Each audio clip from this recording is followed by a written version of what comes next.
call it the Republic of Football. Saturday, Sunday. Next week, you have a double dose of the show. But somewhere next week, the Community Shield is back. Then the following week, you have the EPL. So the show will make a return Saturday, Sunday, starting from next week. Well, I'm Gabby Affair. The show is always interactive. Always send us your thoughts. 0539 986 996 0539 986 996. Today, I've got something really interesting for you. So you want to stick and stay with us from now to somewhere around 4 p.m.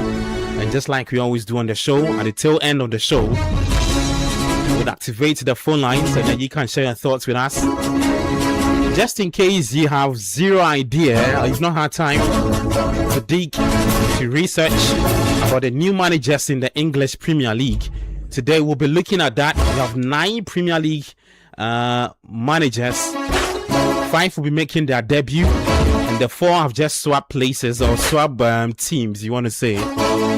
Yeah, Chelsea have got Xabi Alonso. He'll be making his Premier League debut. Liverpool, they have Andoni Iraola moving from Bournemouth to Liverpool. Manchester City would also present Enzo Maresca on the touchline, moving from Chelsea to Manchester City. Manchester United, staying with Michael Carrick. He's not really a newbie, you know. Arsenal, Mikel Arteta is also there for you. So some new faces, Marco Rose, one of the managers that we'll be talking about today. On the part of Crystal Palace, Pierre Sage, their head coach. Fulham have got Alvaro Arbeloa, and so on and so on. Let me hear from you on the WhatsApp line 0539 986 996 0539 986 996. We are live on YouTube, City Sports GHA. Also live on Channel 1 TV. I'm Gabby Affair. Ferdinand Edmond is here, rocking his Fulham jersey. Yahweh Jeminta, Manola Angelo Koache, my guest for today. You can also join us later at the tail end. Then we'll activate the phone line so that you can call and share your thoughts with us. All right. Big shouts to Edwin Kwakofi,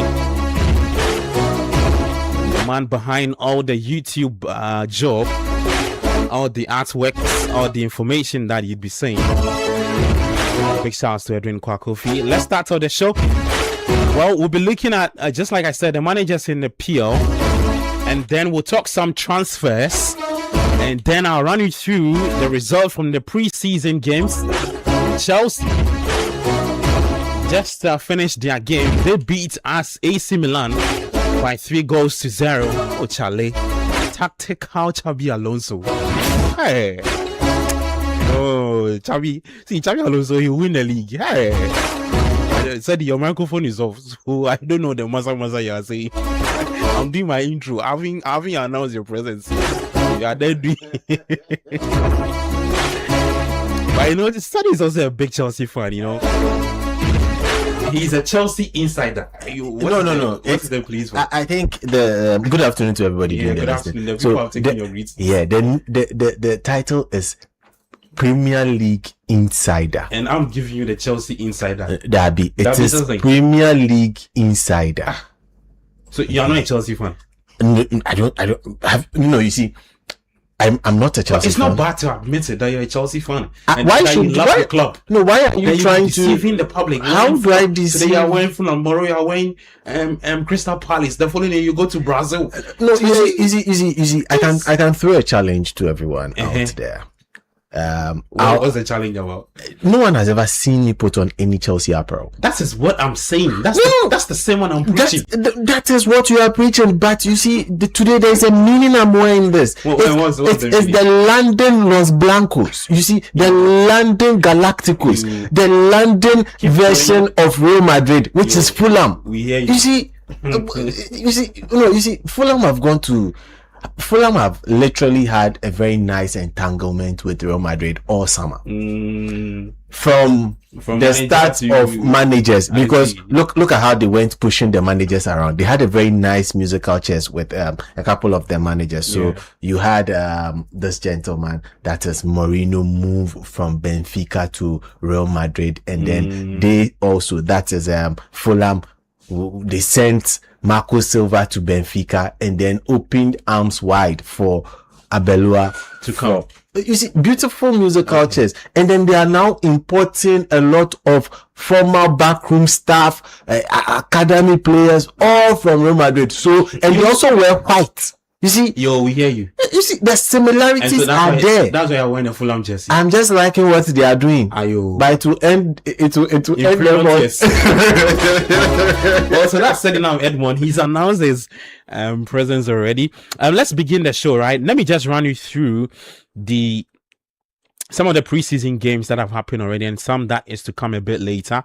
And then I'll run you through the Premier League managers. I'll first do all 20 for you, and then we'll pick the 9 managers who would be in action for this season, 2026-2027. I think for the first time in the PL, you have 9, a record number, right? Yeah, so 9 managers, 5 making their debut and all of that. We'll get into that. But for the preseason games, for those who are interested, let me see. I just want to pick some of the games as we speak. You have Brighton taking on AS Roma, 10 minutes into the action. Bayer Leverkusen are taking on Sevilla. In that game, Sevilla have taken the lead against Bayer Leverkusen. I'll just pick and select some of the important games. Ipswich, of Ghanaian interest, Abdul Fattah Isako these days. He plays there, so we'll highlight that. Rayo Vallecano, they are taking on Rayo Vallecano. Lyon are also taking on Sunderland. Spurs are taking on Getafe. Then let me see. Chelsea beats AC Milan by 3-0. Later at 3 p.m., PSG will take on Manchester United. Same time, there is Rennes up against Brentford. Schalke, Atalanta. Stuttgart, Everton. A lot of games actually today, you know. The leagues makes a return next 2 weeks. So a lot of the clubs are playing very high profile friendly games. Yeah, so those are some of the games that are taking place today. Okay, so as and when we have the conversation and then we do have the goal updates, I would update you on that. Inter Milan, they beat Juventus by 2-1. 2-1 in that game. Freiburg and Strasbourg, I think that game has been postponed, looks like. Yeah, okay. Well, let me run you through the Premier League managers, the 9 managers I mentioned that we'll be talking about today, and then we'll look at what's to come or what we should expect from them. Let me start off from Bournemouth. They have Marco Rose. He's a German coach. As a player, he was a defender, mostly at Mainz and the Jurgen Klopp. When you look at his coaching path, he's done Lokomotiv Leipzig, RB Salzburg youth team, first team 2017 to 2019. Then he did Borussia Mönchengladbach, moved on to Borussia Dortmund, and did RB Leipzig. Yeah, so that's Marco Rose. He would be making his PL debut with Bournemouth. When you head to Chelsea do have Xabi Alonso. He's a Spanish, played as a midfielder. He started at Real Sociedad, Liverpool, won a Champions League, the FA Cup. He went to Madrid, won a Champions League, La Liga, went to Bayern Munich, won Bundesliga titles. He's a World Cup winner in 2010 and 2 European Championships with Spain.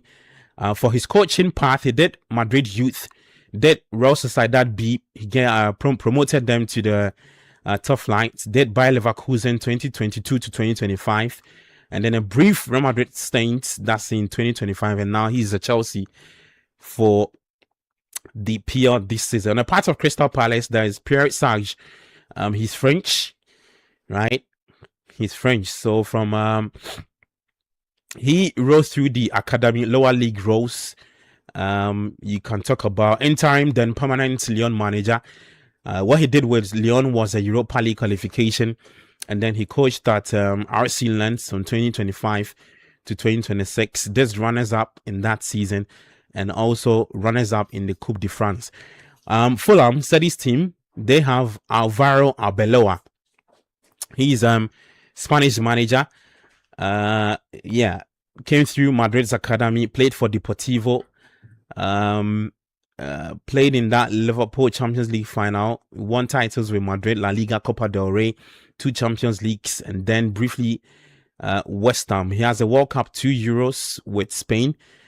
Yeah, so you're talking about Alvaro Arbeloa. When you get to Ipswich, they have Gary O'Neill, Abdul Fattah Isaku's manager.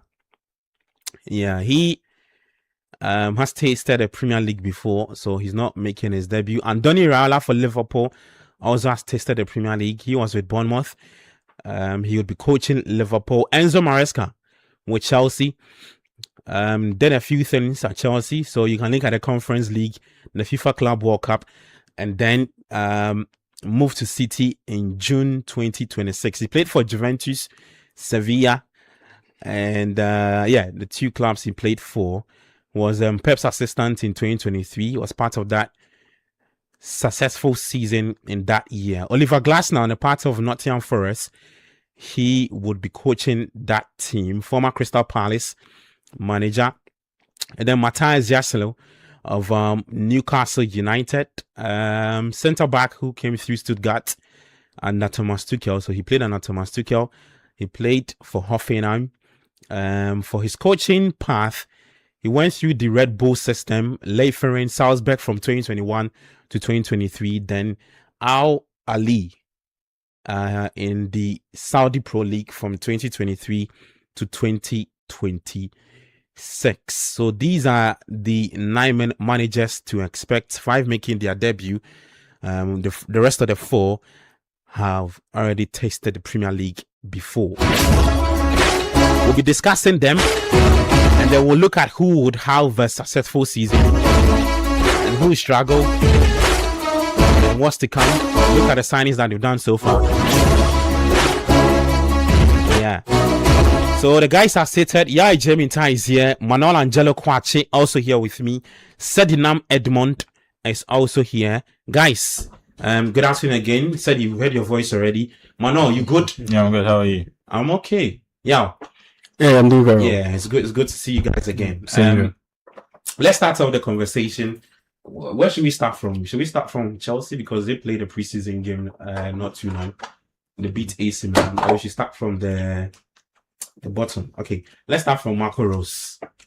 I mean, should we start from? It's preseason. It's preseason. No, I mean, we're not looking at the games. We're just looking at what we should expect from the new managers. Let me start off with you, Marco Rose. You followed him a lot. A few things in Germany.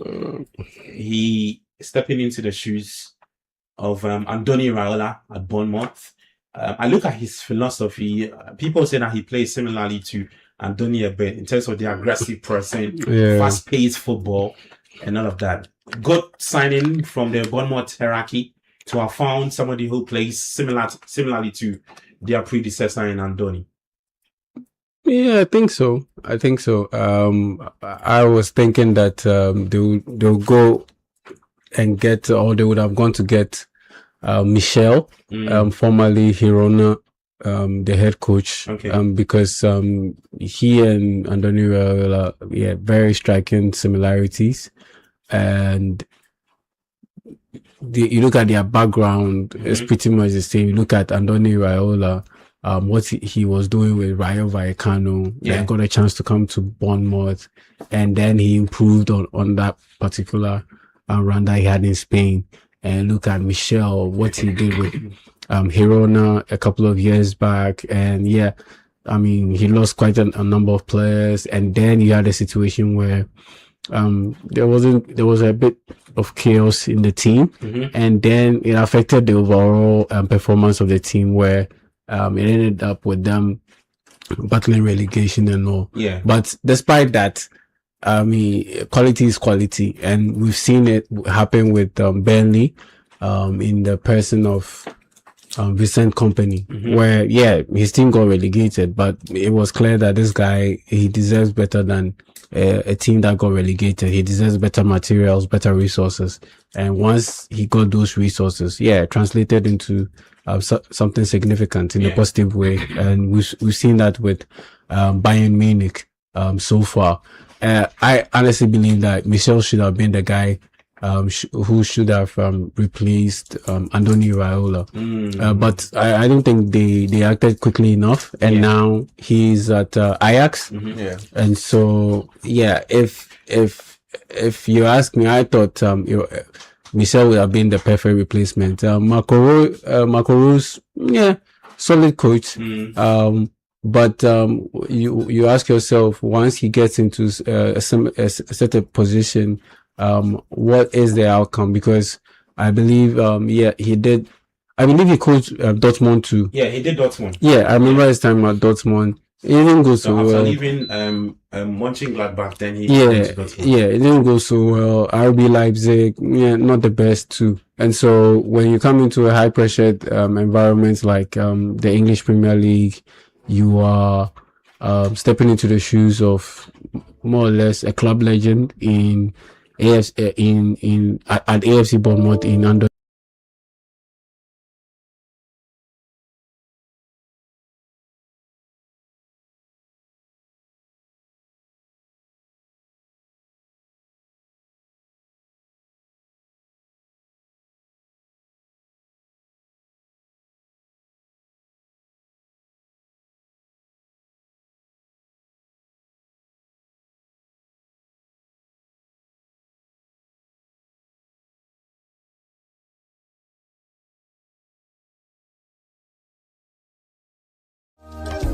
Looking for everything made in Ghana, all in one place? Then get ready. The This is Ghana Exhibition 2026 is here. A bold celebration of Ghanaian creativity, innovation, and excellence. From rich traditional crafts to modern cutting-edge solutions, experience the very best of Ghanaian products and services. Explore excellence across key sectors, including automobile, agriculture, education, health, hospitality, fashion, technology, food and beverages, creative arts, beauty, retail, and more. This is the biggest Made in Ghana fair, bringing together SMEs, startups, manufacturers, local creators, indigenous corporate bodies, entrepreneurs, and innovative businesses all under one roof. Discover brands redefining quality, connect with industry leaders and innovators, experience the energy of Ghanaian enterprise and creativity. The date is 29th and 30th of August 2026. The time is 10 a.m. to 5 p.m. daily. Venue, the A4 Sutherland's Children's Park.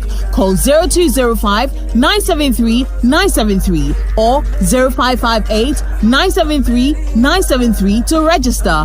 Come explore, come connect, come be inspired. Discover the brands redefining Made in Ghana and experience the future of Ghanaian excellence. The This is Ghana Exhibition 2026 is powered by Channel One TV with support from City FM, and it's proudly sponsored by EcoBank and MTN. This is Ghana Exhibition 2026, celebrating Ghana, showcasing excellence.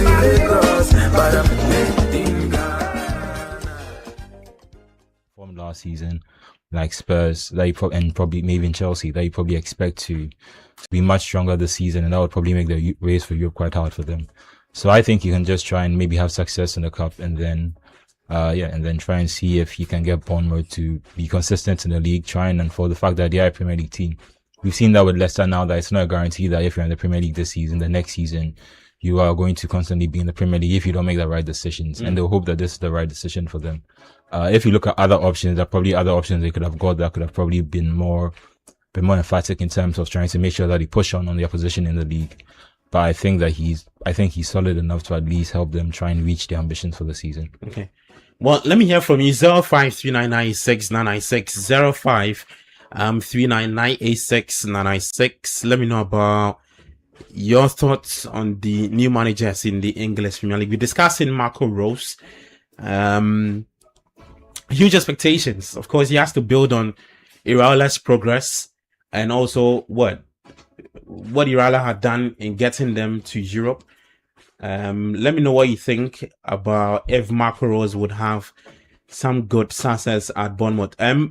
Said because of time, so we'll be moving on just like that. I want us to talk about the next one in Chelsea's Xabi Alonso.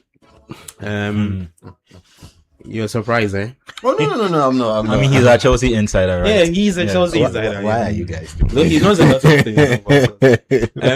Just like I've said, a huge success at wherever he's been as a player, as a manager. Yeah. That Madrid spell, I don't know what to describe it though, but He came too early. it came too early. And per what I read, the inside sources that he had changed what he had stuck with, what he believed in, what worked for him at Leverkusen. When he came to Madrid, he wanted to do extra things, and that backfired. Yeah, because he tried to adapt. It's the same thing that happened with Ruben Amorim. He tried to adapt to, more or less please I see the folks in the building. Yeah. And you mean the players he was dealing with? The players, the managers. You saw or you heard what some of the higher ups said about Amorim after they let him go, that he was unnecessarily stubborn and that they wanted him to change his ways. I think it was Berrada that they wanted, or was it Wilcox or Berrada? I think it was Wilcox. They wanted certain things to change, and he was very stubborn. He wasn't ready to change. And until it got really desperate before he started making a few tweaks to his system. And at that point in time, people were just tired of him. I believe he also was tired of them because they were constantly complaining, all of those things. And so he lost his way along the line. Yeah. It's the same thing that I believe happened to Xabi Alonso, because the way you do things at Bayer Leverkusen, that is not the way you do things at Real Madrid. At Real Madrid, the players have a big say. To the extent that even Jose Mourinho, as big as he is, he just can't go in there, I'm the new sheriff in town, you do this my way, or is either my way or the highway. Even him, he compromises. His first stint, he compromised at some point. His second stint is early days yet. But trust me, he will compromise at certain points, because you are dealing with Mbappe, Vinicius Jr. You can't do it your way, my way, or the highway. No way. At some point, you have to compromise. Yeah. And that's exactly what Xabi Alonso did. I honestly believe that why he didn't succeed was simply down to the lack of backing from Florentino Perez. It was lack of backing, because if he had stuck with Xabi Alonso and made it clear that yes, we are backing the manager, and Vinicius Jr., we aren't backing you. You can do whatever you want. You can complain. At the end of the day, we'll pick the manager over you because we'll sell you. But they didn't do that. They didn't back him publicly. They didn't back him privately. And once the players got caught wind of that, they smelled blood. Okay. And it emboldened them. And that's why things just got out of hand. And it led to his sacking. So for me, that Real Madrid thing, I wouldn't put it down on him. I wouldn't put it on he not being a good coach. Yeah, you think? But it was the politics. Okay. Once you are dealing with these big clubs, it's not just X and O's, the playbook and tactics exclusively. No, you have to also be dealing with the politics. And on that side, it didn't work out, and unfortunately led to his sacking. Okay, if I can comment very quickly, the Xabi Alonso sacking was very political, and maybe I don't remember the sentiment now, but looking back at his record, he had 5 defeats. He lost two games in La Liga. 6. Make that 6. Make it 6. Yeah, make it 6. He lost 2 games in La Liga, 2 games in the Champions League, and I think he lost in the Club World Cup as well. Yeah. And the Super Cup. I mean, there was some of the losses where it's how he lost some of the games. If you go back to the game against PSG in the Club World Cup, they were completely outclassed. And I think that affected how some of the players affected him. At that time, he didn't have all of his best players. But going into the season, I think he was actually a really good manager. I think the timing of everything was just unfortunate for him. Obviously, they probably had high expectations of him as well when he was coming in based on what he had done with Bayer Leverkusen. Yeah. And like we were saying, the players within the dressing room, the politics with it and all that, having to play along to Florentino Perez and all that, maybe he wasn't after that yet. Maybe he didn't have the experience yet of the way Ancelotti and Zidane and maybe even Mourinho will be able to handle that type of situation. But on the pitch, I think Xabi Alonso was actually a very successful manager. And if he had been given more time, I think the situation is a bit like Maresca. I don't think he was sacked purely for footballing reason. If he had been given more time, I think he could have corrected the record and even gone further maybe in the Champions League. Okay. And probably been more competitive to Barcelona League than what Arbeloa came to do. Seri, Yawen and Kwachi have laid the foundation for you. Now, one of the expectations is, would that be for Alonso to restore Chelsea's as title contenders, get them to Europe next season? Two of the things he has to take, looking at the signings, and Yao mentions the backing of the Madrid board. Here at Chelsea, things have taken a different turn, more like a positive way of doing things in terms of the transfer policy and of that. Is this what Alonso likes, and you think he'll thrive on that? Well, certainly, this is what he likes, and if you are to cast your mind back to what he even did for himself at Leverkusen, you'd see that there are some similarities that he's trying to bring into this Chelsea squad. As it stands, there's a lacuna, or there's a space that everybody's trying to get to understand what exactly he wants to do at Chelsea. Is he going to play his favorite 3-back system? What is he going to do? But his signings have led us to think in a certain direction that he wants to be ready to play the 4-back should his 3-back fail. No, I see. That is why... So not rely on just one system. No. He has a backup. Exactly. And not to catch it, because today I watched the entire game against AC Milan. Yeah. He started with a back 3. He played Palestra, I don't want to say in an unfamiliar role, but if you look at Palestra's heat map at Atalanta, he didn't play in that role a lot. It was more on the right. Today he played him on the left and played Pedro Neto on the right as a right wing back. Yeah. And so that gave me a sense of, okay, that is a new thing, because the other games that Chelsea lost, I think he went with a back 4. No, but he has actually also tempted. He has been other things. Yeah. Against Juventus, actually, he played with a back 3 throughout that game, and there were times that there was Anselmino, Tosin, and then his favorite partner in crime. Who is that? Oh, there was also Josh in the mix. Yeah, that's his favorite partner in crime for the preseason. They are the ones conspiring to bring up a lot of things. And for some mix as well, there was Fofana in there. So constantly he had a 3-back. So he has tried it against an Italian opponent. He has tried it against another Italian opponent. But we'll see what he chooses to do going forward. Now, one thing that I think I would need to give to Xabi Alonso in the transfer market is he has not just brought in players, but he has brought in matured, experienced players. 36-year-olds and 28 and why are you laughing? It's important to put context. Yeah, it's important because the likes of Pep Chavaria. Chavaria is what, 28? Yeah, 28. Mazi. Yeah, you have Henderson. 30 what? 6. Sorry. Yeah, I can't forget the age.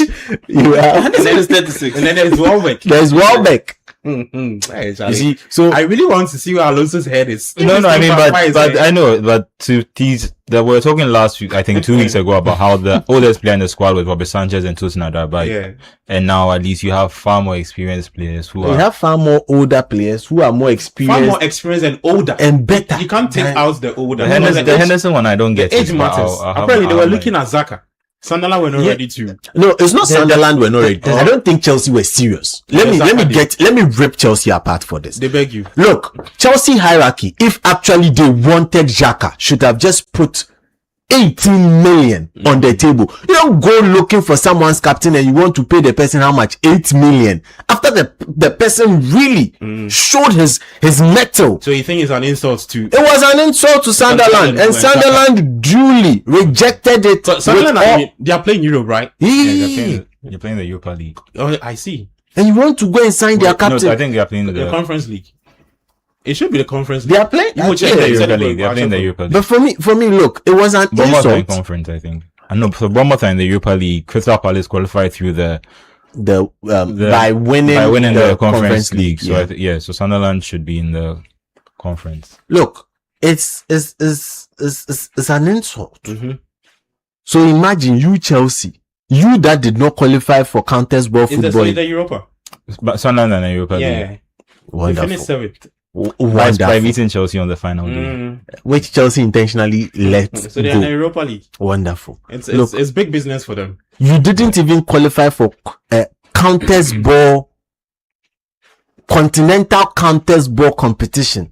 If someone comes to you, Chelsea, that's history. Why are you going back to the? No. That is the present. We are talking about what Xabi Alonso will do. Yes, that is the present, because he wanted a player, and Chelsea did not show their hands well in that particular dealing. Okay. And hence they did not get him. And they've gone for the broken arm Henderson. That is a whole different proof. How? I don't understand Henderson's career. The broken arm thing. No. In the World Cup, and he's never forgotten about it. No. But you played 6 minutes. 6 minutes, and someone has scored a goal. You are going to jubilate. How do you miss your landing? That was at the World Cup under Thomas Tuchel. We are talking about in the words of coach old Dwadeninie Eku. You understand? The brittle arms is working. How can you just jump over advertising hoarding that is stopping people from running? You have got to jump over and you have broken your arm. But back to Xabi Alonso. Look, he was charged with bringing some form of cool-headedness into this Chelsea squad. Okay. For a team that can be leading at halftime, find a way miraculously and lose the game. They were doing it all through last season. Check Chelsea's game against even Brighton in the EPL. That was the last time that Welbeck scored against them. The game ended 3-1. As at 60th minute, 65th, 70th minute, Chelsea was leading that game 1-0 at home, but still found a way to lose. It's all because of the lack of cool heads. And I think at this point in time, they have solved that situation by bringing in very, very experienced players. Solid. Now, next thing is Chelsea really now have hit the reset button and want to try as much as possible manufacture what happened back in 2016, 2017. That was the last time they won the league.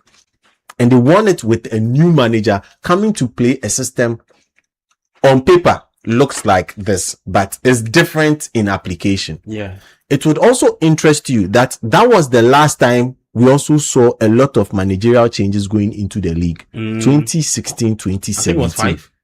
No, it was 7. 7, eh? It was 7. Okay. But don't you think it'll be the reverse? Because when Conte came in, he tried to persist with the 4-back. It was until they were, I think it was the defeat at Arsenal. Arsenal and Liverpool in back-to-back weeks, and then he switched to. Don't worry, they'll get TDS as well. This Chelsea team, they'll get it. No, as for the baptism of fire, it would normally. I don't see any manager that has skipped or escaped that. No, but there's always that one game that will come at you and then questioning your tactics going forward, and you begin to think a lot, and that's what the Premier League brings.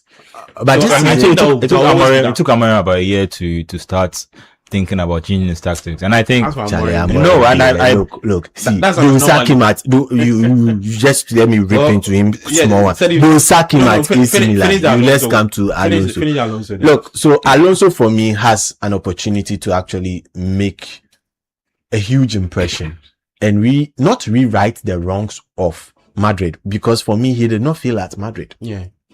Do you think You'll be thinking that slightly. He has already said it in one of his interviews as Chelsea boss that that really hurt him. I see. But he's over it now. He has already said that really hurt him, but he's over it now. If he's saying that he's over it now for the cameras, I don't know. As to whether it's really true, we'll see it on the pitch. We'll see it on the pitch. Okay. But his minimum for this Chelsea squad, you are playing once a week. You should be able to get Champions League football. And what is West Ham doing? Are they serious? They want to come back? Let's stay on Xabi Alonso. But he needs to get Chelsea back into the Champions League. Chelsea, I feel, have really backed him, broken the British record for him, bringing in a player that do they really need him? Which player? Rodgers. Oh, okay. For that amount of money, no playing in European competition, did you really need him? While you still need to sort out your goalkeeping situation, because the Sanchez there. If you keep the Sanchez, what will happen is, look, you will score 3 and you might end up conceding 3.5. Oh. You've given up on Sanchez like that? No.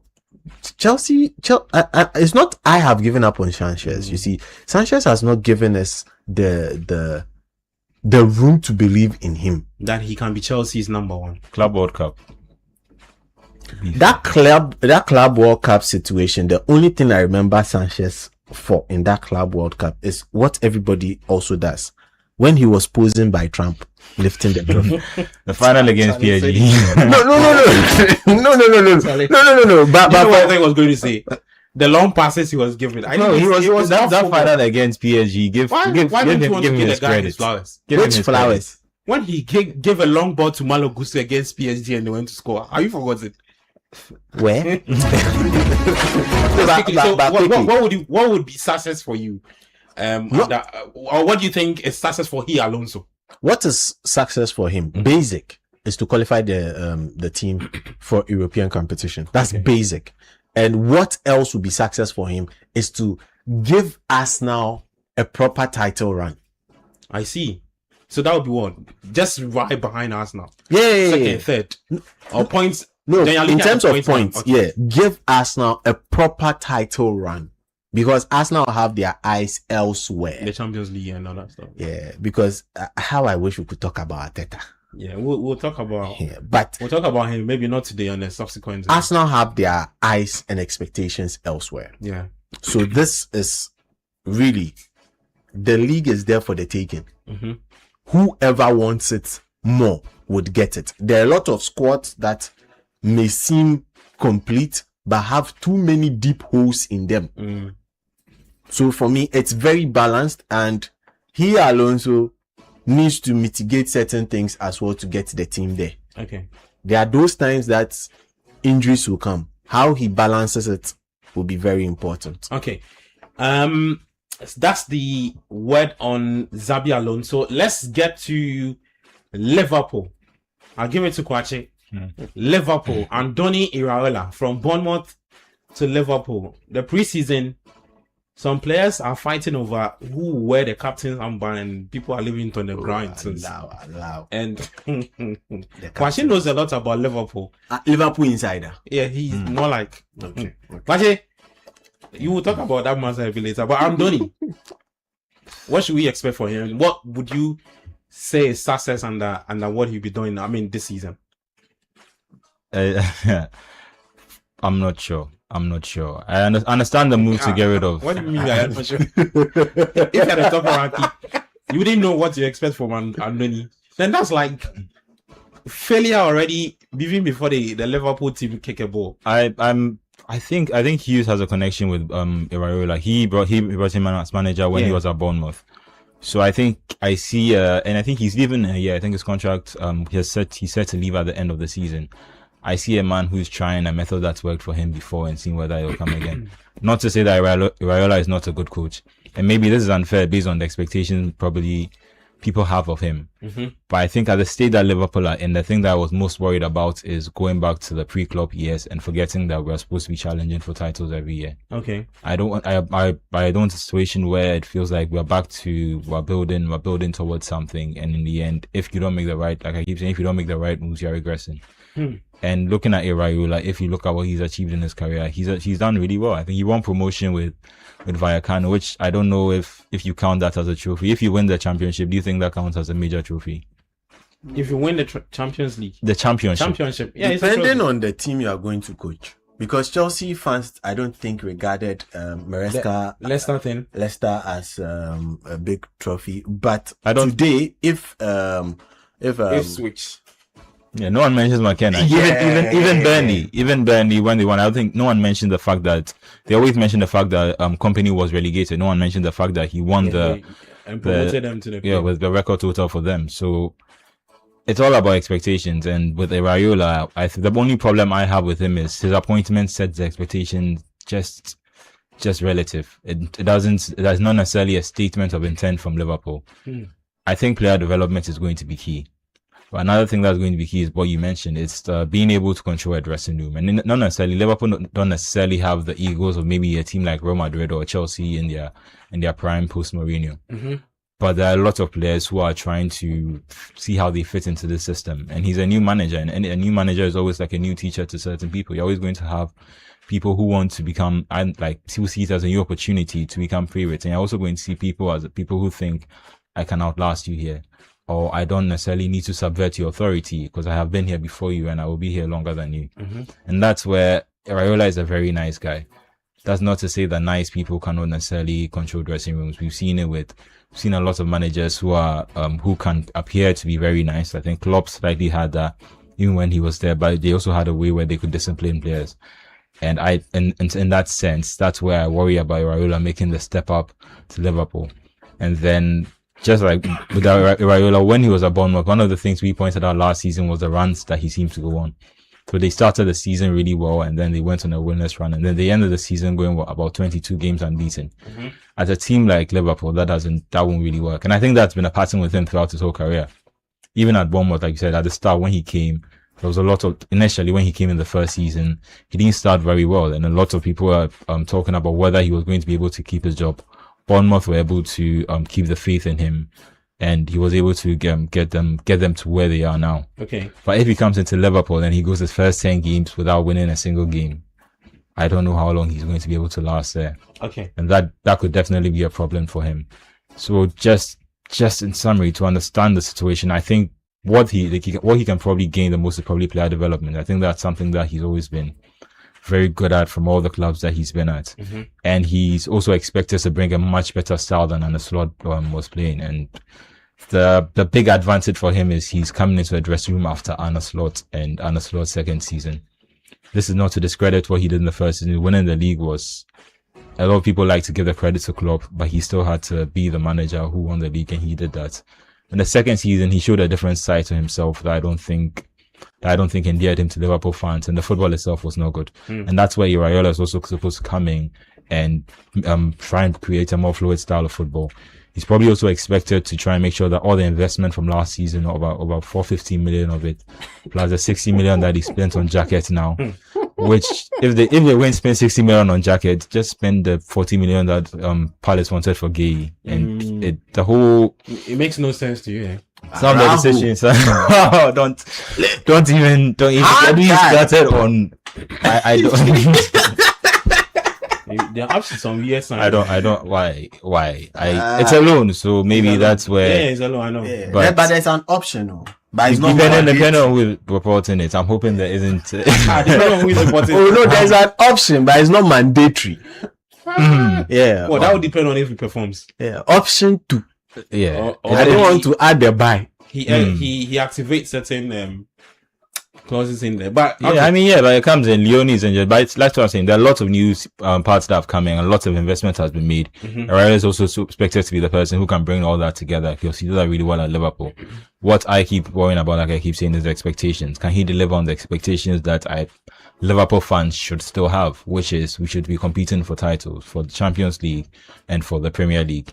is he going to be able to deal with that pressure at a different club where he's not going to be given as much time? I think that's going to be an interesting challenge to see. Interesting. Andoni Iraola for Liverpool. Let's see if he can also restore Liverpool as title challengers. Oh, he can, but they should give him 1 year. One extra year, so he should finish this season. Finish this season, then next season, that's when you place the title expectations on him. So it's just like Arne Slot. When he came in, he wasn't supposed to win the EPL title. That wasn't the expectation. The expectation was get us to stay on that level that Jurgen Klopp left us on. Then the next season, you win a title. Yeah, you win the title. Then it happened that he caught a lucky break. That level was competing for titles. Not necessarily. I mean, because up until last season, Klopp they were actually in the title race. People forget that. Liverpool, Arsenal, City. He was. But that was the second, third. But that was second. You see, that was Jurgen Klopp, and they were coming to the end of a cycle. Yeah. I mean, you had the likes of Firmino leaving, the likes of the Brazilian chap who moved over to Fabinho. Yeah. Okay. All of those guys were leaving. Sadio Mane, so it was the end of a cycle. So the expectation to win the title, it wasn't realistic. The second cycle was actually competitive. If you remember, even the season where Liverpool won the FA Cup and the EFL Cup, they were in the Champions League final. They took Man City to the final day. There's been a lot of circumstances that make it look like the second team was not yet at that level. But I think it took some transition. It took the season where the COVID season where they went competitive, where it took the Alisson head on the final days qualify for the Champions League. There was a transition in between. But even the second string of Liverpool team was still trying to be competitive. And that's why I think that from Slot coming in from Feyenoord, where he had walked the league in Amsterdam, in the Netherlands, I think the expectation was, is he going to be the guy who can transition after Klopp to make sure that we are still at that level competing for titles? Maybe it wasn't realistic, but I think those were still the expectations. That's what I'm saying. It wasn't to win the title, but it was to maintain that level. Then the second season, then you go ahead. Then the expectations get to that point where you have to win the title. It's the same thing, because if you are moving from PSV Eindhoven to, or was it PSV? Feyenoord. Yeah. If you're moving from Feyenoord to Liverpool, that's a big step up. Yeah. And realistically, no manager, no owner would realistically say, come and win the league. No way. Especially coming on the back of Jurgen Klopp leaving, the way he left, and the fact that, like I mentioned earlier, it was more or less the end of a cycle. Not fully, because with Mo Salah leaving, now you can tell that the cycle has really ended. So the cycle has started coming to an end. Like you mentioned, Wijnaldum left, Fabinho left, Sadio Mane left, Firmino left. Those guys, they represented what Jurgen Klopp was. Yeah. And so they leaving and he coming in and the Slot coming in. First year, from the Dutch league to the EPL and to a club like Liverpool, first year win the title. Realistically, it wasn't something that you could confidently bank on.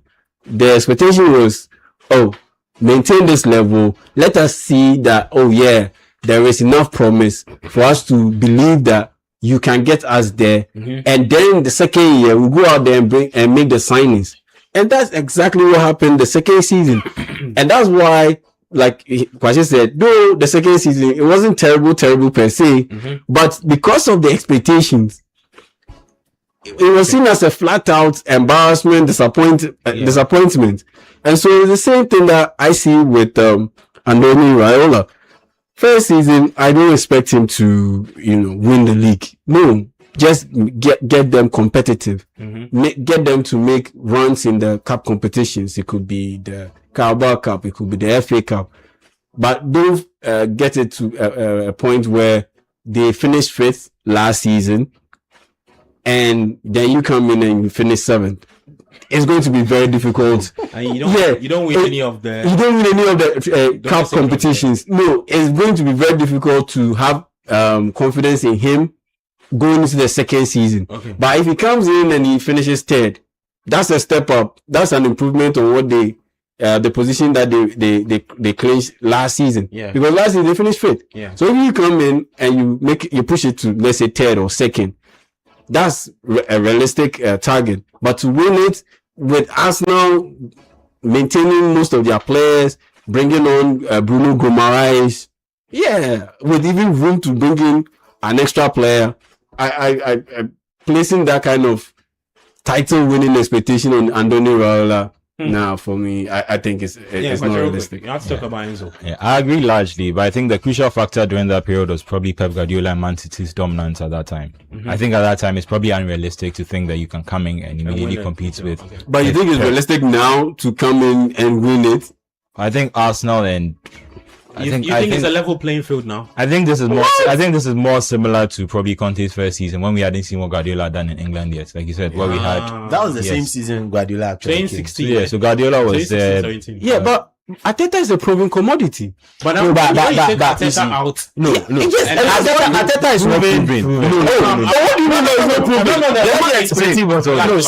See. For Arteta to be the second longest serving manager in Europe's top 5 leagues, to have only won one EPL. oh, I'm coming. Narrow it down to the EPL. EPL is the top. It's the top. So when you if I expand it, if I expand it, then right? yes, Yeah. And you don't think it's a level playing field?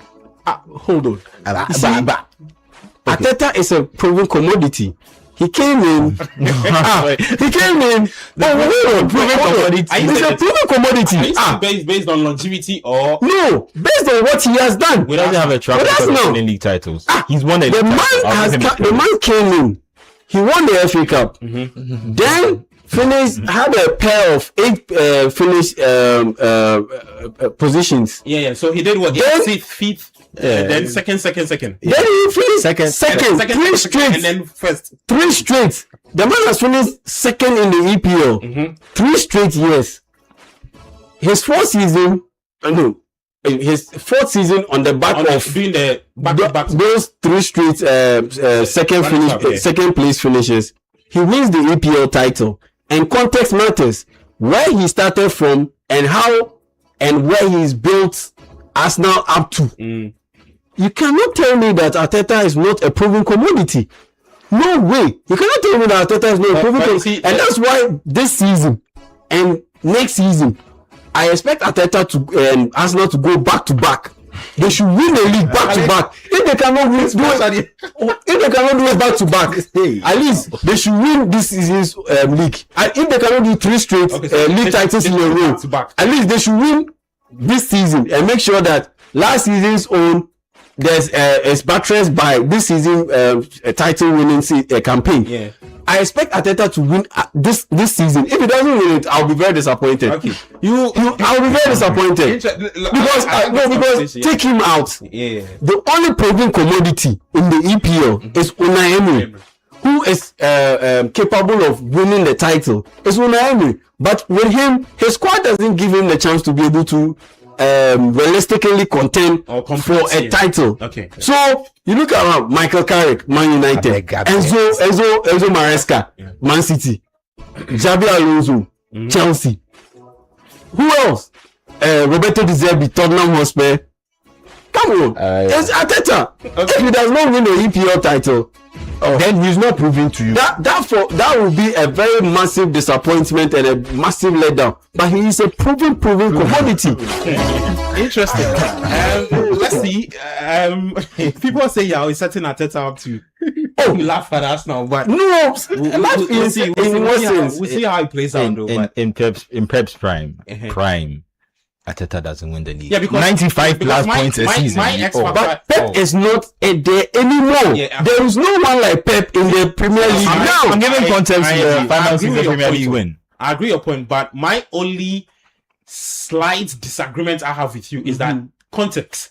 Yes. Now, if I'm comparing Arteta to what Pep has done, in terms of if you say that, the word you use, Commodity, proven yes, commodity. the proven commodity. Yeah. With Pep, I'm backing it with every season he's giving you something. He's giving you the EPL title, and if you're comparing Arteta in 8 or 7 seasons or whatever. It doesn't go from phase 1 to phase 2 to phase 3 to phase 4. It's always 6 full seasons and 7 seasons. Yeah, I mean, I get that bit, but then that is what is missing on what Arteta has done. No, I'm saying that those 6 seasons that he has the longevity, know-how, and everything. And what makes someone proven as a commodity, or what makes something proven as a commodity? That is where we your cash in the bank. Good. That is where I want to start the conversation from. Let's go to that side. Look, this is the first time since 1992 that the EPL came into inception, that we are not having a proper juggernaut of a coach. So we'll consider, that is why when Yao says he's proven, Yao is right too, but for me he's not proven. Okay. 1992 coming, we had Sir Alex Ferguson. Then we came to get what?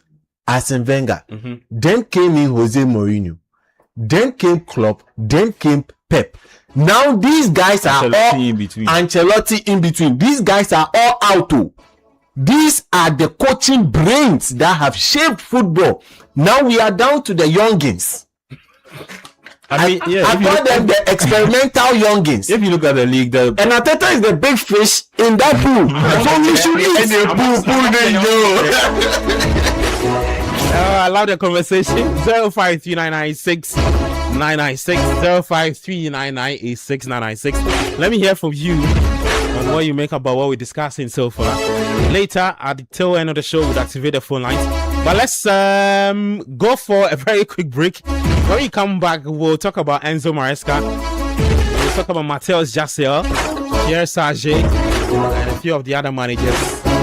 Then we'll activate the phone lines, get your thoughts as well. 97.3, the Republic of Football. Stick and stay with us. We'll be back after this.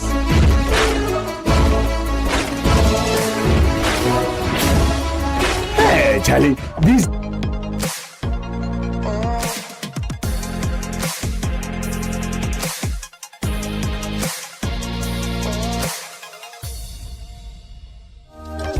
Looking for everything made in Ghana?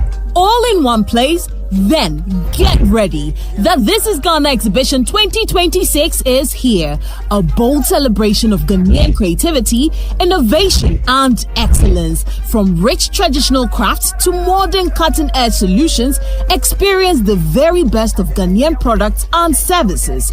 Explore excellence across key sectors, including automobile, agriculture, education, health, hospitality, fashion, technology, food and beverages, creative arts, beauty, retail, and more. This is the biggest Made in Ghana fair, bringing together SMEs, startups, manufacturers, local creators, indigenous corporate bodies, entrepreneurs, and innovative businesses all under one roof. Discover brands redefining quality, connect with industry leaders and innovators, experience the energy of Ghanaian enterprise and creativity. The date is 29th and 30th of August 2026. The time is 10 a.m. to 5 p.m. daily. Venue, the A4 Sutherland's Children's Park. Call 0205 973 973 or 0558 973 973 to register. Come explore, come connect, come be inspired. Discover the brands redefining Made in Ghana and experience the future of Ghanaian excellence. The This is Ghana Exhibition 2026 is powered by Channel One TV with support from City FM, and it's proudly sponsored by EcoBank and MTN.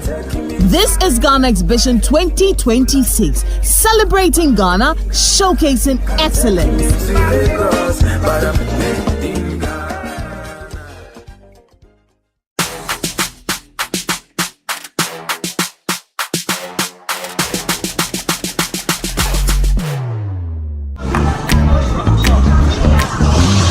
Hello everybody, welcome to Vox Pop Central. Who brought cocoa to Ghana? Cocoa Mama Chisro. GRA, Ghana Registers Association. Do due diligence. Two diligences. I was like, how? Two diligences. You bamboozled me. You scatter me. Hey, what about them? We the boys will scatter them. What do you call the song you sing to make babies sleep? We have many songs live. Baby, careful, Because, hey! Ete like ni nation habu eshi mapa. What the? Amieko maye habu foi. Okay, foi. So, whether it's a school, market, lorry station, or wherever I may find you, when you see me, Murife, don't run, don't run, don't run. Vox Pop Central airs Thursdays at 7 p.m. only on Channel 1 TV. The entries are in and the marking has officially begun. Who will make it to level 2 of the Literacy Challenge 2026? Listen out for randomly selected entries on Branch in the City and the Traffic Avenue on 97.3 City FM and on Breakfast Daily on Channel 1 TV. The top 100 contestants from across Ghana's 16 regions will be announced on Tuesday, 11th August 2026. Next up is level 2, the aptitude test. The top 100 contestants from across Ghana to make it to the next round shall take part in a written aptitude test on Sunday, 16th August 2026 at 12:30 p.m. at the British Council, Accra. Stay tuned, the journey continues. The Literacy Challenge 2026 is powered by City FM with support from Channel 1 TV, and it's proudly sponsored by Prospectus Ghana Limited, SIC Insurance, Advocate Publishing, Tema Oil Refinery, and Delhi Group.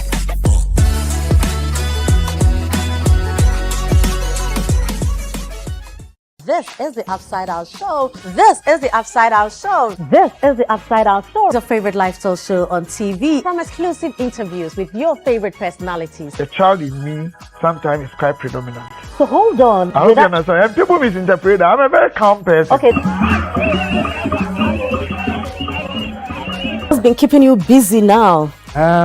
Staying out of trouble. That's keeping me busy. So behind the scenes secrets that you haven't seen or heard anywhere else. Aha! Yeah, that's what I'm talking about. Here on the Upside Down Show is where it all happens. Today, people don't care about morals, people don't care about intentions, people don't care about anything. Your money can buy you any and everything. But you will not last. Really? No, you will not last. But if the person see the dead body, I thought we'll catch you. More, you people. Catch the Upside Down Show every Sunday at 7 p.m. only on Channel 1 TV. 21, 2026. Speaking about a few managers, Andoni Raiola was the one we were just speaking about before. We went on a break. We're speaking about Chelsea. We've done Marco Rose in there. Send me your thoughts. 0539969960 0539986996. Jace Tomata says from Ashaman Aviation says 3421 formation is good for Alonso and Chelsea team now. Okay. On YouTube, let me see if I can get some messages. Sweet Kwame has left us a lot of messages. He says Chelsea will sack Alonso if he doesn't perform. He wants us to share our thoughts on Caleb Yurinchi. Do you think he will suffer? But why would you even think about the guy who will suffer? You can equally say, do you think he would have a good season? No, but that seems to be the running theme anytime a Ghanaian joins an EPL. Well, always looking out. Or like, yeah. It happened with Semenyo, who was actually at that point he had been getting the goals for Bournemouth, but when he was joining City, it was so like, much negativity. Where would you play? Safa. Okay. He says Odrade in Coach Nimley was talking about the players Chelsea are signing. No, that one is in reference to the broken arm. Oh, okay. Yeah, the old Dwade Nime was broken. Okay. He says Arteta doesn't know the tactics of Alonso or Maresca. Okay. Big fish in the pool. Only one league won. He's laughing at Mikel. Okay, let's talk about Enzo Maresca. Yeah, Enzo Maresca. Enzo Tactical Maresca. Because he's won the Club World Cup, so he's a good manager. He's Italian, born 1980. I've already run through his profile already. Juventus, Sevilla, during his playing days, won the Club World Cup, the Conference League with Chelsea, was Pep assistant in 2023. Moved away. He says he wants to handle his own ship. Went to do that with Leicester City, promoted them. Chelsea says, "Oh, you look very enticing. Come and coach our team." He came, did a few things with Chelsea and all of that. Now he's with Manchester City. Yeah, let me give Maresca to you to do justice for me. On people say he'll forever live in Pep's shadows, and every match, whether it's a win or draw, the pundits will say, "Oh yeah, he's a Pep mentee. He wants to play like Pep and all of that." Succeeding Pep is very difficult for the Italian. Oh yeah, it will be tough. But he needs to learn from Arteta and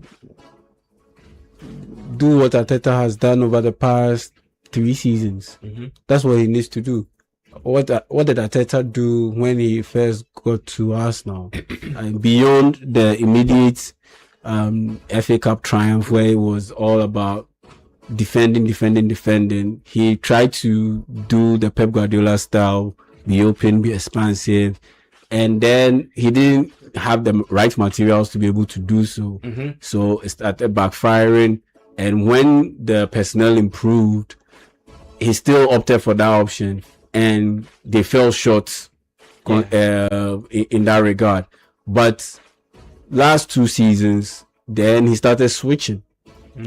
He started switching to a more defensive oriented approach, and we saw the improvements coming along, and it culminated in they being able to win the league with a very healthy defensive record, brilliant goalkeeping, and the fact that they made things very difficult for teams to break them down.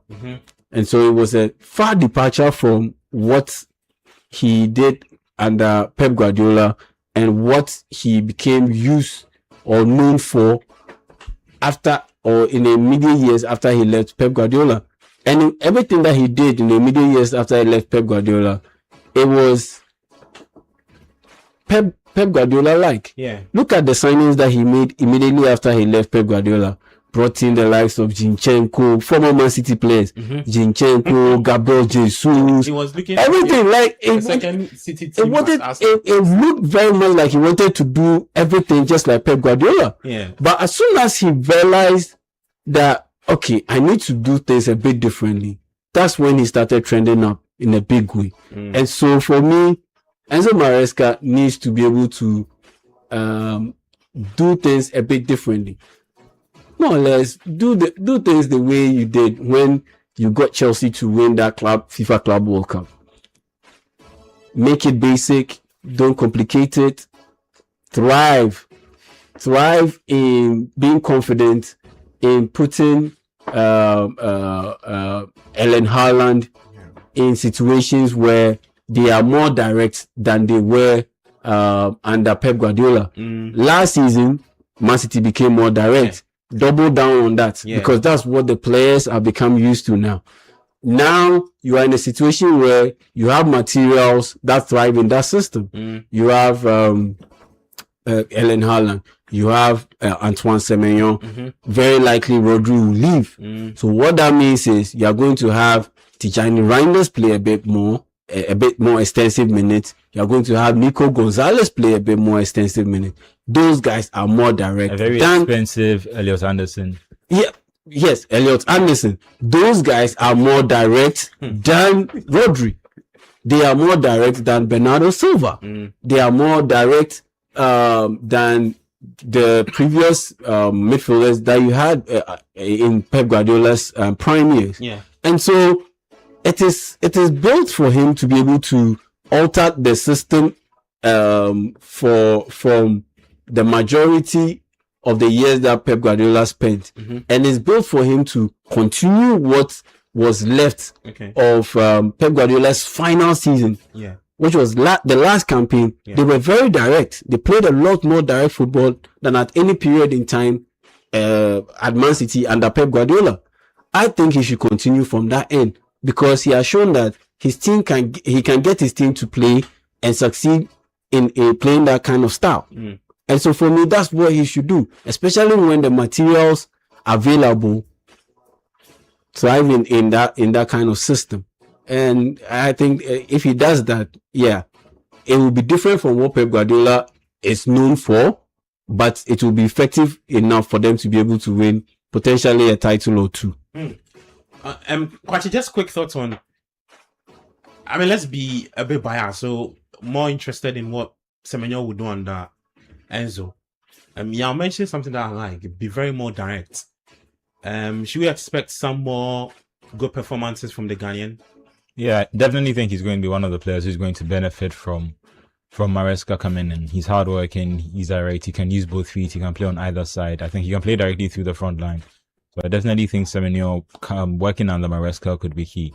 He doesn't necessarily have the experience of some of the other City players who have worked under him before, but I don't necessarily think that will be a limiting factor. He's still one of the best players within the City squad. Okay. I also think his interplay with him playing with Haaland will also be key, because I think throughout last season, the season before that, I think you started to see a little bit more of Haaland starting to drift wide. Even the goal in the FA Cup final, with Haaland drifting wide and Semenyo going through the middle, and I think we'll see a lot of that, and that could be helpful for him. Okay, just a bit of a breaking news. Not the best of news.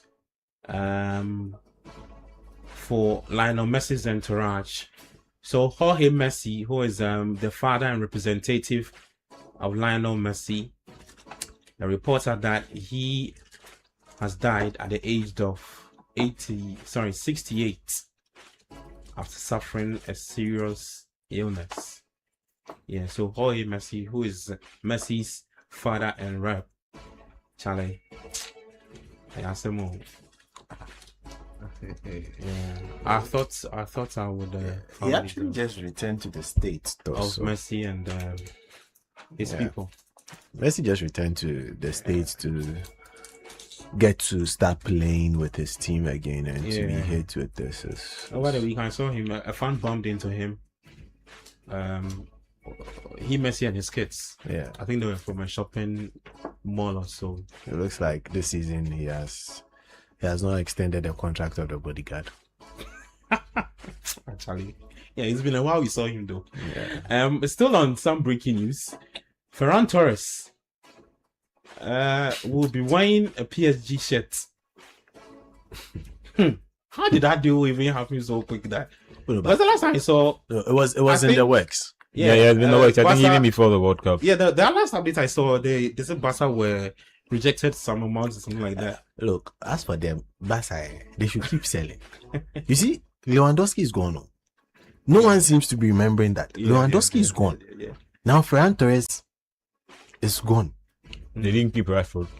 They brought Gordon for Rashford. No, but I'm thinking our Rashford can play more like center forward. Yeah. No, I don't think Gordon. But they want to play Ferran. Oh, okay. I mean, Ferran Torres could have also given you something. He was going to possibly have been starring in that role. I think there's one more signing. So they either clear the way for Alvarez, or I'm hearing Vlahovic but he wants a lot of money.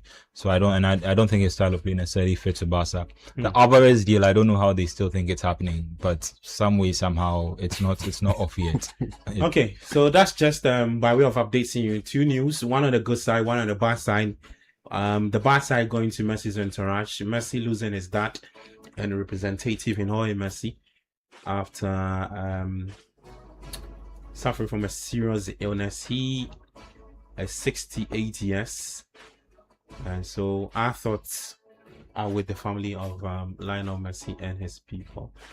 Guys, let's finish off with we are done with Enzo. Let's go to the man who was brought from Saudi Arabia. Matthias how do you pronounce his name? Rockstar. Matthias what? Yassel. We are calling him the Rockstar. You just call him Uncle This guy, a lot of people don't know what he's done. Rockstar. Just call him Rockstar. We can't call him Rockstar. Oh no, Rockstar. See, if he doesn't change his ways on the touchline, red card that he'll be getting on the touchline. Okay, I just want to do a quick run through his profile for those who don't really know him. So Matthias Yassel, Newcastle manager, after Eddie Howe was sacked, but he said he left what? Mutually. Yeah, those big English they've been using when they sack. So the problem with two people is it can never be mutual because someone has to bring it up. Exactly. And even if you agree, we'll hear of it later. Just like Maresca, they said Chelsea had parted ways mutually. Yeah. But later we are hearing that someone resigned and someone was. So he's German. He played under Tuchel at Stuttgart, and then also played under Rangnick and Hoffenheim. He actually retired early because of injury. But his coaching path, you can look at Leiferen, Salzburg, and then Saudi. Success with Al Ali. That's what a lot of people are talking about what he's done. In terms of the trophies that he's won, he has 2 Austrian Bundesliga titles, an Austrian Cup with Salzburg, consecutive AFC Champions League LA titles, and Saudi Super Cup with Al Ali. He's the first coach to win back-to-back Asian Champions League. Said he was running through the top hierarchy of. He's clearly the most accomplished manager in the Premier League this season. Oh, my guy, Charlie. No. Is he not? No, he's not. Why would you say so? Because of the titles I mentioned. Well, I mean, if we're going by number, he probably has the most titles in a relevant division. I don't think Austria is the best league. Look. You see, you want to go and bring the AFC Championship into this. Alonso has 1 league title. Arteta has 1 league title. Don't worry. Has won a league title. Don't worry. Are we talking about league titles, or you want to bring in his other... Don't mind Kwasi. No. Even with that, what kind of players did he have in his fold? What kind of players did he have in his fold? That is where I want to start the Newcastle conversation from. Let's be quick on that one because of time. Look, because in the next few minutes we have to. Frankly speaking, the wheels have come off on the Newcastle project as it stands. They did not even get it off the ground properly. They actually won silverware. Kudos to them. That was the highlight of Project 1.0 Newcastle. Already they have hit reboot and they are trying to do Project 2.0. Project 2.0, where you are literally losing all your players. In the past 2 seasons, who have they lost? Isak. Yeah, very big players. They are losing Bruno Guimaraes. They've lost. No, they have lost. Yes, Bruno Guimaraes, Anthony Gordon, Barca. Yeah, and there's Tonali. After keeping faith in Tonali, after keeping faith in Tonali has left. I still didn't believe that deal happened. When I saw him play in that friendly they played against Chelsea, I was like, then I remember, and he was the brightest player for Tottenham. Then I remember that he had moved from Newcastle to Spurs. Yeah. So you have literally lost the engine in your midfield. That's gone. Now, in attack, would you rely on my uncle, my tall friend, Nick Woltemade? He's German. Guess a German coach. But what would be that effect? The EPL we know is heavily reliant on performance from midfield. You might fight it, but you cast your mind back to it and it is always in the middle. The players you keep mentioning, majority of them in the middle, or there was someone always in that middle working it out for them. This Newcastle team apparently have lost their midfield. And they are not replacing it in a way that would give you encouragement.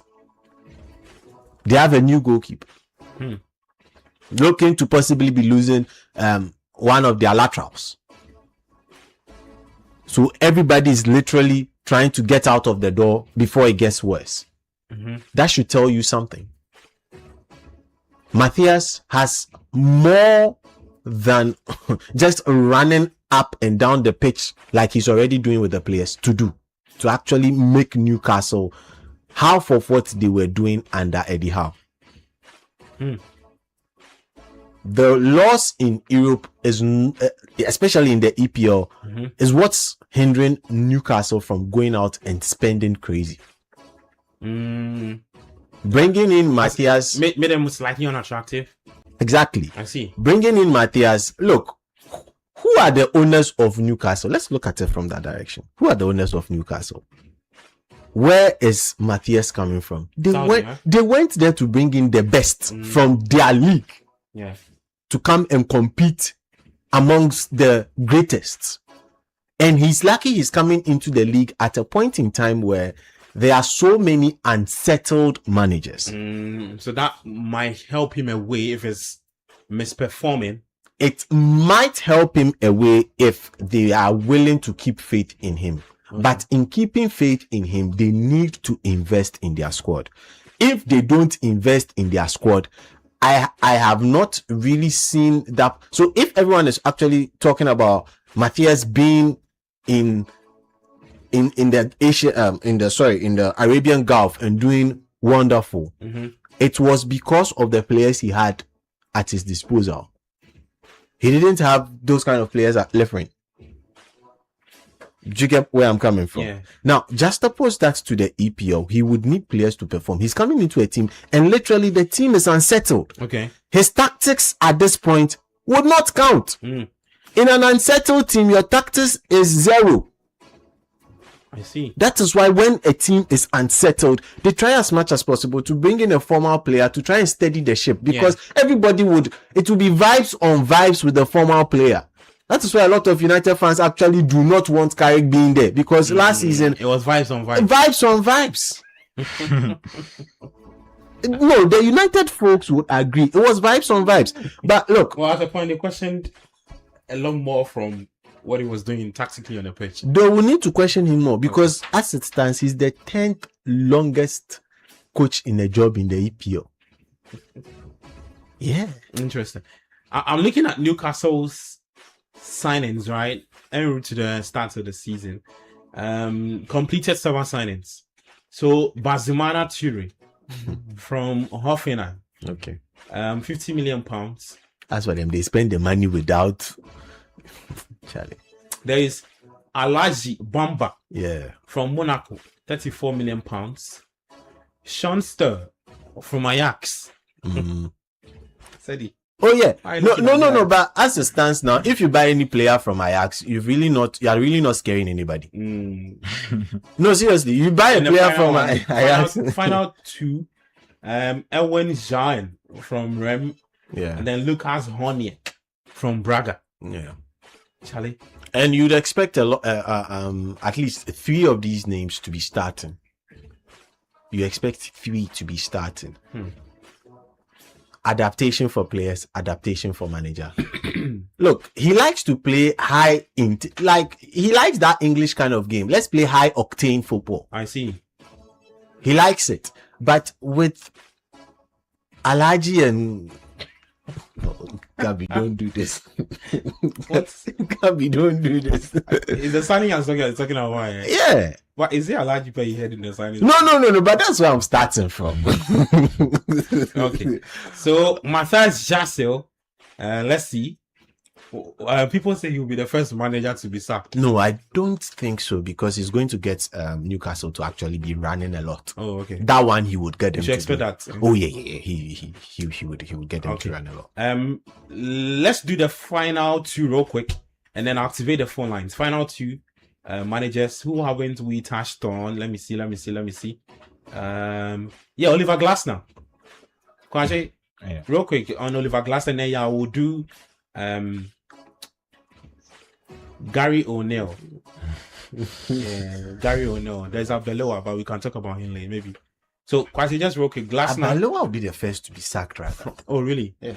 From Palace to Forest. He's going to work with Evangelos Marinakis, the dramatic owner of. The only owner who can go and fight at a basketball game. The only reason it makes sense for me, because if you look at what how he was behaving at the end of the season with Crystal Palace, I really thought he was about to try and move up to a different level. He hasn't really been able to do that. The only reason the move to Nottingham Forest makes sense to me is I think his salary has gone up a lot. Yeah. And if he is sacked, he will go away with a large payday. So in the end, it makes sense for him. He probably has a bigger budget to spend. I think this is Forest trying to recover what they lost when they sacked Nuno. he is a proven manager now. And you were making fun of my point at the success of managers. Only five, I was going through the list. Only 5 Premier League and the managers in the Premier League right now have won a league title in Europe. Only 5. Only Who 5 are of they? them. So Arteta, Unai Emery, Matthias Yasso from Austria, Marco Rosa. Why are you having the conversation now? Alonso. How they call it? Marco Rosa and Alonso. None of them have won a Champions League. The best you get is Europa League with Unai Emery and a Conference League and with Enzo, and also Glasner. Yeah, but then Yasso has won the Asian Champions League. But that's just against Yokohama. I'm not going to engage. But the point is, it just goes back to the point we're making at the start, where the quality of managers in the league have gone down incredibly. Going back to Sedi's point, where 10 years ago you had Pochettino at Spurs, you had Mourinho at United, you had Arteta at Chelsea, you had Conte at, so you had Arteta, you had Wenger at Arsenal. You had Conte at Chelsea. It was a different level, and I just think that the quality of managers has gone down. In terms of Glasner, it's a sideways move for him, where I'm not sure what the end game is, because I don't think in the league wise, unless they are trying to push harder in the league, and they have made it into Europe recently. Just last season, they made it into Europe at the expense of Glasner's own Crystal Palace. So I don't think there's anywhere further they can push in the league, especially now that they get Palace into the Europa League after they were knocked out by Nottingham Forest. So then now go to Nottingham Forest, who are not in Europe at all. It's a very sideways move. Can he handle Marinakis? Because now he has to be dealing with 24 players and then an additional owner who is very difficult to satisfy. Yeah, Marinakis can be all okay with you for like 3 days, and then the 4th day he just switches the button. This is me being cynical, but I think he's looking at the job and thinking he wanted the AC Milan job at that time, I think, and the Leverkusen job. Both of those, for other reasons, were unavailable to him.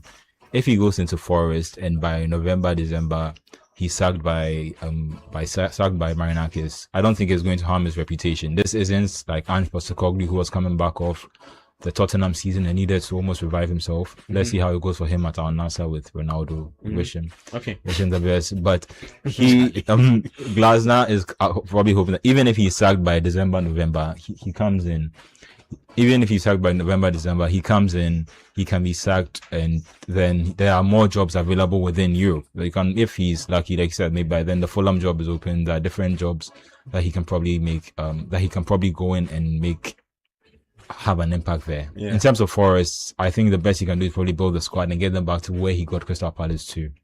And it should be a good season for them because they are a good manager.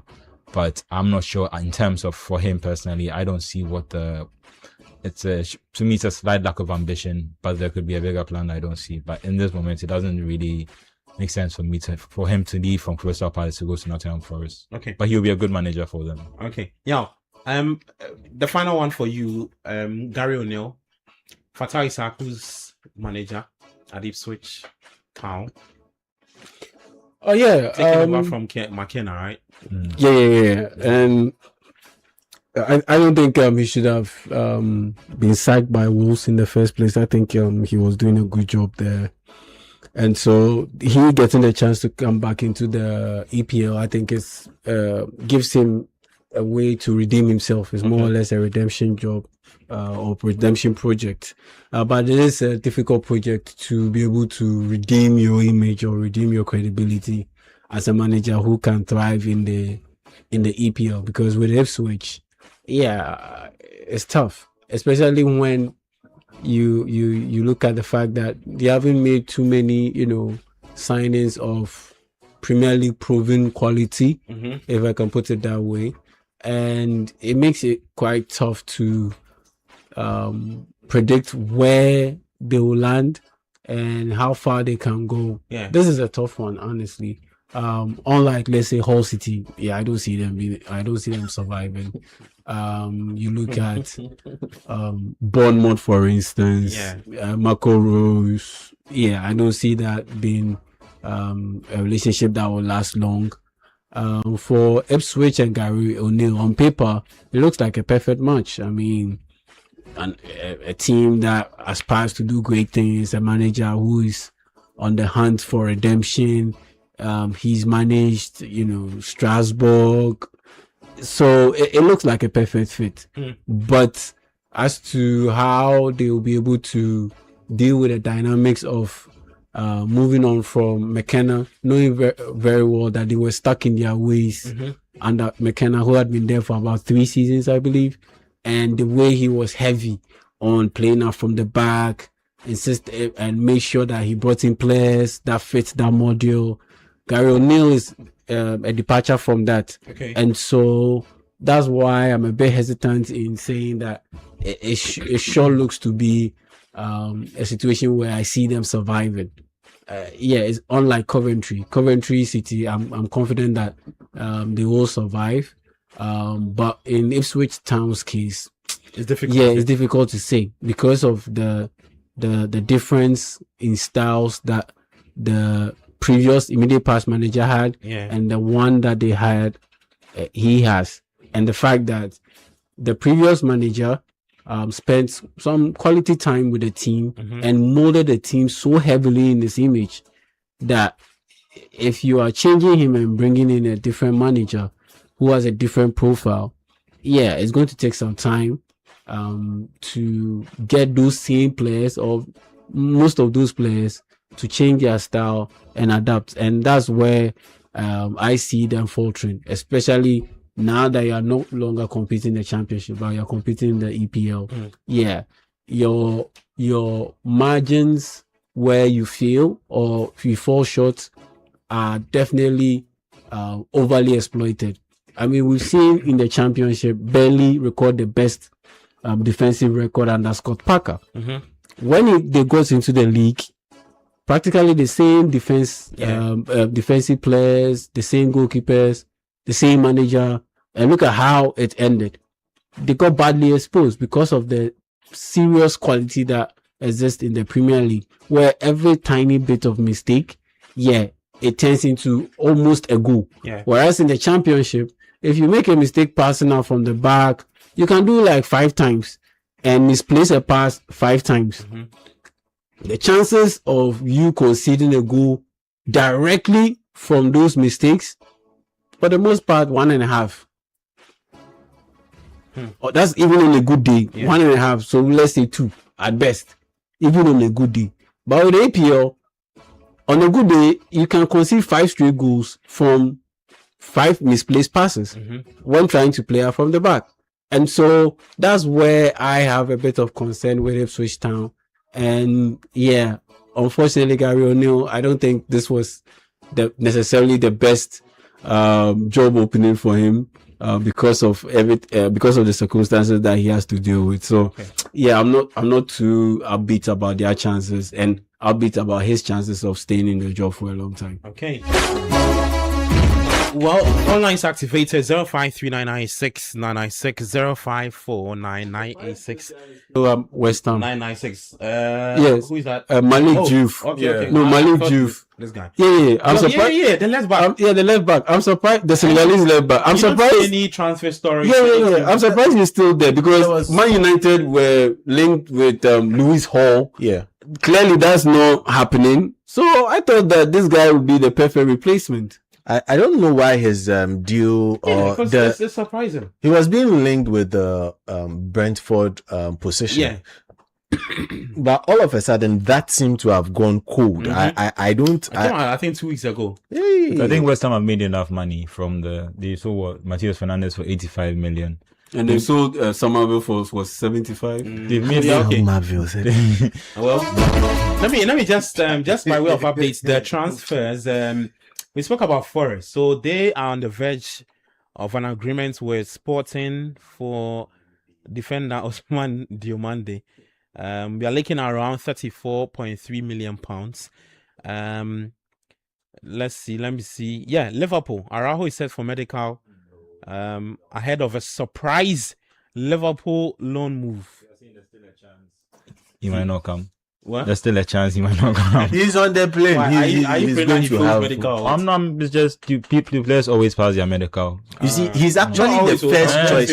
He's the first choice of the hierarchy of Liverpool Yeah. to try and pepper that role, centre back But pairing. from Konate's last season to think Wow. that Araujo is the guy to come in, like, I Upgrade. don't know. Well, Fantastic. and a part of the Turkish league, they are interested in Romelu Lukaku from Napoli.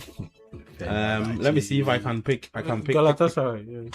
Yeah, I can pick him. Yeah, Arsenal. are done with Galatasaray have Bruno Guimaraes. no, Icardi. they have Icardi and No, Lang, but I think he's out wide. no. And for the also, strikers, Osimhen. Osimhen. So it's Fenerbahce that are trying to Yo, get. this is Fenerbahce. Oh, okay. Yeah, this is from. They also have Greenwood, who is already scoring. Napoli are also went up to push ahead for a move for Chelsea defender Benoit, but they actually They'll end up doing it. So Does Chelsea sell too well? Because that's just by way of the transfer updates. A few of the updates that we've had today. You can call us now 0539986996 0549986996. Call us. Let's get talking. Share with me. Bruno your Guimaraes managers has and also all that. signed for us. Yeah. It's He done says and he'll dusted. give his best. It's done and dusted. We are waiting. But Gabi, you see, there are some key positions for certain teams that they really need to look at. The transfer window is going haywire. Money's flying over people's heads here and there. But the likes of Liverpool need to sort out the right hand side of their pitch. That entire portion, from front to back, To the back. they need to sort it out. You see, The front, I mean, they are looking at Bakola. Oh, I mean, Bakola is mostly plays predominantly on the the left. left. on the left. Should Oh, on the Bakola right, come, okay. they'll get rid of Cody Okay. Gakpo. Let's see what happens to Liverpool. All But the for best. the right, they are looking at Mbaye, who has already scored in their preseason game against Manchester United. So they are looking at him. But Mbaye for I mean, Frimpong can play both right back and right wing. So Okay, let me take this message on And YouTube. Conor Bradley is also coming back. Yeah, this message on YouTube from Sopon91 says, I love your show. I'm a huge fan. I've supported Arsenal since 1982. Wow. I'm not an Arteta fan. He's average. After spending 1 billion, he had to win the EPL. Okay. Hi, anyone, where you calling us from? Hi, your name and where you calling us from? Okay, okay, so his name is what? Charles. Your name is Charles. All right, talk to me. Charles from where? Achimota. Charles from Achimota. What team do you support? Yeah. Please, I just want to tell all my Chelsea fans that they should relax for Alonso. The starting point or the friendly match doesn't determine anything. He's going to do well, so we should just relax and see the masterclass of. Okay. Interesting thoughts. Let's. So I want all my Chelsea fans to relax. Okay. Sit at home and join masterclass of the Xabi Alonso. He's going to do well, so we should just relax and look up to him. All right, thank you so And much. I would like to ask this question to you. So the fact that Rodri said yes to Barcelona does that mean that Madrid can't do anything about it again? They can't sign him again. It's player to club. He's agreed. I mean that has been worked out. The player says he wants to play for Barca, so it's left in the club to club agreement. Okay. Yeah. All right. All right. Thank you too. Let me talk to my next caller. Edward, welcome to the show. Where are you calling us from? My name is Edward. I'm calling from Chile. Kindly turn down the volume of your radio set for me. Yeah. All right. All right. Then please go ahead. I'm a Chelsea fan, and I want to say that Chelsea is going to have a good season next season. And also, there's one thing all Ghanaians are forgetting. The upcoming AFCON matches. Where is Ghana going to play its matches? I want to find out from you guys. Thank you. Okay, thank you too, Edward, for your thoughts. 0539969960 0549986996. Call us, let's get talking. We've looked at the Premier League managers. We didn't touch on all of those. We left Arbeloa for Fulham. But just get to me on what you think of your team's chances this season. Lots of new managers in the Premier League. 054996996 0539986996 for the preseason games. United are taking on Paris Saint-Germain as we speak. So there are some more games that are happening. Chelsea played AC Milan early on today, and there are some more games too you can look forward to. For the preseason game. Bayer Leverkusen beat Sevilla by 2-1. There was Brighton are currently beating AS Roma by 3-0 to 0. No, there's a huge problem with the Italian league. What's that? The Italian league is a pure reflection of the Italian national team. Recycled ideas and just and men. Yeah, musical chairs for all the coaches in there. They are just shifting everybody over the place, and they are not bringing in like proper players. They'll wait all the big clubs not even big clubs now, all the clubs in England will finish signing whoever they want to sign. And now the English clubs want to offload the players who they brought in others to replace. Then the Italians will say, I am here, give me. How? Interesting. Has it not been the case in the last couple of seasons? And that is why the Italian national team is where it is. I see. Because when you play against better opposition, you see, it improves the quality you have. Yeah. But when you are bringing in, if I tell you people they are buying for 40 million in the Italian Serie A, you get angry. I mean, if you look at their manager, I think last year we had Spalletti, who had already managed at Inter and won the league with Napoli. Then Allegri had already been with Juventus and had gone back to Milan. Then they had Gasperini, who had then moved from Atlanta and now gone to Roma. Like, it's all the same old people. And unfortunately, they are quite old men. But it's the same old, and you had Conte, who's already been to Juve, won the league with Inter, and has come to win the league with Napoli. Like, why is there no loyalty in the Italian league? Why are you allowed to? Because I think within the Premier League, at least, there are certain moves that players try not to make. Welbeck being the first player to play for Chelsea, Arsenal, United. Like, there are certain moves that players don't cross, but I think it's right now that teams are trying to make that a bit more fluid. You see Arsenal and Chelsea selling players to each other. But I think in the Italian league it's become a bit Chelsea, too Crystal Palace. Yeah, in the Italian league it's becoming a bit too, if it doesn't work here, it can work here. And and it happens a lot. Sometimes you see a player not working in this context and they just switch to a different club and it works. I agree, because at a point I lost count of where Mauricio Sarri was coaching. Because today in this season he's with Napoli. The next time I'm looking for is Lazio. I'm like, bro. But they've got new blood in there, Amorim. Yeah. But he might get sacked first. No, but I think he's one of the players who's so fit to when he gets sacked from Napoli, then when he gets sacked from Milan, then Napoli can go and pick him up.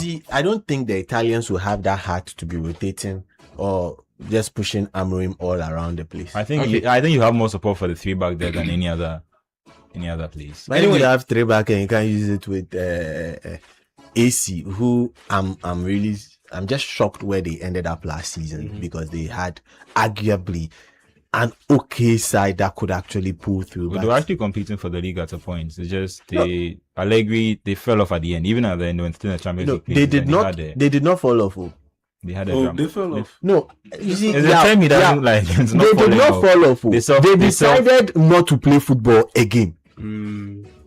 No, I think he went into defensive move where it's like, I'm trying to win the title. Let me just walk over the line with certain games rather than. And he's not the most expansive manager in the world, if I've been honest. No, but you can't go defensive with the kind of players you have. You see, the Italians play. Please, but word of caution to the Italian Serie A teams. We beg you, this season, we don't want that situation where we'll come and sit down and watch Inter versus Milan, 90 minutes, 0-0. 0-0. Juve versus Torino, 90 minutes, 0-0. Don't worry, Como will give you the goals. They were the only ones who were scoring last season. Yeah, that's what I'm saying. So, and this season they've got Chaloba. Also, like I said, PSG are taking on United. Is 1-1 in Bayern for PSG, Mbuemo for Manchester United. Clarence Nipapo has joined us. He's also a big fan of all the transfer. Clarence. Yes, on my way here, I was listening to you guys, and just add to what the guys mentioned on Ronald Araujo. Yeah, it's an option to buy with Liverpool. Agreements are done. So he's on route to I don't know why do the his Liverpool medical. fans don't like it. So I think he's been the reason Barcelona have been knocked out of the Champions League in about his 3 style consecutive of now. football may better be suited for the EPL. Because he doesn't seem to be a technical he likes player. all the racket. And the high line Hansi Flick played over the past seasons he's been at Barcelona has exposed him. Okay. So hold on for me. Let me talk to Shaibu. Shaibu, welcome to the show. Where are you calling us from? I'm calling from Kaswa. Gabi, how are you guys? I'm doing okay. How about you? I'm doing fine. What team do you my contribution is to my fellow Chelsea fans. Okay. For me, Chelsea will do well if we get rid of Sanchez, Villa, Pape, these kind of players. They don't deserve to be with us. If they are so, they are especially Sanchez and Jorgensen. So that's my contribution to my fellow Chelsea fans. We can only be optimistic if we get rid of all those players. So that's my contribution. Wait, which goalkeeper would you prefer? I told you already, the Porto goalkeeper, Diogo Costa, eh? Yeah, he is the best option for us. So you like the signings so far under Alonso? Come again? Do you like the signings so far under Alonso? Come again? Are you okay with the signings done so far under Alonso? Oh yeah, except the only thing remaining now is the goalkeeper. When we are able to get one goalkeeper and one central defender, we have goalkeeper. And I prefer Jackson to stay so that Villa will go. Chelsea is good too. Okay. Thank you. Thank you, Shaibu. 053-996-996 0549-986-996. What's up with Pep Shavara? Is it done? From where I sit, just little things to be ironed out. But Chelsea don't want to pay his release clause. That's why the whole thing has dragged on a bit. He has. What's the how much is that? It's in excesses of. They agreed a fee of 29 million. Yeah. So they are just trying to work around an agreement because such an opportunity will not come for him again. Just on Chelsea and release clauses, ironic because the last time I remember Chelsea going and playing a full release clause was when they went to pay 71 for Kepa. And Costa and Mannion have been right there, very obvious. And it seems like they don't seem intent on solving their goalkeeping problem. No, but they've got Mike Penders, who did well at Strasbourg. Mike Penders. Yeah. Somebody they can't rely on. No, they can. At this point, I think they can. Okay. Let's talk to Kojo. Kojo, welcome to the show. Where are you calling us from? Gabi, this is Kujo. Kujo, okay. How are you, Kujo? Gabi, I'm cool. Can you tell me, apart from Karinchik, the World Cup squad, how many of them have gotten a transfer to any bigger clubs? Qatar Isaac is going to moved from after spending our hard-earned money. Oh, but I didn't see that coming. After wasting our money. I thought the question you were asking, you're building it on the performances of the players you saw. I didn't see. So that's like I'm asking you. How many of them so far? So 2 players. Isaku is at Ipswich. Who again? And is it worth our money? Derek Lucasen. So 3 players, in fact. Derek Lucasen, Fatah Isaku, Caleb Yurinchi, Gideon Mensah. And is it worth the money they spent? Say what? Is it worth the money our money that they spent? No, but how is that in relation? Because I'm thinking you're asking a question based on because their agent paid for them to send them so that they can get transfers and then playing time in their various teams. How do you know this? At the expense of those who are supposed to give us better do better job for us. Kujo, yes. Do you have evidence to prove what you are saying? this is not about really having evidence, Gabby. Okay. All of us know that the players who are supposed to have gone to the World Cup were not selected because they did not have any godfather over there. Are you okay? Well, I mean, fair enough. Now, okay. Don't forget that Infantino's time is also ticking.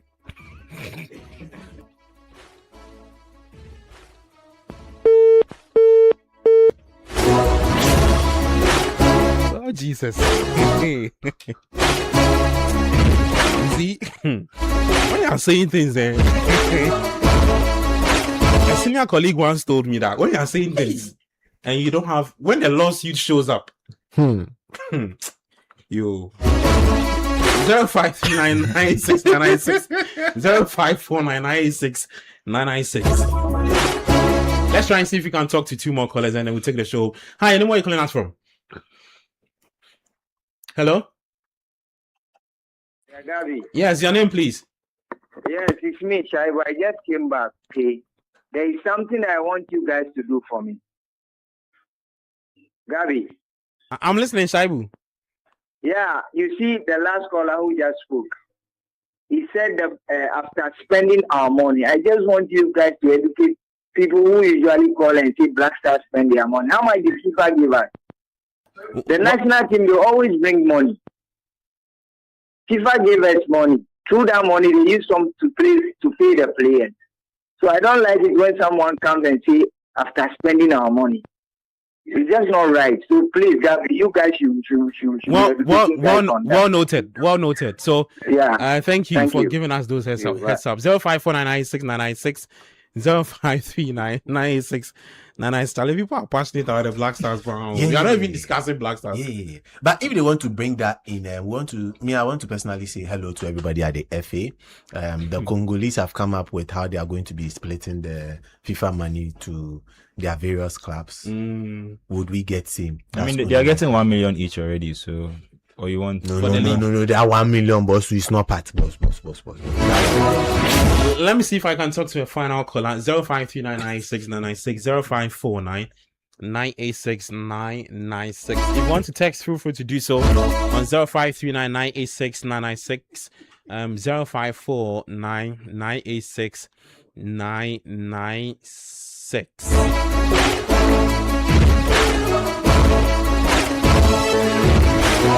In terms of the preseason games, as we speak, PSG are taking on Manchester United. It's 1-0 between the two sides. There are some more games coming up today. In the preseason games, let me see if I can run you through real quick, and then I can just also run you through the games for the 2026 WAFCON, the quarterfinal games that starts today. Real Madrid will be taking on Ferencváros at 5 p.m. later today. There is I don't know where they found the 124 to buy Diamande. Is it your money? but Liverpool found 125 for his. You've been spending a lot. Why do you want to? I want to spend over 100 on. No, but I mean, after what they spent, and they have Rodrigo there. That part is actually an interesting conversation. And it's his injury, so when he comes back, I don't know how the front line is going to look like. And already Jan starts, right? The three of them don't start. I'm saying Jan starts. 120 will sit on the bench. Yeah, but 70 million is going on loan, so 120. No. There's a difference between 70 and 120. First 70 was big. Now 70 used it to buy French players from big clubs. You send them on loan. Yeah, the likes of Manchester United. Start, right? Yeah. Oh yeah, he'll play. He'll start. Yeah, because Rodrigo, at this point, clearly there's the green light for him to go to Arsenal. Yeah. Because Arsenal have been interested in him for a while. Yeah. And he got that ACL injury. Once he comes back, I definitely see him being the one to be shipped out. One has to go. One has to go. And if Vinicius Junior beyond this season does not play ball, I mean, you've done it under Xabi Alonso. If you do it against Jose Mourinho, knowing very well that Mbappe is the one who is expected to stay for the long haul. Yeah, he will also get shipped out. All right, let's talk to our final caller from Teshi. Kobe, welcome to the show. Yeah, I'm cool. I was doing something, but I had to just call to rectify something. One of them called just recently and just said, when we went to the World Cup, we got some money. So what? It's cool to pay the Black Stars such huge amounts of money. So what?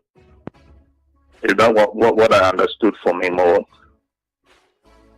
so if we go to the World Cup and we get a huge sum of money, the best thing is the best way to use such amount of money is to pay players $100,000. Are we serious?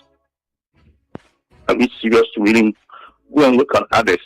We went to the World Cup and got such amount of money and see that is how they are using their money. Look at our league. We are just a few weeks to the commencement of the league. There is no publicity, no advertisement, no serious activation to even let people know about the league. Nothing. When we are about to bring out the fixtures of the league, the day the finance minister said he was going to read the budget, that's the exact day the FA said they are going to renew the fixtures. I remember I listened to another station and we were talking about FIFA forward money. So far, ever since Ketukweku became the GFA president, FIFA have given us $16 million to FIFA forward money. Look at what Malawi is doing with their FIFA forward money. Kid said have built a stadium from scratch with their FIFA forward money. What have we done? What have we done with it? What have we done with our FIFA forward money? Nothing to show. Nothing to show. Look at our league. Today, our juvenile teams have not become a ground for the football people to now showcase their players, not market their players. Okay. Today, the Black Stars have no future because it's the juvenile teams that will bring the players, that the players will get their telepathy, their chemistry and all that. That's where you can invite the sense of we have to go. It's and 4 all that. p.m. We have to go, right? You can come back next week to continue. Look, if the government doesn't take the all right, so that's it for today. Interesting. Just before I go, we have the WAFCON quarterfinal matches coming up today for you.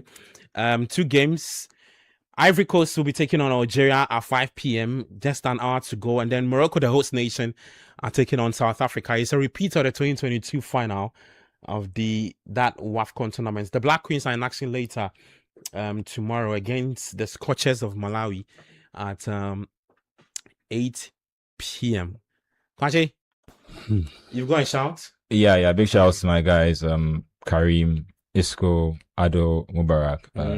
Yeah, they're following the show live. Share you guys. Hard guys. Charlie. Then they listen as well. Yeah. You know we shout out your guys, so that's a panorama thing. Oh, okay. I'm asking you. You're asking me? Yes, please. Me, I'm hosting the show. You're telling me to shout. Okay. It's Clarence. Just a quick one. Big one to Ricardo Arthur, a very good friend of mine since childhood. I told him that I'll be on for some time, so yeah, I'll speak with him after. So we have something coming up, so that'll be hard. Yeah. Sorry. So shout outs to the Chelsea people. Which Chelsea people? I am your Premier League insider, not a Chelsea insider. Or at most, if you want to reduce it from Premier League, you can make it the London insider. Yeah, man. Okay. But big shout outs going out to the man John Felice Esquire. Yeah, it's his birthday today. So yeah, happy birthday going out to him. Okay, yeah, you got anyone you want to big shout to Shaibu Hamisu. Not Shaibu, our guy who usually calls. Big shout to Shaibu Hamisu. Okay. Big shout to Dominic Asante Chumesi and big shout to Pakwesi, the car dealer. Big shout to Pakwesi. I like where y'all see. Pakwesi bring we cars. But let me shout out Pakwesi too. Yeah, big shout out. Pakwesi. Shout out.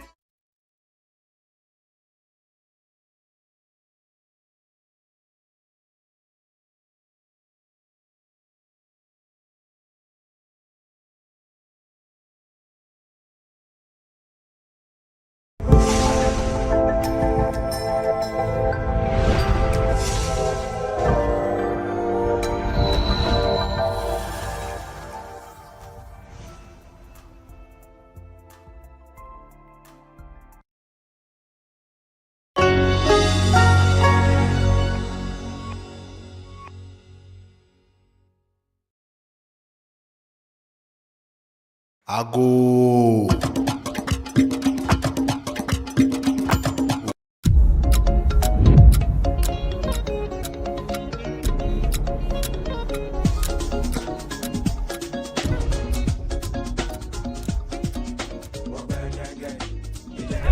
God bless you. Rule number 2, no sleeping. Rule number 3, if you sleep, you will pay 1,000. Simple. Old CD or new CD?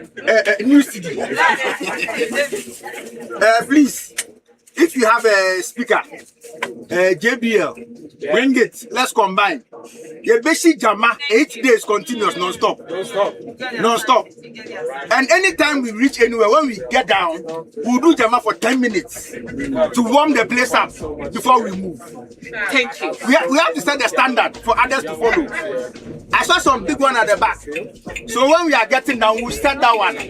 Now you know it's foam. Now the day is foam here.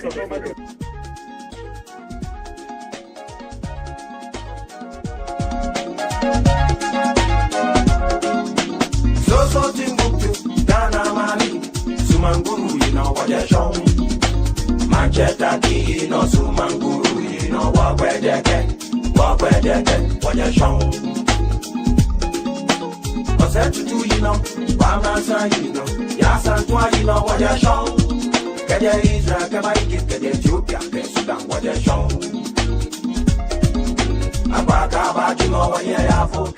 Jack and Jill went up the hill, or in this case, the Heritage Caravan went up the hill to tour the beautiful Safari Eco Park in the Eastern region. Sorry, I had to stop singing.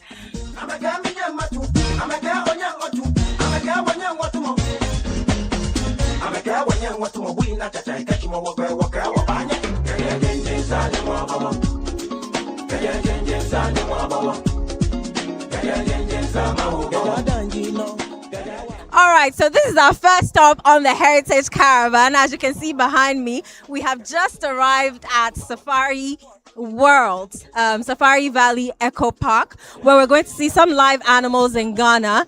And, you know, the bus has become entertaining. Heritage Caravan 2026 is already on. It's going to be a fun time.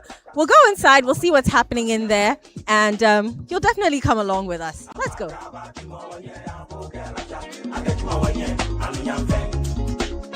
Them say me no fit jump. Them say you no fit jump. Them say we no fit jump.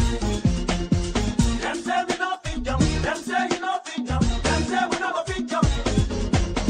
I'm a girl when you want to my boy na cha cha catch my walk banya. Get it inside the mama. Na be why you know. Get it inside the mama. Padi get the you know. Get it inside the mama. Umre kwedu. Get it inside the mama. Umre kwedu. Get it inside the mama. Sumin de ura de pa. Get it inside the mama.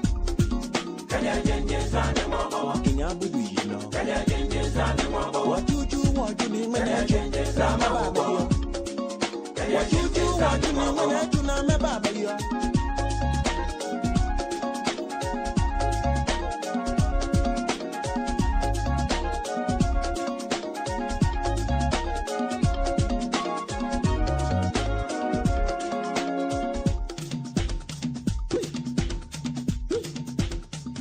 This is the land to my left, top there.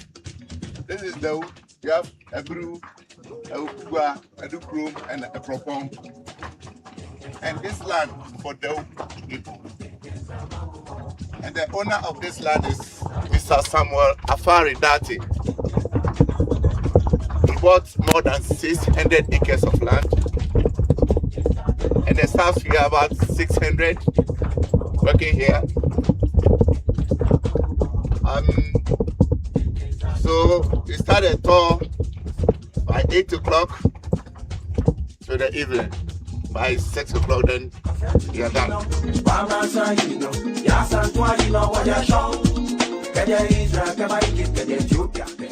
Pack 1 is on guided tour. We have 3 packs. Pack 1 is on guided tour. Feel free to explore. When you are ready, my colleagues will take you through the landscape and the area.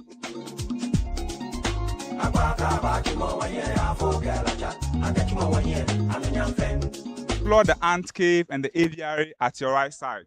When you get there, tour guides will receive you and take you through the experience. From there, you can also feed some bigger animals at the far end over there. So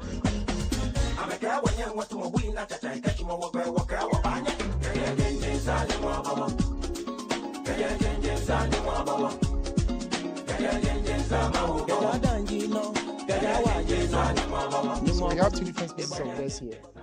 So the bigger one over here, that one is the emu from Australia. Then we also have the rheas from South America. They are in the same family as the ostrich family.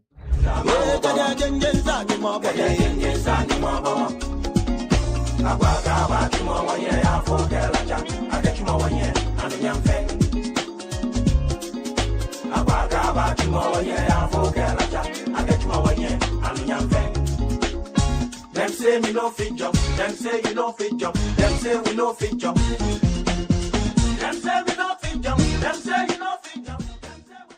All right, let's see what's going on inside this ant cave. Oh, wow. It's dark. And it smells a bit foggy. And there are two paths. So with the two paths, it takes us to the same exit. And in the ant habitat as well, it has several outlets. Yes, they could use several holes in taking out. But this part is serving as whilst other ants are getting in, trooping in with other foods, and other also taking the exit to fetch or scout for more food. So where the ants actually live are the things we see on top. So these are the chambers, and one can hold about thousands of ants.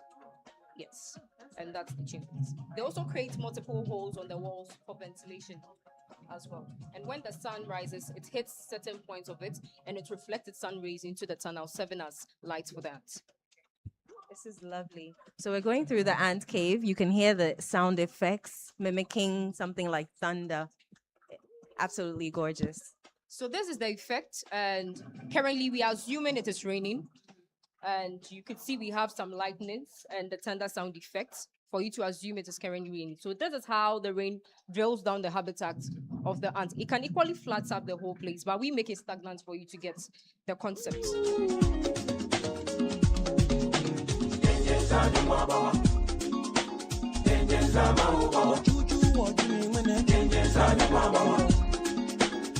There are three amazing parks at the Safari Eco Park, and I must say, there are so many things to see. So many species of birds and wildlife. Oh, and one fun thing, you get to feed some of the animals.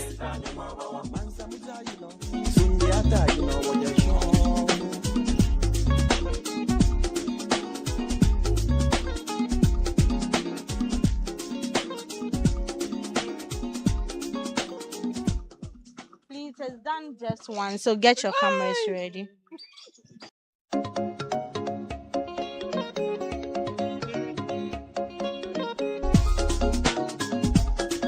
How many species of birds do we have here? We have 11 different breeds. Lovebirds, budgies, parakeets, turacos also. And what's this feed made of? It's mixed, so we have millets, we have rice, carrots, and also water.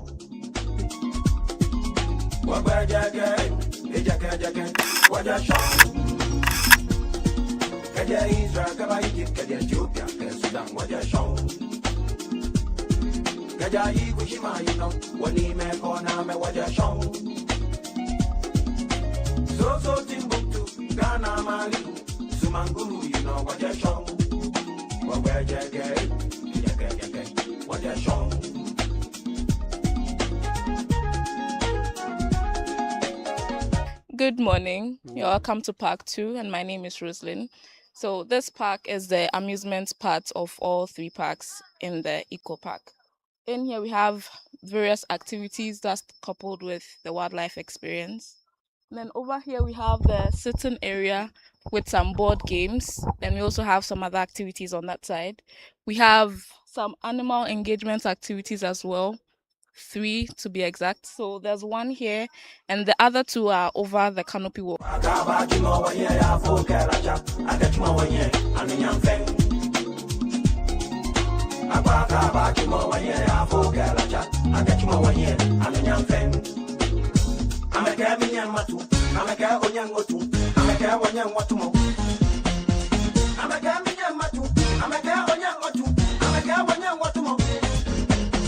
I'm a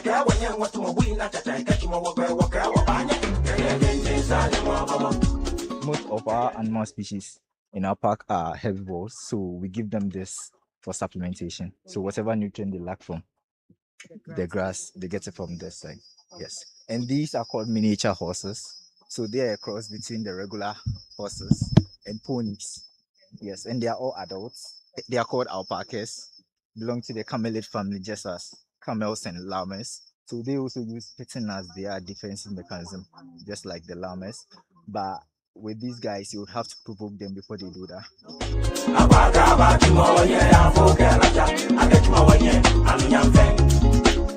Them say me no fit jump. Them say you no fit jump. Them say we no fit jump. Them say we no fit jump. Them say you no fit jump. Them say we no go fit jump. I'm a girl when you want to my boy la cha cha. Catch my walk. So we're at part 2 here at the Safari Eco Park. And part 2, we've seen miniature horses so far. We've seen alpacas. And now we're going to see meerkats.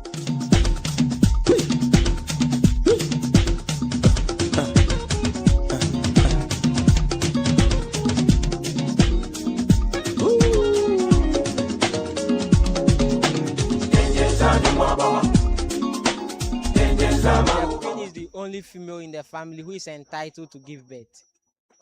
No other female in the family dares to give birth except the queen. So if a female gives birth, what happens? If a female gets pregnant and the queen finds out that that female is pregnant, it's either the queen will kill that female or chase that female away, or maybe wait for that female to deliver. Then after that, kill the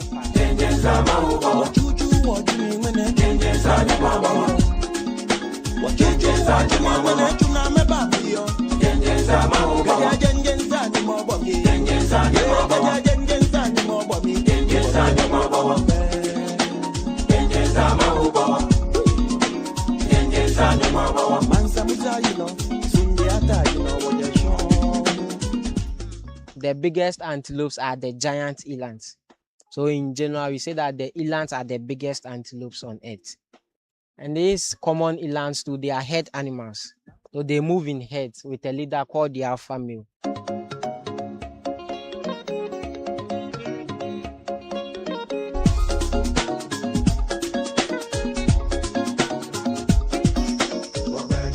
And on my left, we have the Inyala antelope.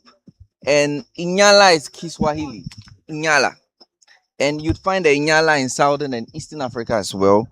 And the Inyala is a medium-sized antelope. They are born reddish-brown like that. As they age, the male changes color. So like with men or with humans, men will normally grow facial hair. With this, the male will grow blacker. He'll grow very long spiral horns, and he's twice the size of the female.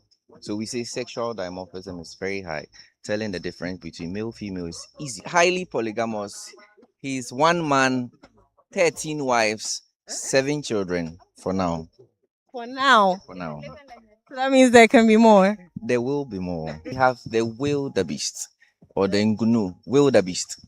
So you find them in southern Eastern Africa as well. They are herbivores. They have 4 chambered stomachs. So they are ruminants. They feed the rest, they chew the cud. And the wildebeest have the bovine facial structure, which is the face of the buffalo. So they look just like the African buffalo, but they are nothing like the African buffalo. They are antelopes. So they don't mean their mean look. I'm going to start with Andy first. So far. So fantastic. I love that. I love that. Yeah. Are you enjoying the experience? Yeah. I mean, it's exciting. It's educative, and I'm just looking forward to what lies ahead. Part 3, so he says. So we are waiting. Day 1, so far so good. So far so good. I'm just really excited about the whole experience so far. I was very scared about the birds because when I was feeding them, I wasn't expecting all those feathers on my hands. So when I got there, I was like, ah! Oh, you're one of those who screamed. Oh no! I have a whole video on it. I'm like, oh my god, it's so embarrassing. Especially when they tell you don't scream. Don't scream, and then that was just I had to scream because it was just weird on my hand. Yeah, It feels a bit awkward. But I'm happy that at least after that you can wash your hands and things like that. I think they're really, really intentional about what they're doing. So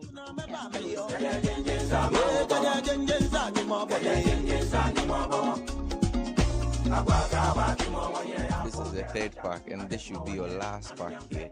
And I'm Emmanuel. The most dominant tree here is the rubber tree. That's the rubber tree. So that is what you get natural rubber from, and that is what you make the car tires, the motor tires, all out of. Just like humans bleed when they are cut. If you cut that tree, you have rubber coming out, and that is natural rubber.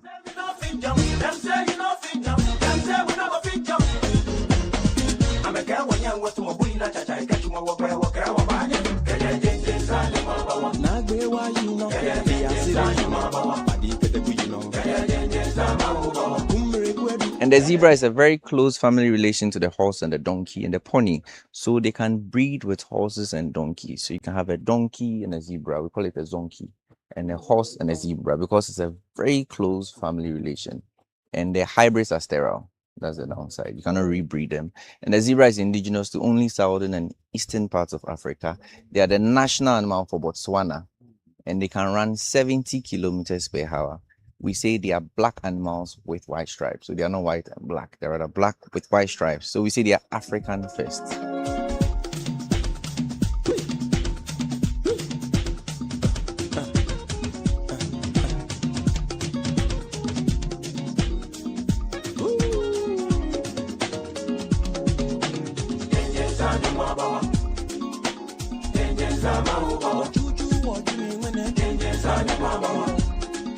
Well, these are some of the things that you are privileged to do when you come to the Safari Valley Eco Park. And so, you can make your way here and clearly enjoy it.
After all that walking and wildlife watching, it was officially lunchtime. We burnt the calories, so yes, we definitely earned the feast, and Safari Eco Park did not miss.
We're off to our next stop, our home for the night, the Royal Senchi.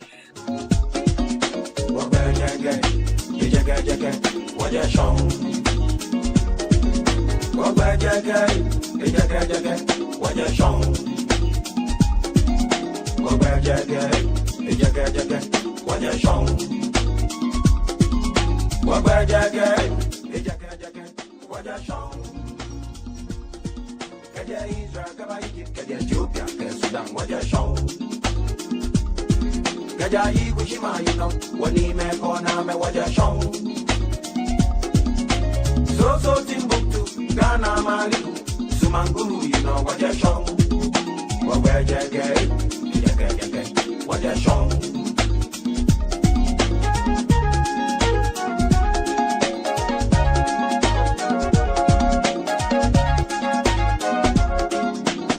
So Timbuktu, Ghana Mali, Sumanguru, you know what they're showing. Manchester, you know, Sumanguru, you know what they're what they're showing. What's that to do, you know? Bamasa, you know, Yasantua, you know what they're showing. Kaya Israel, Kamaiki, Kaya Ethiopia, Kaya Sudan, what they're showing. Abaka, you know what you're for, Karaja, I get you over here, and in young thing. Abaka, you know what you're for, Karaja, I get you over here, and in young thing. I'm a Gamian Matu, I'm a Gamian Motu, I'm a Gamian Watumo. I'm a Gamian Matu, I'm a Gamian Motu, I'm a Gamian Watumo. I'm a Gamian Watumo, we not that I catch you over where walk out of Banya. Kaya James Animal, Kaya James Animal, Kaya James Animal, Danjino, Kaya James Animal, Nimobami, Ebaba, James Animal, Kaya James Animal, what you do, what you mean, Kaya James Animal, what you do, what you mean, when I do not remember me, Kaya James Animal, Kaya James Animal, Kaya James Animal.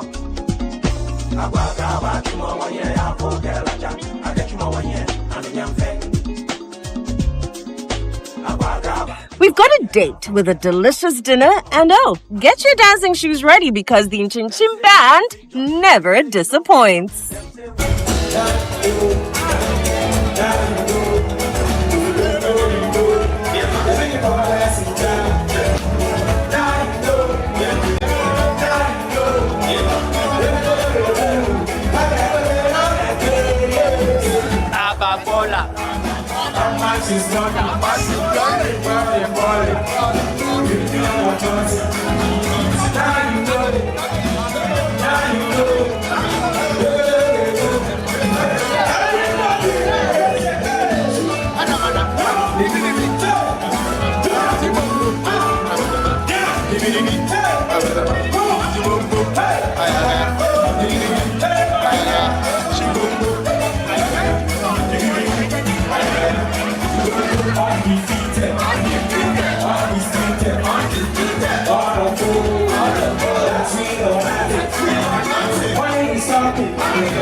Blessings on blessings.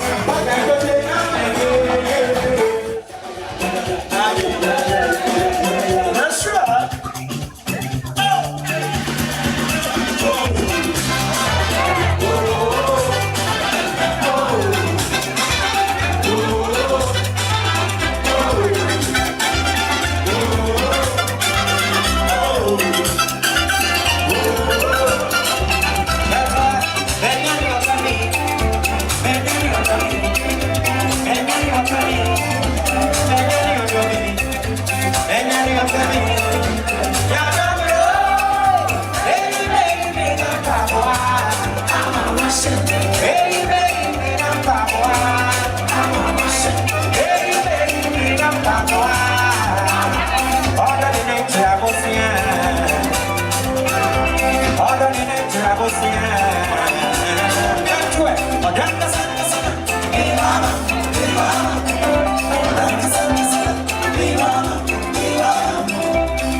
Ago.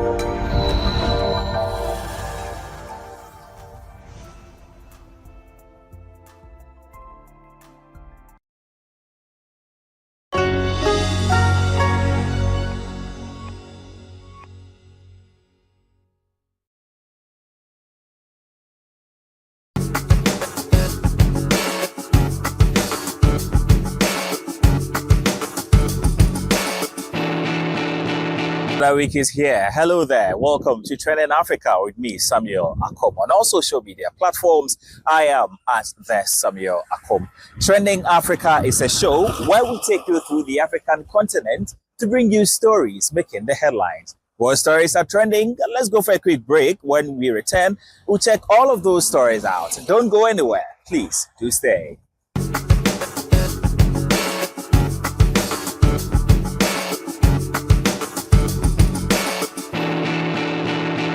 Welcome back from a quick break. This is still Trending Africa with me, Samuel Akom. On all social media platforms, I am at the Samuel Akom. Let's begin the episode from Nigeria. In Nigeria, somewhere in 2016, the federal government introduced a whistleblower policy. And since the passage of that policy, some huge amount of money have been retrieved from corrupt officials. The policy basically allowed citizens to whistleblow of corrupt activities for the federal government to take action. Now, it's been 10 years since the introduction of that particular policy, but it appears it has lost its momentum, and citizens are questioning whether or not that policy still exists. There's more in this report by Trust TV News' Akogu, bringing us up to speed on the current happenings with that particular policy. Whistleblowing in public offices is a vital anti-corruption mechanism that helps expose financial misconduct, recover stolen government assets, and enforce public accountability. The active presence of reporting channels is expected to force public office holders and ministries, departments, and agencies to adhere strictly to due process, knowing that unethical actions can be exposed by internal or external observers. But why is Nigeria's case different? If you are encouraging illegality, then you are going to suffer in illegality, and Nigeria is going to remain poor. You don't want the country to remain poor. We have to make sacrifices. All these countries that you see that have done well and developed is because of the sacrifices they've made. And today, Nigerians are one of the highest immigrants in the world. They go to different countries. They want to live in these countries. But then, if these countries were living in illegality, there's no way you want to live there. Why the general public believe that the policy introduced in 2016 has lost relevance, concerned citizens say Nigeria may not need such policy if the existing laws are applied properly. What we have seen over the years is a lot of cases where, people, there's corruption everywhere, both in the private sector, in the public sector, and we've not really seen it go down or any direct result of whistleblower policy. I still feel there's a lot of work to be done by Nigerians and even the government in that area. About whistleblowing, as far as I'm concerned, is not an issue. We know where to blow the whistle. It's not government to introduce it. We are not blowing the whistle to even ourselves to blow to somebody. My brother, they know what they are doing. They are just taking us backward. Let us take it forward. There is no government that doesn't have his own hitters, but only say this one is better than this one. This analysis reiterates that a lack of protection for whistleblowers means individuals who expose corruption, fraud, or illegal activities face severe personal, professional, and legal retaliation without adequate legal safeguards. Once you have a law backing a policy, then it will succeed, and it should become a national issue that the lawmakers should handle, because there's a lot of inconsistencies, a lot of illegalities going on in various sectors of the economy, in the oil sector, and power sector, and so on and so forth, and that is hampering the development of the economy.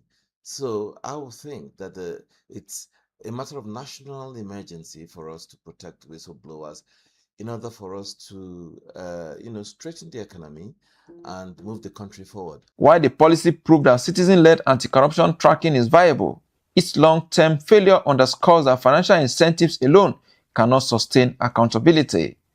Yusuf Akogu, Trust Television News, Abuja. Say Nigeria, because in recent times fuel prices have been very, very high, as we've been bringing to you in some previous episodes of Trending Africa. Now, due to the rising fuel costs, many commuters and residents in the Federal Capital Territory are turning to the Abuja Light Rail as an alternative to boarding the usual vehicle transportation services, due to how cheap the prices of the light rail system is. And so here is more in this report by Trust TV News' Habib Babat, bringing us up to speed on that development. The Abuja Light Rail, introduced by the Federal Capital Territory Administration, connects the city center to Nnamdi Azikiwe International Airport through the Yellow Line. The approximately 20-minute journey begins at the Abuja Metro Station and passes through Kukwaba 1, Kukwaba 2, Wupa, Idu, Basanjiwa, before terminating at the airport. To encourage public patronage, after its inauguration, the FCT Minister Nyesom Wike approved free rides for commuters during the 2 first months of operation. Today, the rail service has become an important transport option for residents looking to reduce commuting costs while avoiding traffic congestion. Passengers who spoke with Trust Television says more than 600 commuters use the train during periods. The service currently operates 4 trips daily at 8 a.m., 10 a.m., 3:30 p.m. and 5:30 p.m. when we follow the train with the money from the coming to Metro, when I saw the amount of people, I was so like, wow, so all these people are in this train. So at least the numbers are around 600 to 700 people.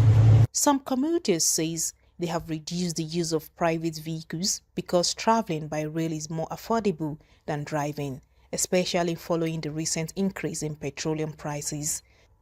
Others say the train offers a safer, faster and more comfortable alternative to road transport. As you can see, some of us here are car owners. We are moving to the airport, so I think it is cheaper, and it's cheaper for passengers, and it's easier for passengers to convey themselves from the train station to the airport because of the cost of fuel. But the cost of fuel, for so many people, they find it very difficult to use their personal car, so they are doing a good service for them. A railway engineer who spoke on condition of anonymity said the Abuja Light Rail has maintained an excellent safety record since operations began, with no reported derailed incident. He attributed this to regular maintenance and continued technical support from the Chinese operators. First-timer passengers described the experience as smooth, comfortable and punctual, saying they would continue to use the service whenever possible. It's actually my first time. It was my own company. I'm going from the metro station to the airport. It's been very convenient so far. I like that it's punctual and it's free. Just very convenient. However, some residents are calling for an increase in the number of daily trips to meet growing demand, particularly during peak commuting hours. Responding to the concerns, the Senior Special Assistant on Public Communications and Social Media to FCT Minister Larry Olayinka says the current timetable is adequate while ensuring residents that improvements would be considered as passengers' demand continues to grow. With fuel prices remain high and the rising cost of living placing pressure on household incomes, many Abuja residents believe expanding the light rail service would provide lasting relief for thousands of daily commuters while promoting a more efficient and environmental-friendly transport system.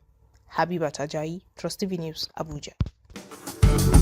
Now, for many, electrical installation is a profession that requires precision, hands-on training, as well as technical know-how. But for Abdul Muhammad, his blindness is not a deterrent for him to do some amazing stuff with electrical installation. In fact, when Trust TV News visited his school, he was in the business of installing solar panels. Here is more in this report telling us about the story of the amazing stuff this visually impaired student is having in Nigeria. Every movement is deliberate. Every connection is carefully made. Without relying on sight, Abdrazak uses his technical knowledge, sense of touch, and practical experience to complete tasks that demand remarkable precision. His confidence and competence have earned him the admiration of teachers, classmates, and visitors alike. In the future, we are heading to a renewable energy system, and all of that has a long time duration. That's what inspired me to be there, to work all of my life on electrical energy and signals materials. So that's what inspires me to work under renewable energy and electrical energy. My dream is that to become an electrical engineer. That's my dream. Abdrazak's passion extends far beyond installing solar inverters.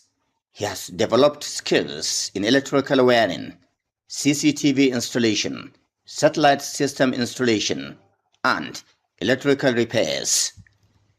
His innovative mindset recently earned him recognition after designing a simple solar-powered chemical sprayer, an invention that won him an award just days ago.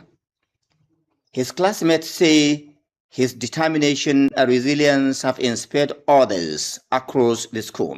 Abdulrazak Muhammad is a person who always loves anything related to electricity. And even when others doubted him, he never give up. He always push on electricity, and today he inspired the whole world, and he inspired us, and he proved that this is who he is. Teachers describe him as one of the most outstanding students the school has produced since its establishment in 1960.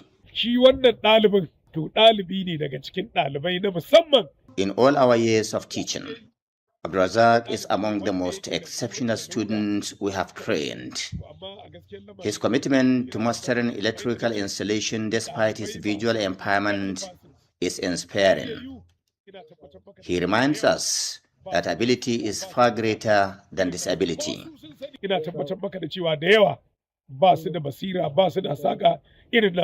The school's principal says Abdulrazak's achievements demonstrate what is possible when talent is recognized, nurtured, and supported. Because Abdulrazak being a blind, but since a blindness is not from the eye, it is from the heart. His heart is brighter. His heart has so much courage in it, which led him to emerge as a winner, and he took the first position. We are proud of Abdulrazak for having him as a student of this school. For Abdulrazak Muhammad, every wire connected, every electrical fault repaired, and every new innovation brings him one step closer to achieving his dream. His story is also a reminder that with the right support and an enabling environment, disability should never be a barrier to talent, ambition, or success. Abdullahi Isma Yamadi, Trust Television News, Katsina. This is still Trending Africa with me, Samuel Akom. On all social media platforms, I am at the Samuel Akom. Let's take a breather here. When we return, we'll head over to Ghana, where some concerns have been raised with regards to a ruling on an appeals on Sedina Tamaklo, the former Maslok CEO. Details coming up shortly. Don't go anywhere.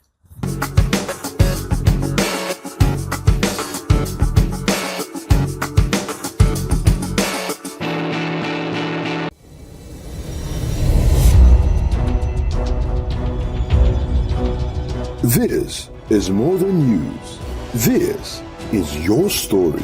Channel One TV, telling your story, empowering change.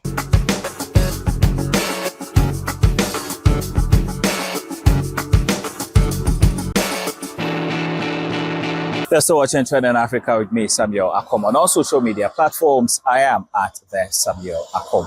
Let's now head over to Ghana to bring you some more stories. And in Ghana, the Court of Appeal has unanimously overturned a conviction of former Maslok CEO Sedina Tamaklo Atunu. Now, this particular ruling has caused some concerns from all scores of people, detailing and questioning how that came about. But the court has explained that the prosecution failed to prove beyond reasonable doubt that she ought to be convicted. But here is more in this report. Channel One News' court correspondent Hassan Ajiman. In a unanimous decision delivered on Thursday, a three-member panel of the Court of Appeal held that the prosecution's evidence did not meet the legal threshold required to sustain the convictions against the former Microfinance and Small Loans Center Chief Executive. The panel, comprising Justices Emmanuel Ankama, Emmanuel Senyor Amedahe, and Samuel Obindiewo, criticized the approach adopted by the trial court, stating that the learned judge had lost sight of the constitutional principle that every accused person is presumed innocent until proven guilty. The appellate court also raised concerns about the manner in which the prosecution conducted the case, concluding that the evidence presented fell short of establishing guilt beyond reasonable doubt. The court released full reasons for its decisions in the 94-page judgment on Thursday. Sedina Tamaklo Ationu was convicted by the High Court in April 2024 following a trial that began in January 2019. She was sentenced to 10 years imprisonment after being found guilty on multiple charges. She faced 78 counts, including stealing, conspiracy to steal, willfully causing financial loss to the state, causing loss to public property, improper payment of public funds, unauthorized commitment, and money laundering. The Court of Appeal has now set aside the judgment of the High Court, acquitting and discharging Sedina Tamaklo Ationu on all charges. Meanwhile, the Attorney General has served notice of an appeal to the Supreme Court and filed an application for a stay of execution of the Court of Appeal's judgment. I am not doing this because I want to save face for either myself or the President of the Republic. I'm doing it based upon professional considerations and also on the advice of the excellent men and women who work with me at the Attorney General's Department. So we'll review the judgment. You will see the grounds of appeal, and I'm sure at that point in time we can all have a discussion as to whether or not the appeal has any merit. Former Attorney General Godfred Yeboah-Dame, under whose tenure the prosecution was concluded, has also publicly expressed disagreement with the Court of Appeal's decision. It cannot be the case at all. You see the judgment of the High Court. Yes, Sedna actually absconded after she had actually been confronted with the evidence led by the prosecution. It was not for nothing. So I'm saying, find out from the current Attorney General, you know the kind of opposition that he mounted to the appeal? Or was there any opposition at all? I don't know. That's it. Let's just stay in Ghana and bring you some more stories, because the Supreme Court of Ghana, in the course of the week, made two landmark rulings that is set to shape Ghana's fight against corruption as well as its internal political party democracy. Now, the Apex Court of Ghana ruled that the Office of the Special Prosecutor's office is constitutionally grounded. It also made another ruling, and which has got to do with the abolition of the current delegate system of political parties. But here is more in this report by Channel One News' court correspondent Hansen Ajiman, throwing the spotlight on these two landmark judgments and or ruling and what they mean for Ghana. The first ruling settles a legal challenge against the Office of the Special Prosecutor Act brought by private legal practitioner Noah Adamte. The Supreme Court held that although Article 88 of the 1992 Constitution vests the responsibility for initiating criminal prosecutions in the Attorney General, the Office of the Special Prosecutor lawfully exercises prosecutorial powers under the Attorney General's constitutional authorization. The court, however, clarified that the Attorney General retains the constitutional authority to discontinue any prosecution undertaken by the OSP through a nolle prosequa. The unanimous decision also validates all prosecutions initiated and convictions secured by the OSP and overturns lower court decisions that had questioned aspects of the office's prosecutorial mandate. In a separate judgment, the Apex Court ruled that the delegate system used by political parties to elect presidential and parliamentary candidates is inconsistent with the 1992 Constitution. The 5-2 majority decision directs all political parties to replace the delegate system within 1 year with a process that allows all members in good standing to vote directly in party primaries. The court held that the delegate system creates a limited electoral market that is susceptible to money politics, and that expanding participation will better promote constitutional democracy, accountability, and political inclusion. It also ruled that the Electoral Commission has a constitutional responsibility to ensure political parties organize themselves in line with the Constitution. Despite the ruling, the court preserved all decisions, appointments, and actions lawfully taken under the previous delegate system before the judgment. Political parties are, however, reacting differently to the decision. Was this the ruling that we were expecting the court to give? And for us, it gives us a lot more work to do. And as a growing democracy, I think that it is a good decision, and I'm not sure we would want to appeal such a decision. So we'll go back, do our homework well, and gratefully for us as a party, we have a very robust register, which we are still building on it. They said everybody should vote. Members in good standing should vote. All members in good standing should vote. Who's going to pay for the cost? Says it's necessary to promote the. Who is going to pay for the cost of the elections? They did admit that it's going to increase the financial burden. Say who is going to pay for the cost of the elections? Obviously, the political parties. The political parties?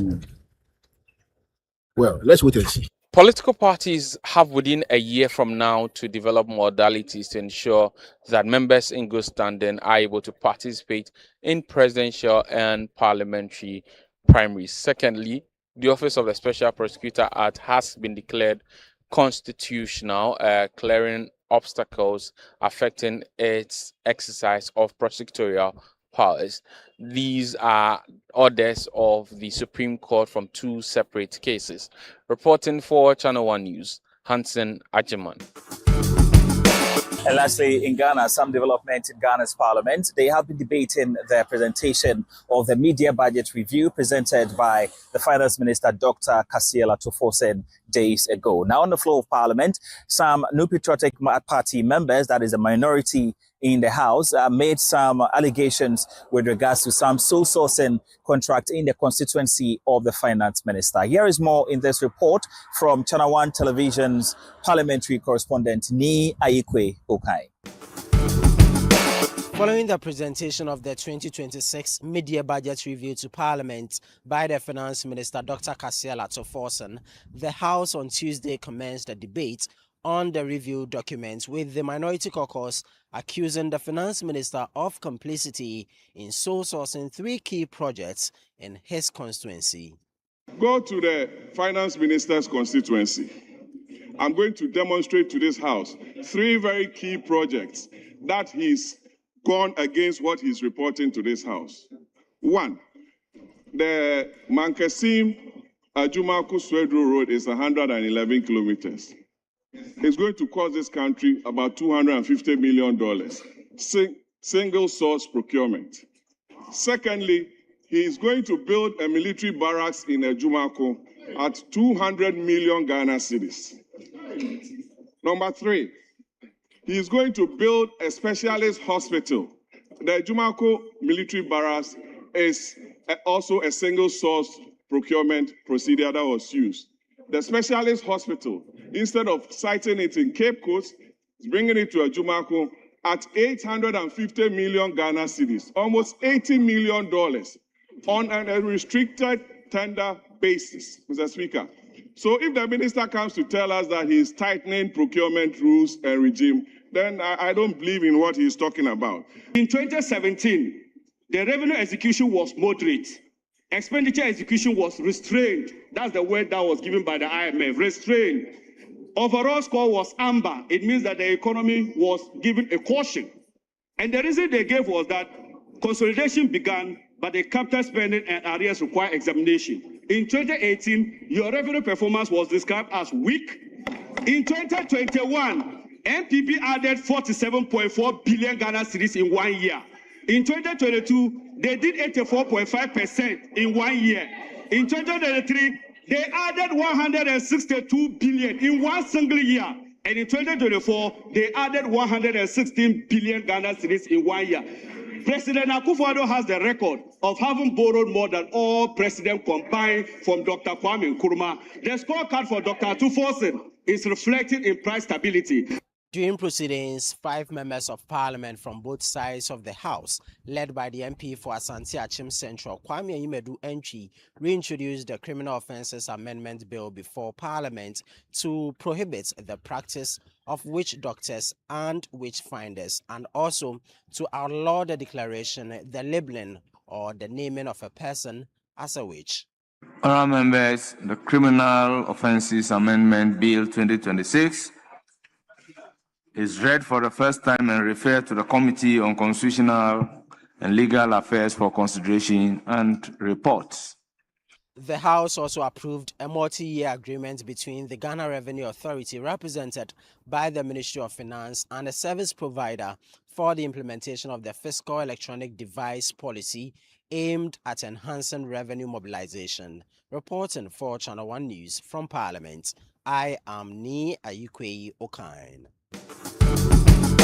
And that's all we have for you on this week's episode of Trending Africa with me, Samuel Akom. On our social media platforms, I am at the Samuel Akom. Thank you for watching. See you next week for more interesting stories. Bye-bye.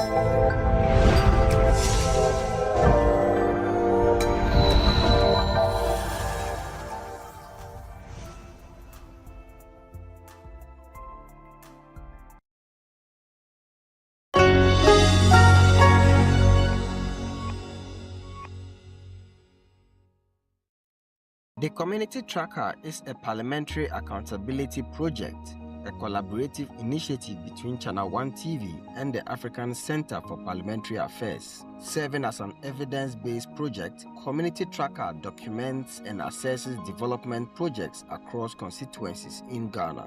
The initiative includes the development of an attractive database map that identifies and tracks infrastructure projects, making information publicly available and promoting greater accountability. The program empowers communities to identify their priority development needs, monitor project implementations, and hold duty bearers accountable for the delivery of public services.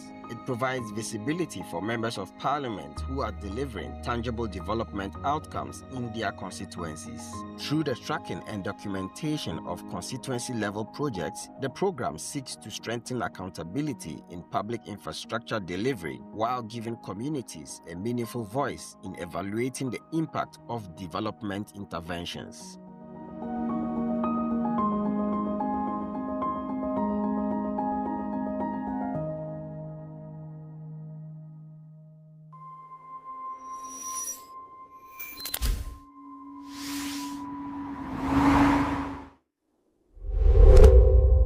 Welcome to Wenchi, 30 kilometers north of Kintampo and home to over 120,000 residents.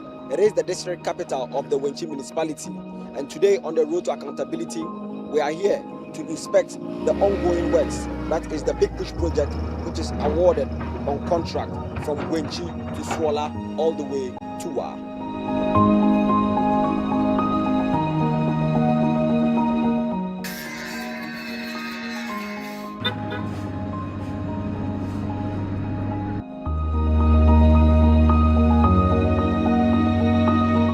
This is the Wenchi-Swola corridor, a stretch of road that carries more than just traffic. It carries livelihoods, opportunity, and the promise of development. For decades, this route has served as a critical link between southern and northern Ghana, moving goods, connecting families, and sustaining local economies.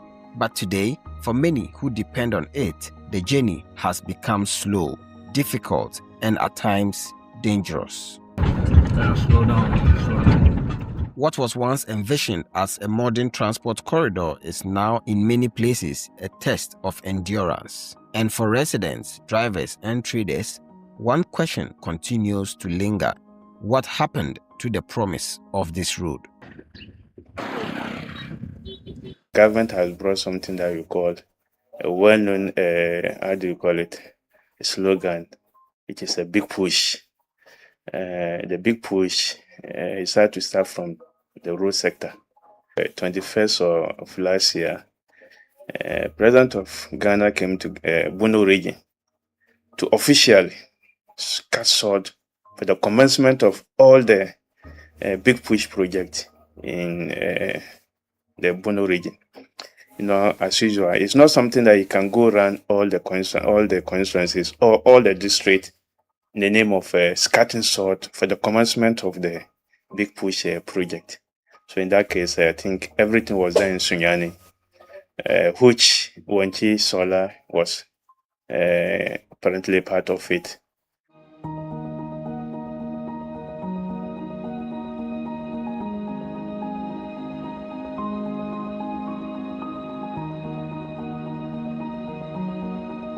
This is the Wenchi Swala stretch, one of Ghana's most important road corridors linking Middle Belt to the north. For thousands of commuters, traders, and farmers, the road is more than an infrastructure project. It is a lifeline. But today, that lifeline is under strain. In this documentary, we track the progress of this critical road project, speak to those most affected, and ask a fundamental question: who is responsible when development delays impact lives?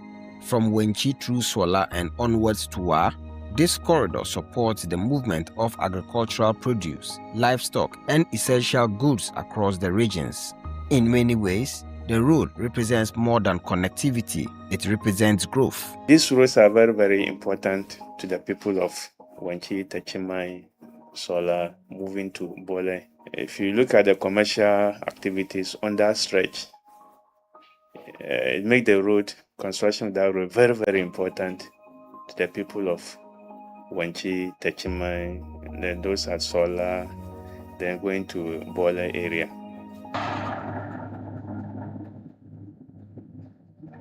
Recognizing its importance, the government awarded contract to multiple construction firms with the goal of delivering a modern, durable highway.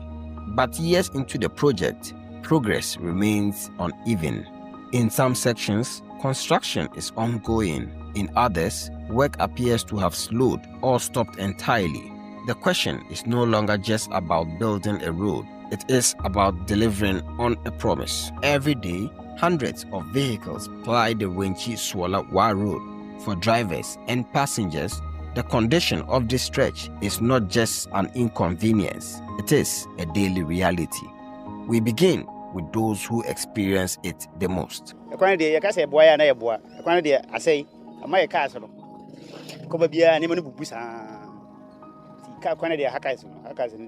se kwan no nya no kra me bo potos bi mo ema me ka no kra emini e se enam se kwan no nya nti ama se wodi niam abre se ye nkwa ye mpese e beko enam se kwan no nya nti nanu ya kwa before sala ya kwa madam for bakwa oyisu care trade ya fabro o nchijum ko tenga market banan kwanta market wase watra banan kwanta na sana ne subisa amina bi ho wode bo amina na ne taro da tu amakana ko ura ama nanu kwa me bisa se ada ya de na isi na ka se ka wona se o se ka wona se pa am se obi ampra o se obi ampra nti ade a se kware nya problem bebre na emai fa o tai otimi ko bo amina bi mu na bia wonim se amina ho o so amina bi wa ontimi ndoje iso di bom o doje a ebe yi wa akotura the same o de boss so a o tai etimi pai. These concerns are not just the realities faced by road users.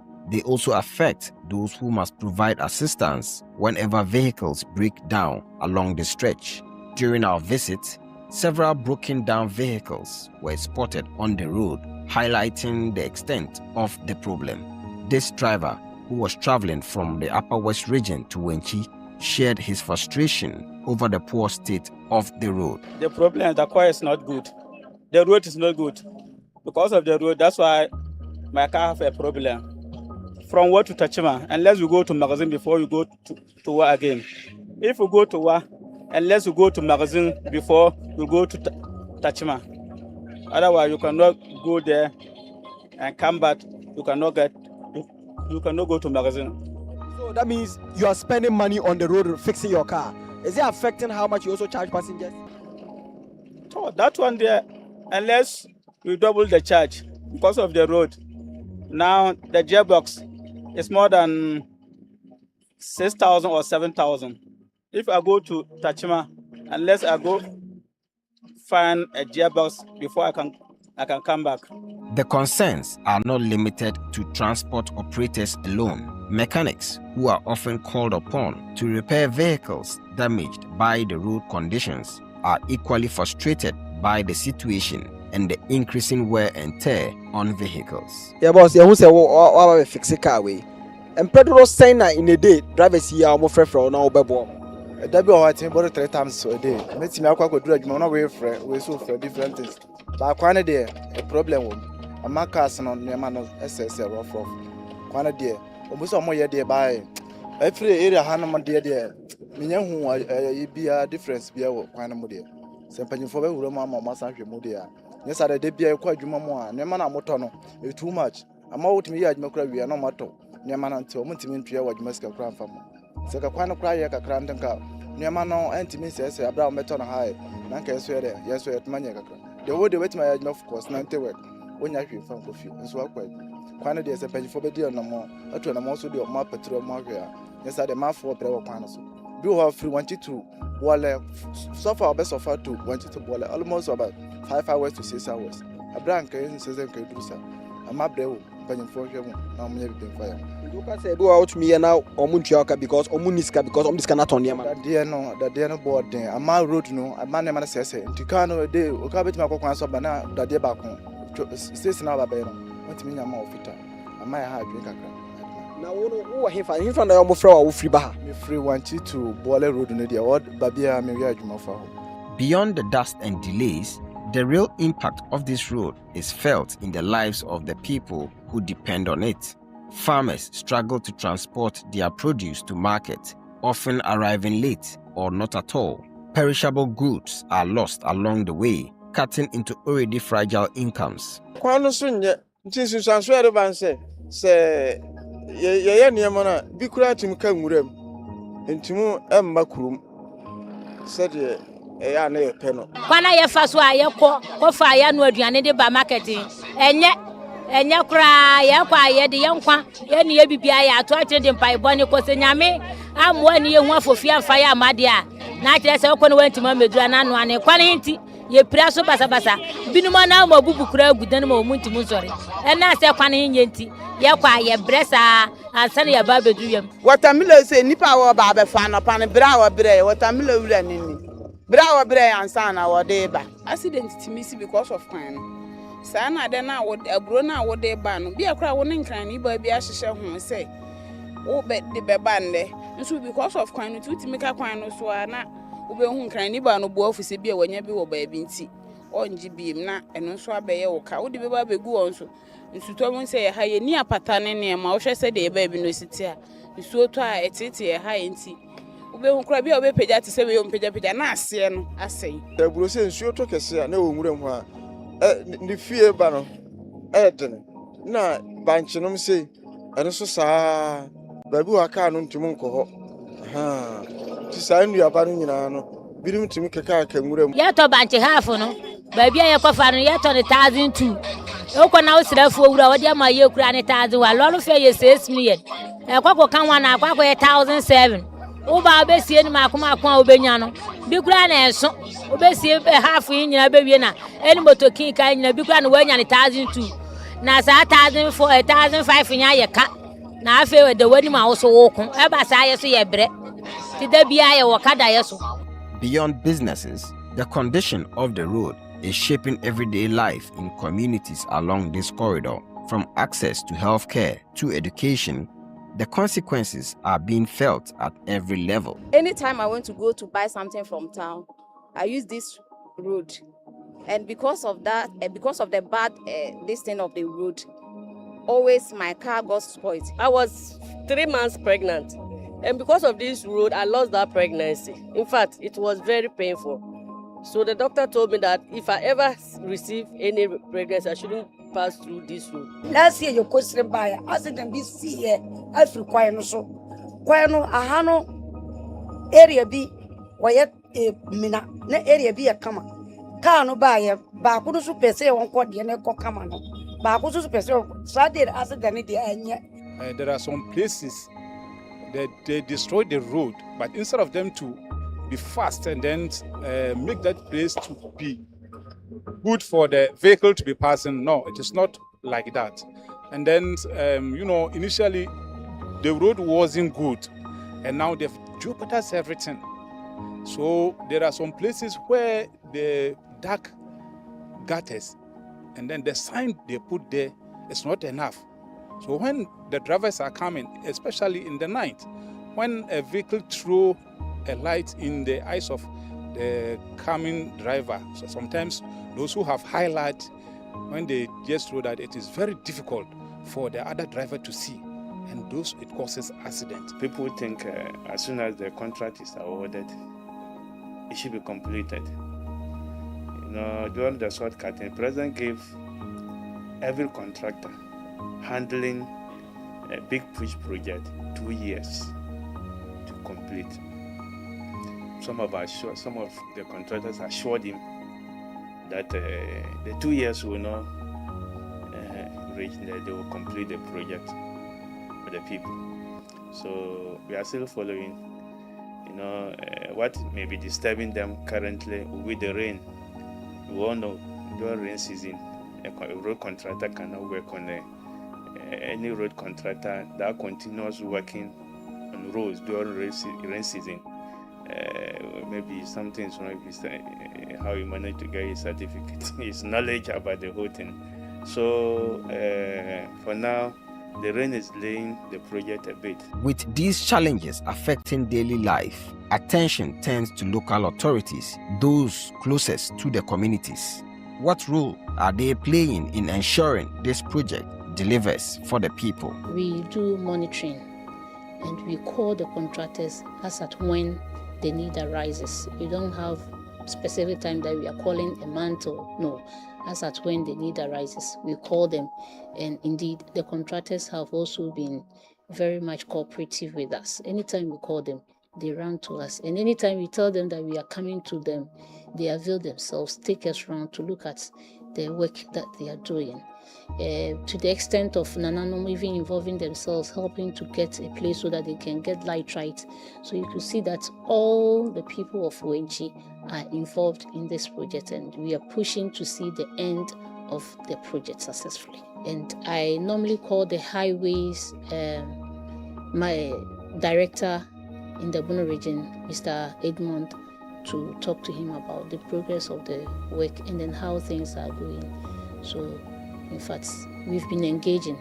I've taken it upon myself that any project going on in my constituency, whether the contractor I know you or don't know you, I have to monitor you. I have to visit you, monitor the work progress. At least, I can, when I meet the sector minister, either under the big push or any other project, when I meet the sector minister, I can give a report. Just as they send people to go and monitor, bring their report.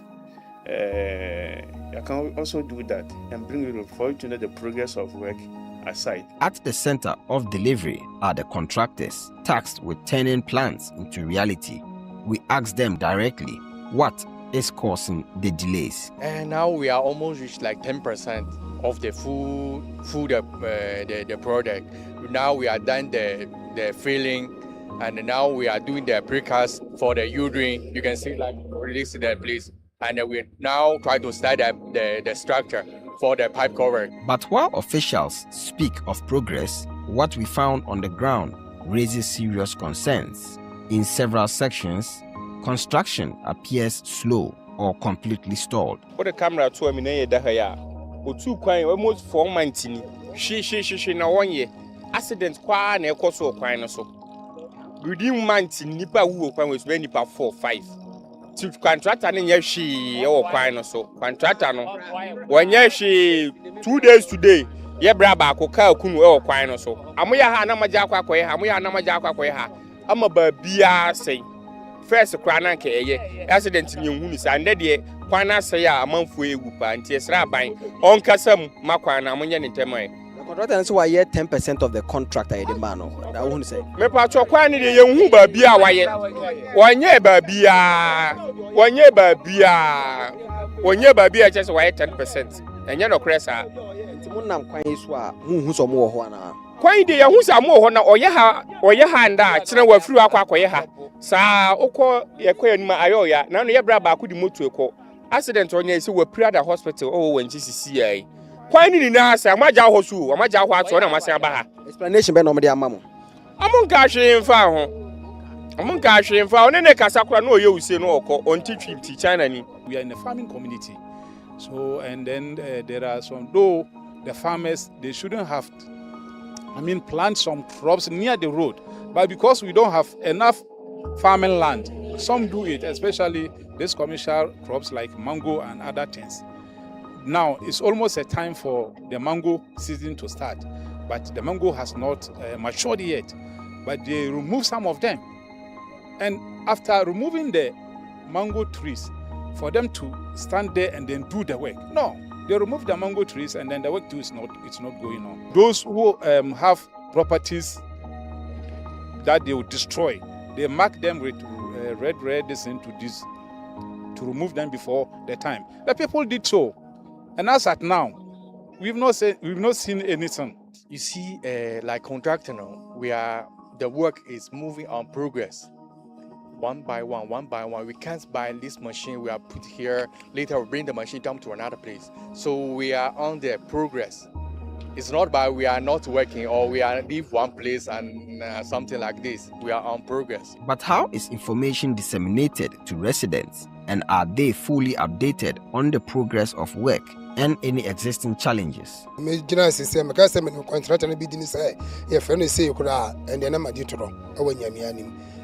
Say contractor no mobile MEC for ni DCE for no omuma omne kuruma for no ayen for say so de ka na mkwa no so no omuma ye ho ma ye no omuma dwene say bia contractor na ye de bra mo say on be ya adwuma no oni nie china bia asem nti kura ye de ye hunu bi de hia ne say be hu an say contractor wo kwan so a wo ye adwuma nti so wo ye adwuma bi a enya kura no a wonnim say contractor we onu na epenya na we na ele wontimi nkoka bi. If say woko bisa na no bisa say wa mana adwuma dey asam na obeka anso kan fiti ase na de no kire say wo ye adwuma en say ebo kuru no a yetimi kasa eno de samira no duro na hunu say adwuma no kotima bi a utimi gina amasa de mo ye no embo kuru no say na yeso yenim ne pokoro nti woko ka bibi say na asam bi to a uni bo afo bi a obeje. Last time I went to the site to meet the contractor, but when I went there, no, I didn't see the contractor. So I was even planning to gather my people. We are about 3 assembly members. Four assembly members. So we decided to mobilize ourselves and then come and meet the contractor, because we are the assembly members supposed to gather us and then call the contractor so that whatever is going on, we will know, and we will know what we are doing. But I think as at now, nothing of sort has happened. We have spoken about it, but as you know, some people might not get the access, or they might not have heard when we were talking about it. We know that this contract, or most of the big push contracts, are supposed to be completed within 2 years, and that is what we are looking at. And we know that within our stretch, maybe the 2 years will not elapse here. They might have gone far before even the 1 or 2 years. So we have, though we have mentioned it, but my community is mostly farming community. By the time you are talking about it, maybe the people might be in their farms working, so they might not have heard. But we have done that on radio stations and different media stations. That concern, I may say that it may not be all that important. Because what we need is the road to be worked on. As I'm talking to you, the city MP, I don't know I've never had any interaction with the contractor himself. And when I go for site visits, I'll just interact with the foreman, a site and other things. So for now, I'll plead with them. Our concern is the road to be done. That is our concern. For you to maybe want to know the contractor, want to know which contractor is, even not that road sector alone, not this big push alone. A lot of contractors come in. You'll be there, they will just call you, Honorable, I'm in your constituency, I'm coming to do so and so project. You can't say you know, I don't know you, therefore go. No. So me, I'm a development-oriented person. So since that is a development we are getting in the constituency, I don't think people should think of maybe knowing the contractor who is doing it. The question I ask myself is for what? Beyond the contractors, oversight lies with the implementation agencies responsible for monitoring progress and ensuring standards are met. So how closely is this project being supervised? Lot 1 is kilometer 0 to 25, lot 2 is 25 to 50. That is at Bamboy. Each site has an average progress of about 11%. In May, we had 6% progress and we are moving steadily. So right now we're at 11%, yes. And if you talk about 11%, what works have been done within that space? Right, so basically we are finishing up with the filling to widening. As you can see in the background, the grader is working. We are doing filling to widening, we are doing cutting to widening, which is the benching. Yes, so we are trying to wrap up with this activity. Then we'll move on to the concrete works. As the rains have set in and they are coming more, we want to start doing concrete works, yes. What explanation do you think could be given for some stalled areas or some abandoned areas? Well, basically, at kilometer 0, we have some filling stations that are proving a bit, recalcitrant to move their signposts and other utilities for us to continue our work. So, but we are working with the contractor, and then we hopefully the contractor will contact the authorities in the vicinity, that's the MCE, to talk to the filling stations to actually give us way to continue our work. Virtually, that's it. And I think payment issues. I think the contractor is yet to be paid his first IPC. When he's paid, he's going to mobilize more equipment and the work rate to move faster. So basically, these are the challenges we have. Yeah. Besides the filling station that you've mentioned, are there also others, maybe be it other compensation things? Yes, basically, we have a lot of cashew, we have mangoes and other crops on this road corridor. So we've spoken to the owners. Highways has done evaluation to compensate them. So we are actually in talks with them to actually allow us to work. So basically, it is a human relation issue, which definitely they'll be compensated so that the work will progress. Yeah. Are there also some patching going on, at least to keep the road a bit motorable in some sections, just to keep people moving? Yes, the contractor is mobilizing to get that done. Yes. Now, issue on timelines and then standards. Is the contractor meeting standards, and then also can he meet the timelines? Well, looking at the progress of work, I think he's moving at a steady rate, and I believe once he's paid, he will move faster. Like I said, we started with 6% in May. Currently, we are at 11%, and we are still progressing. Yeah. We talked about funding delays. Has it also affected logistical challenges? Yes, definitely. They will have to mobilize more equipment, but until they are paid, I think it will be a challenge to them. Ultimately, infrastructure projects are not just technical, they are political commitments. And for residents along this corridor, expectations remain high. Kwani hunse abanu ye waya de bebo na baso se odi ama kontra ya omo ye na adisrede kakra na yepese edisre no se omo mo ye ntente mfama ye se de be ya hawo na yeso ye face no okwan so no so bete efise kwan no enye ni ntino otum ko duru ba be wuntimi nko na amro ba kura ene mese wuntimi kokro na amro ba be taake wo nko betima akwantem a amro ba kura ntimi begina wo se oba be taake wo nte de dadwini nyina na kwan se Abane contract award my na energy. I will say from ofri tinga and ofri bola kura okolodo bola na oba wonchia. Kwane enwa o. Baye na say kwane nyen nti utimi twa be for 7 hours kura. Asaba be duru wonchi. Nti e ti say oda ma contract ahead. Ba contract for so bi mo adwuma na moye no.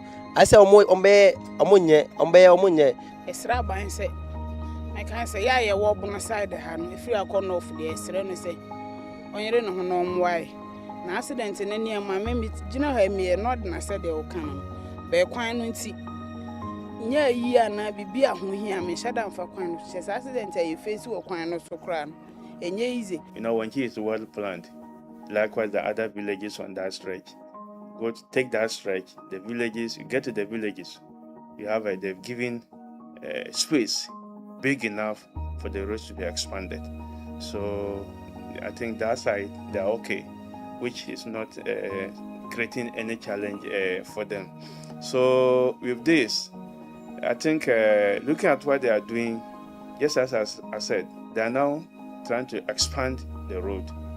The expansion, they have to only remove some trees, stump, and other things, which they are doing. More to the point, I think the only challenge they may face is maybe few cashew farms on that stretch. Which the cashew farmers, they are even happy that the road is being constructed. So if you remove, there are some few cashew trees just by the roadside. It's not a challenge to them at all. So far, we've not got any complaint from anybody that they've destroyed his or her cashew farm. Maybe just one line of trees and other things. So with this, I may say that the work in progress is not bad. Just as I said, the only challenge they may face now currently will be the rain. Despite numerous challenges encountered in the execution of the project, the contractor remains confident of completing and handing over the road to the public ahead of the scheduled deadline.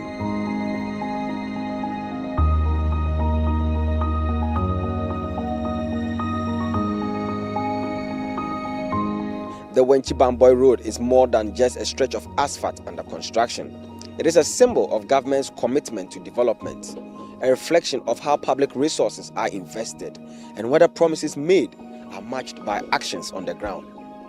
For communities that depend on this road every day, the expectation is very clear. They want to see progress. They want to witness change, and they want assurance that those entrusted with public resources are delivering on their commitment. Until then, the journey continues, not only on this road, but in our ongoing quest for accountability, development, and results that people can see and experience.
What's cooking? Yes, you're very welcome to What's Cooking right here on Channel 1 TV. My name is Apioko Sarah Mashong Abi, and as I like to say, Apioko will suffice. Now, you're not just welcome to a new episode of What's Cooking today, you're welcome to a new dispensation. You're starting a new journey in a fresh built-in kitchen, courtesy of one of the brands of Electroland Ghana Limited. Media. And Media has given us this kitchen. They say, you know what, we're not just going to drop a blender here, a coffee maker there. We're giving you a full-blown, built-in kitchen experience. And so we want to say a very big thank you to Media. Now, we have a couple of other sponsors on the show. I want to say a very big thank you to Tasty Tom. Ufa kakra na ye bebre. Bebre kwa. And we also want to say a very big thank you to Everpack Ghana Limited, a made in Ghana brand. And if it's your party, your wedding, your dinner party, if you name it, they've got you sorted. Disposable cups, gloves for using in the kitchen, plates, napkins to wipe your lips and keep your lipstick beautiful. They've got you covered, all right? And not just disposable products are they making. These products are across the spectrum, mostly biodegradable. And so in an era of sustainability, that is golden. Now, we're going to go for a breather. But before that, I'm not going to introduce my guest just yet. I have a very beautiful, intelligent, industrious lady joining me in the kitchen, and another beautiful, industrious lady joining her in the kitchen. But here's the catch. We said if we're unveiling our built-in Media kitchen today, then it's only right and meet that we have representatives of Electroland Ghana Limited and Media by extension come and tear the rubber on the kitchen. So let's go for a breather. When we come back, we get cooking.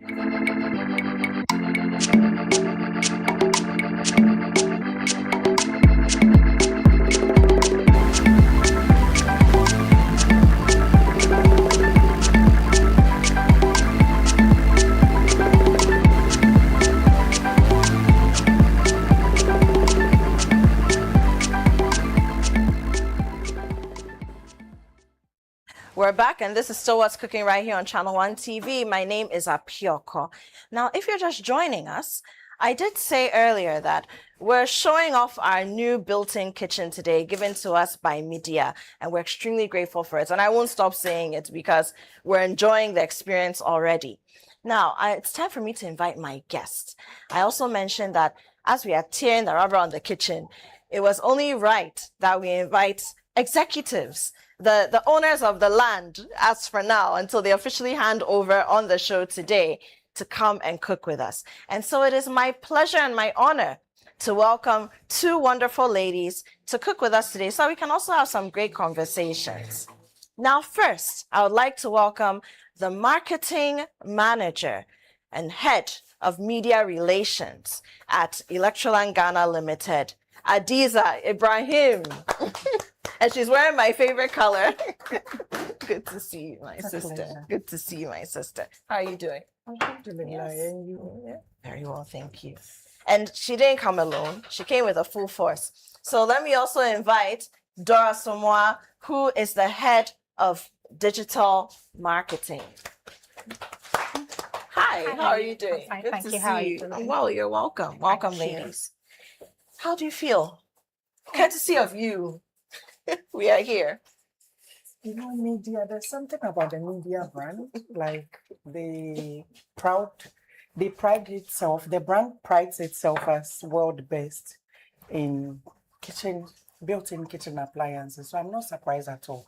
And media is a premium brand. So this display of premium products, like the hot plate, the gas burner, the extractor, I'm seeing media rice cooker. I'm seeing a lot of things, and I'm proud. This is the brand we represent, and so we are here in full force. We love it. And you didn't just come with appliances themselves. We have everything. Everything is here. Everything. Everything. Media is world best in air conditioners, and also world best in inbuilt kitchen appliances. So if you're looking for the best, it couldn't have been any other brand. It had It's to be Media. It had Yes, to from be Media. Electroland Ghana Limited. It had to be Media. And thank you for gifting this to us here Thank on you What's very Cooking much. Channel One TV. We're very grateful for it. Thank you We're for grateful. having me. We're grateful. But we're removing the rubber from the kitchen. Okay. So today we're doing ampesi with vegetable egg stew. Yes. Tell me about this recipe. This recipe, Because you hear ampesi with kontomire, garden, vegetable egg stew. So it's basically the normal egg stew that we all do. We all cook at home, but you have to eat a lot of vegetables, and so you don't just eat the proteins, which is the egg and the fish, but you mix it up with vegetables so that it's a balanced diet. And this is one of the favorite meal of my mom. Oh. May her soul rest in peace. This is one of her favorites. She loved it. Anytime she wants to do something with yam or plantain, she would say, let us do egg stew. So it's also in loving memory of my mother. May she rest Who in taught me how to cook. And I hear you're a great cook. I So I'm am. looking forward to this. No, I like the way you said you are, and I know you are. She is. Trust me. My mom was a cook, actually. My mom used to sell food. Yes. And it was one of the favorites in Tema Community 5 Railways. So anybody that knows her know that. Haji Amina, they used to call her Haji Amina, special omutu. And so she was a cook. Their home are cooks. That's almost as people say, like, you can identify people with certain things. And so for years, it was food, catering. Yeah. That's it. And so you also grew up with that. Yes, But she also taught explains us. why you're a great marketer. I- Because I'm sure you're marketing Haji Amina, Omoto, and all the food that the family was making. It explains it. I used to market, I used to not market it, but I used to sell it. So after school vacation, you come home and she will lure you and tell you that I need to quickly go to the market. I need to quickly go to the market and get some groceries. So come and hold forth. So I was short, the stand was a bit like this, and she'll put the kitchen stool, the traditional one, and say, stand on it and sell. You are coming back from SHS. Oh yeah, like you are grown. So I'll be selling. And then anytime I sell, my mom will go like, Adiza, the sale today, what happened? It's too much. What happened? Like we've made a lot of sales. And because maybe I was young, I think people easily mingled with me, interacted with me more than They found it interesting. interesting that a young girl was behind the ladle to sell food for us. And when they come and we chat, I could add extra ladle from what they are buying. And so cooking is home. I love it. Yeah, I love that's it. my mom's I love business. it. Dora, I'm coming to you because I'm sure there's a reason why Adiza said today you should come and nobody else. So we'll come to you. But I want us to start. So we start by washing our hands, right? And we have lots of ingredients. I see the apim here. This is salmon, or well, we call it salmon, but mackerel. It's actually Abidjan smoked salmon. mackerel. Yes. The way there's oil around it, you it like looks like Abidjan salmon. This is the one. Yes. No, Adiza knows her It's stuff. Abidjan salmon. Don't say And I this can't is believe what, it. apim too or apim? This is apim. This is apim, yeah. This is apim. And then we have our green pepper, some carrots. We have spices, the red onions. Yes. It looks like Burkina Bay onions, but they're tasty. We like them. We have our payanku Avocado. for the end of the road. Yeah. Almighty eggs. You Yes. can't have eggs too without the Without eggs. And then we have some ginger here, some spice cubes, bouillon Garlic. cubes. Tolo beef is there too. I see. You requested it. Yes, So I see tolobi. and it's one of my favorites. Excited. Some tomatoes, some garlic. Momoni is also here. Very Kobe. important. The key Kobe. ingredient. We are supposed to put our Momoni is the Kobe. key The ingredient. momoni is the key ingredient. We are supposed to put our Kobe in water. So that the salt. So will let's wear do off that. small. We can do that first. So you have some bowls here. Okay. So we are ready now. This one we can keep it here. From Dora. So where's the So we have our knives here. Chopping board is also here. Is this big enough? yes it is. Okay. Let me wash it.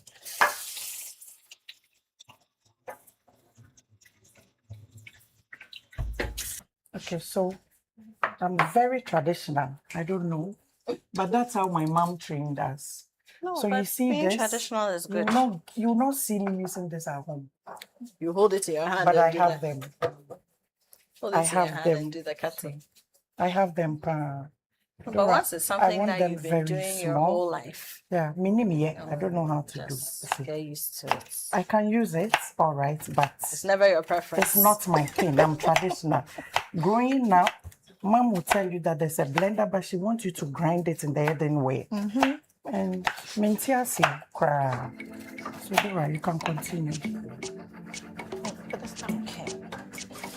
So what are we going to do with the onions? Blender. We need a blender? Yes, please. The media blender. Very important. Let me pick my garlic. So as you can see, everything is fresh.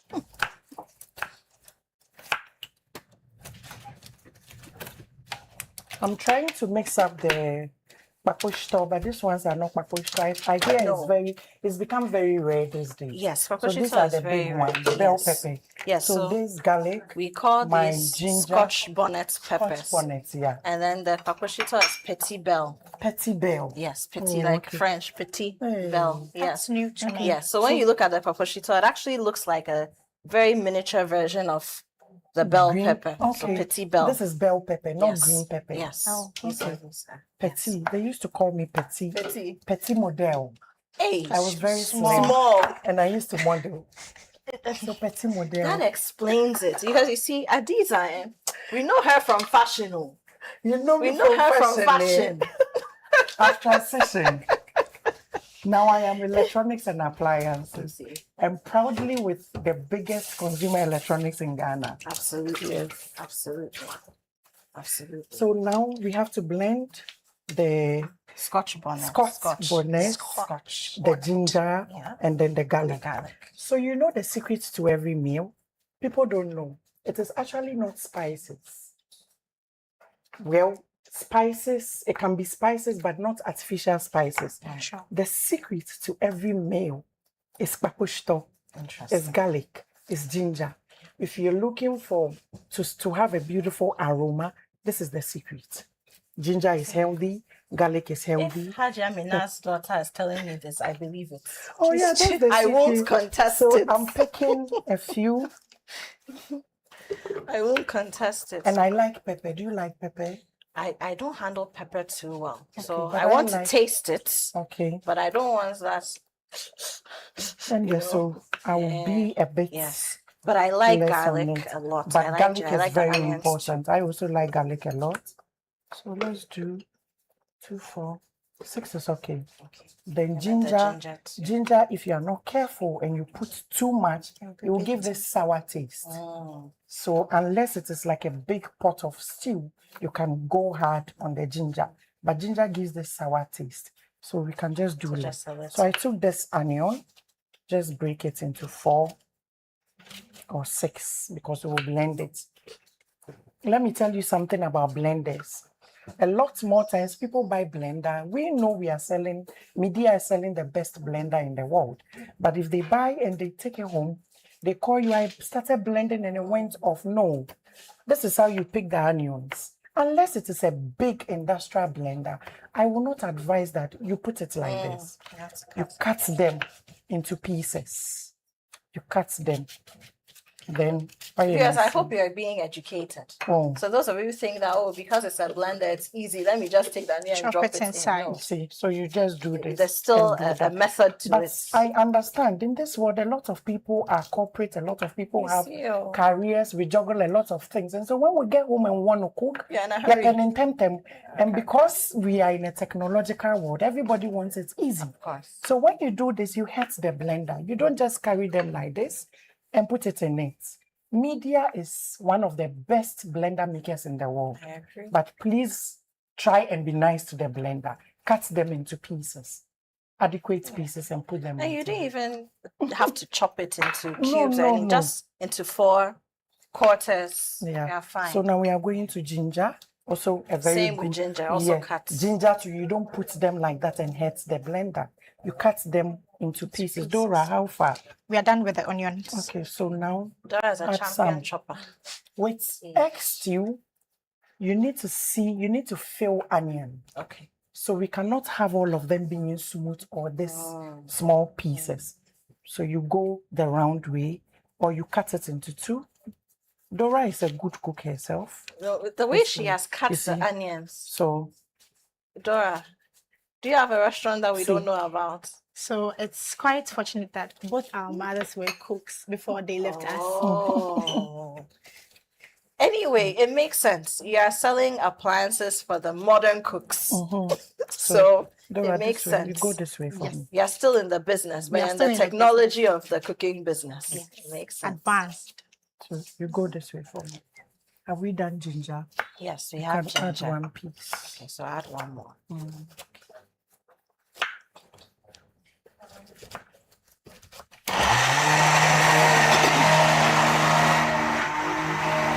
You want it to be very smooth, very smooth.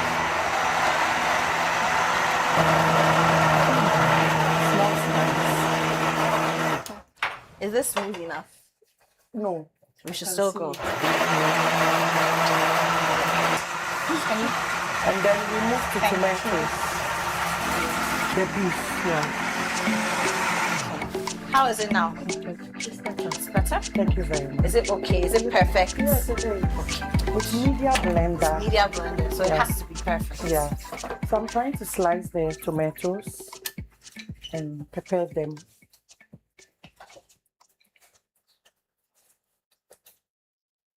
Okay. So how are My we mom slicing will them? never throw the seeds away. You know what she does? After she squeeze them here, later she will blend it and put it in the stew. Oh wow. But we are not doing But that. separately. But separately. Yes. But we are not doing that today. No, we won't do that today. People are hungry. Now, you see, we don't. We need to feed them. You see? Dora is washing the tolo beef. Yes, so she's done the momoni already. Yes, Yeah. I asked her to do. Waiting very beautifully. But I still find it interesting what you said about the different shapes of the animals. Yeah. You need to feel. See, when you're eating vegetable egg, you need to be able to bite on chew it on vegetable. You have to bite on it. Egg stew must not be too smooth. So you munch on some tomatoes, you munch on some onions, a bit of pepper. Now I add jish kakra. That's one. I love it. Mind you, all these things have been washed already. So if you're watching, they were all washed already. Yeah, and we are seeing some housefly here because of more money. And we are in a tropical country. And Kobe. And even though this is a built-in kitchen, it's been designed as an outdoor kitchen. Hey, as we've built-in always had. kitchen by Yes. Media. Yes, by Media. I beg. Built-in From kitchen Electroland by Ghana Limited. Media from Electroland Ghana Limited. But it's also an outdoor kitchen, right? So tropical country there, you find some flies. So that's why I've gone for my, my napkin, and I'm just waving it up and down like So for the tomatoes, like a Ghana flag. I will not do what Dora did. Okay. I'm a very traditional woman, so you see. So we just cut. You just cut them. And look at how experts we are doing. You just cut them, even with a glove. So you just cut them. No, we didn't need you to prove yourself, but you've proven yourself. I haven't. It takes time. But it's also affecting the glove, but that's fine. Yeah. So I'll make sure nothing falls in it. Adiza, I see the level and magnitude of the campaigns that you run with Electroland, with the brands that sit under Electroland. Media is one of the big ones. We've got many others. Yes. And I know you're a mother. You run a home. How do you combine it all? And you still make delicious meals. But you switched very fast then. No, I had You just took me off guard. Yes, I manage you. No, Yes. because I'm just looking at you and, I'm just thinking that, you're here in your persona as the person who leads the marketing operations for this huge brand. And you've been doing it for years. For 9 years 9 and years. counting, gracefully. Yes, but you haven't stopped being a mother. You haven't stopped running your home. You haven't stopped even chasing your other passions. Yes. I mentioned that we know you from fashion. And as you can see, there's a fashionista here. But how are you combining everything? I don't even want to say balancing, because I know that balancing is not it. But somehow you're making it work. So the truth of the matter is, usually when we stand here like this, it looks very glamorous. We make it look very easy. Hey, I will use just 1 cube. 1 cube. Just Because if you look at the setting of this, Everything 3 is will be too much. So just 1 or even half. Otherwise, we even lose the flavor of the It natural. will be too much. And so that's where people eat your food and they go like, it's too spicy. It's too spicy. This is shrimp, right? Yes. I like shrimp because shrimp in itself gives a lot of interest because of the fish. But one is okay. Now I'll need a bowl to break my eggs. Your eggs. I want to get it ready. I'll get you a bowl. So, Adiza, I'm holding on to your thoughts. The question, No, but hold on to it. I'll get you the bowl. Let's Okay. go for a break. This is still What's Cooking on Channel 1 TV. And we are tearing the rubber on our built-in kitchen by Medea from Electroland Ghana Limited. And I'm here with Adiza and Dora, two ladies who are very instrumental in the marketing of their company, Electroland Ghana Limited. We'll be right back.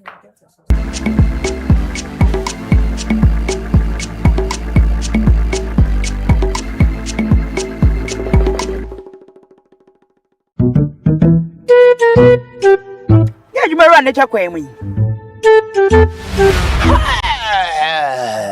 Wow!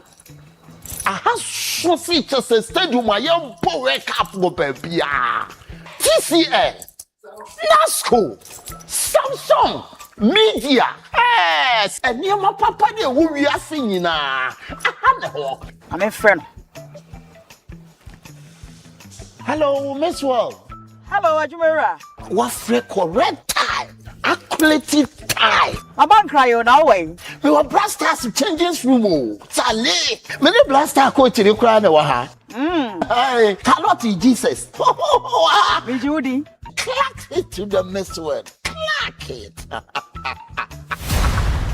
Ajumera will be missing. Hey. Wow. Ajumera. Enti Black Star dressing room no enu ni. Tell you me ahun. Me ti be po fridge ni. Me na be just adwuma kutu biem dia asa ma me di ba mo. E bi nsi biem. Wasn't say Electroland Ghana showrooms nyina minimum ho. That very day no cry no. Again na yi. Say when you toaster na juicer. You toaster na you juicer. Why? Let ta come ofiefu nyina. You bia. Electroland Ghana Limited. Showrooms at Kaswa, Ashaman, Mankesim, Takrade, Spintex, Coca-Cola Runabout, Koforidia, Temale, and Spintex Flower Pot. Electroland Ghana, home of electronics and affordable luxury.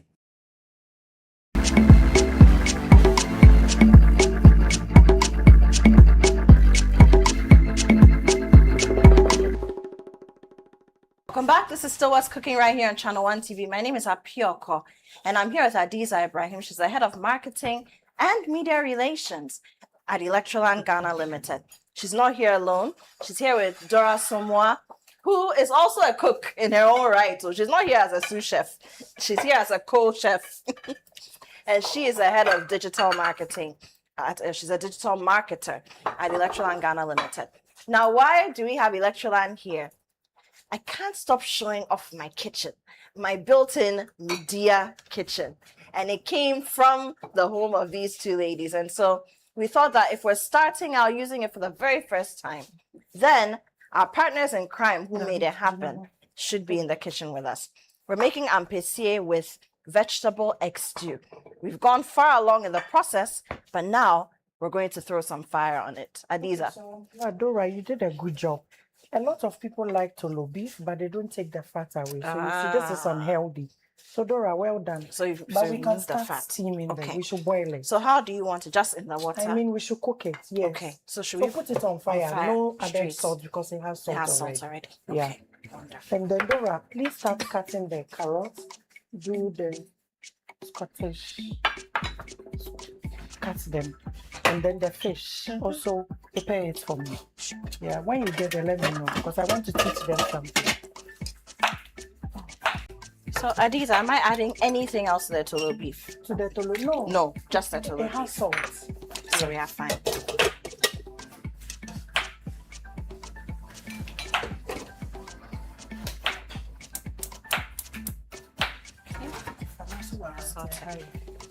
Okay. So we're going to be using some Tasty Tom. Adiza's request. We are going back to the question. No, I just want to put the Tasty Tom in a bowl for you and I'll come back. I haven't forgotten. Cry. I'm even happy that you've also remembered.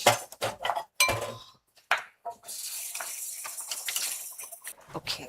So my question was this. How are we combining this high-level, high-powered role you play at Electroland Ghana Limited? Because I see your work. Anything marketing, we feel it from your camp. And you have several brands. Media is one of them. Yes. Several brands that you are handling, right? And then you're a mother, you run a home, you have other passions, and you're not allowing your passions to die. I still see you doing things in fashion every now and then. So how are you really combining everything and doing it so well? I think if you aspire to be a person of a higher height, I will advise that, especially if you're a woman, you should try and create a supportive system. It's very important. I will not even stand here and pretend That you do everything yourself, superwoman, because I am not. Thankfully, I am blessed with people who always come in to support. So I may juggle it and you will see it in pictures and videos on social media, gracefully and beautiful, but behind it is usually sometimes very chaotic. But also, Dora is laughing. When you say chaotic, Dora is laughing. She knows what I go through sometimes. Also, it's a woman who is very intentional. So for me, I am a very intentional person. You see, you scheduled us to come and cook here today, and I'm here. It's on my schedule. Yes. Can you please change the ladle for me? Okay. Yeah. What would you prefer? I prefer one that is very solid. Nice. Okay. Yes. Let me get a wooden one. Or... Let me get one for you. So that's how I do it. It's challenging, I will not lie. But the support system that comes in different forms, a support system that comes in the person of a spouse, my husband, my in-laws, my mom is not alive, and my own immediate family are not here. They don't live in Accra. So I usually don't get that support from there because of the distance. But there are mothers-in-law, there are sisters-in-laws, there's a father-in-law, and there are other people. And our workplace, you see, I went to work with my 7-year-old baby girl. I went to work with her till she got to 7 months. And anytime I get to the office, it's as if I'm in my home, because there's my boss wanting to cater for her. There's my assistant wanting to support me. There are other people in the different departments who want to give me helping hand. So you count on support system, but you cannot just get the support system. You must also endeavor to be support system for other people, so that when the universe is paying you back, it will pay you back with all of this. If you're a woman, you will need it, because there is pregnancy, there is childbirth, there's raising a child, there is you wanting to add on career, there's you wanting to expand in your career path, there's you wanting to add education. So I've put my onion. Where's my money? Okay. I'm just putting the money in it. Okay. So without the money, I would have put curry powder. Okay. But I have money in it. So money does. I will not clash it with the curry powder, because I'm looking to perceive that money smell. And when you're doing egg stew, you don't allow the ingredients to cook too much. Yes, and you still want to be able to chew, feel the crunch and all that. Yes, and what's it? So I put my tomatoes. Can I get my tin tomatoes? Yes, they are here. Yes. I have them ready for you. And please help me with this. Okay. Is this enough? Yes, it's 2, right? Yes, it's 2. Okay. I will check the oil state. If it is, I need more tomatoes than we have. Okay, we have some more oil on standby. We also have our blended. I'm not doing Hausa stew. We are not doing Hajia stew today. No, I'm not doing Hausa. If it was Hausa stew, I will cook this till it becomes brownish. I will cook it till you tell me that this is burning, but it's actually not burning. So that's the trick. Yeah. So this is not Hausa stew. I think I'm closer to no, because gas. Of you, I'm going to spend. It's rubber. I'm going to spend one of my weekends making houses. Now that you've told me the secret. Can I get tissue? Of course. Yes. Now you've told me the this is not Hausa stew. This is vegetable egg stew. So you don't cook. You don't cook them too much. So this Hausa stew, you leave it on, like I would have waited to get the onions brownish. Then the tomatoes too will go down. But this is vegetable stew. You know, I say ebebe, mbing. How do you say it in English? half and half. Half and half cooked, yeah. That's Half and half. Okay. So I'll give you the PVC one. As you have. Please check my stew out. Okay. And No. Your stew is Can as you please beautiful make as the egg you. for me? Beat it. So I should beat it? What's the word you use? Yes, beat. That's it. Beat it. Your stew is as beautiful as you. Thank you. So the egg, how do you want it? As if we are doing omelets.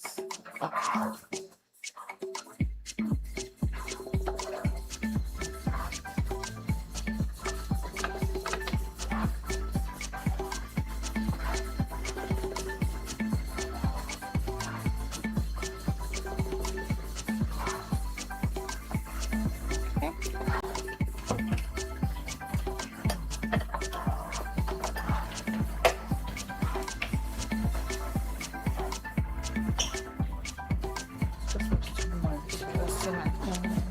It's melted my tomato, but I'm melting me. My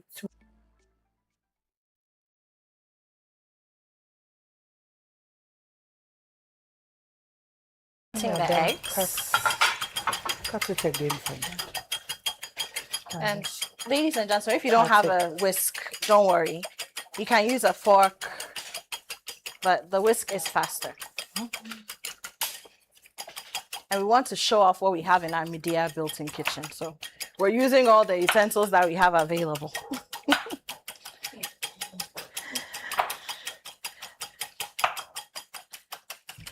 Okay. Is this okay? Yes. It's okay. Okay. So finish beating our eggs. I'm going to cut the plantain. Dora, please add 1 green pepper. I beg. This is too Okay. small. Where is the Kobe? The Kobe is in the water. Okay. Are you sure? Yes, it's here. Okay. Did you remove the things in the head? I'm coming to do it.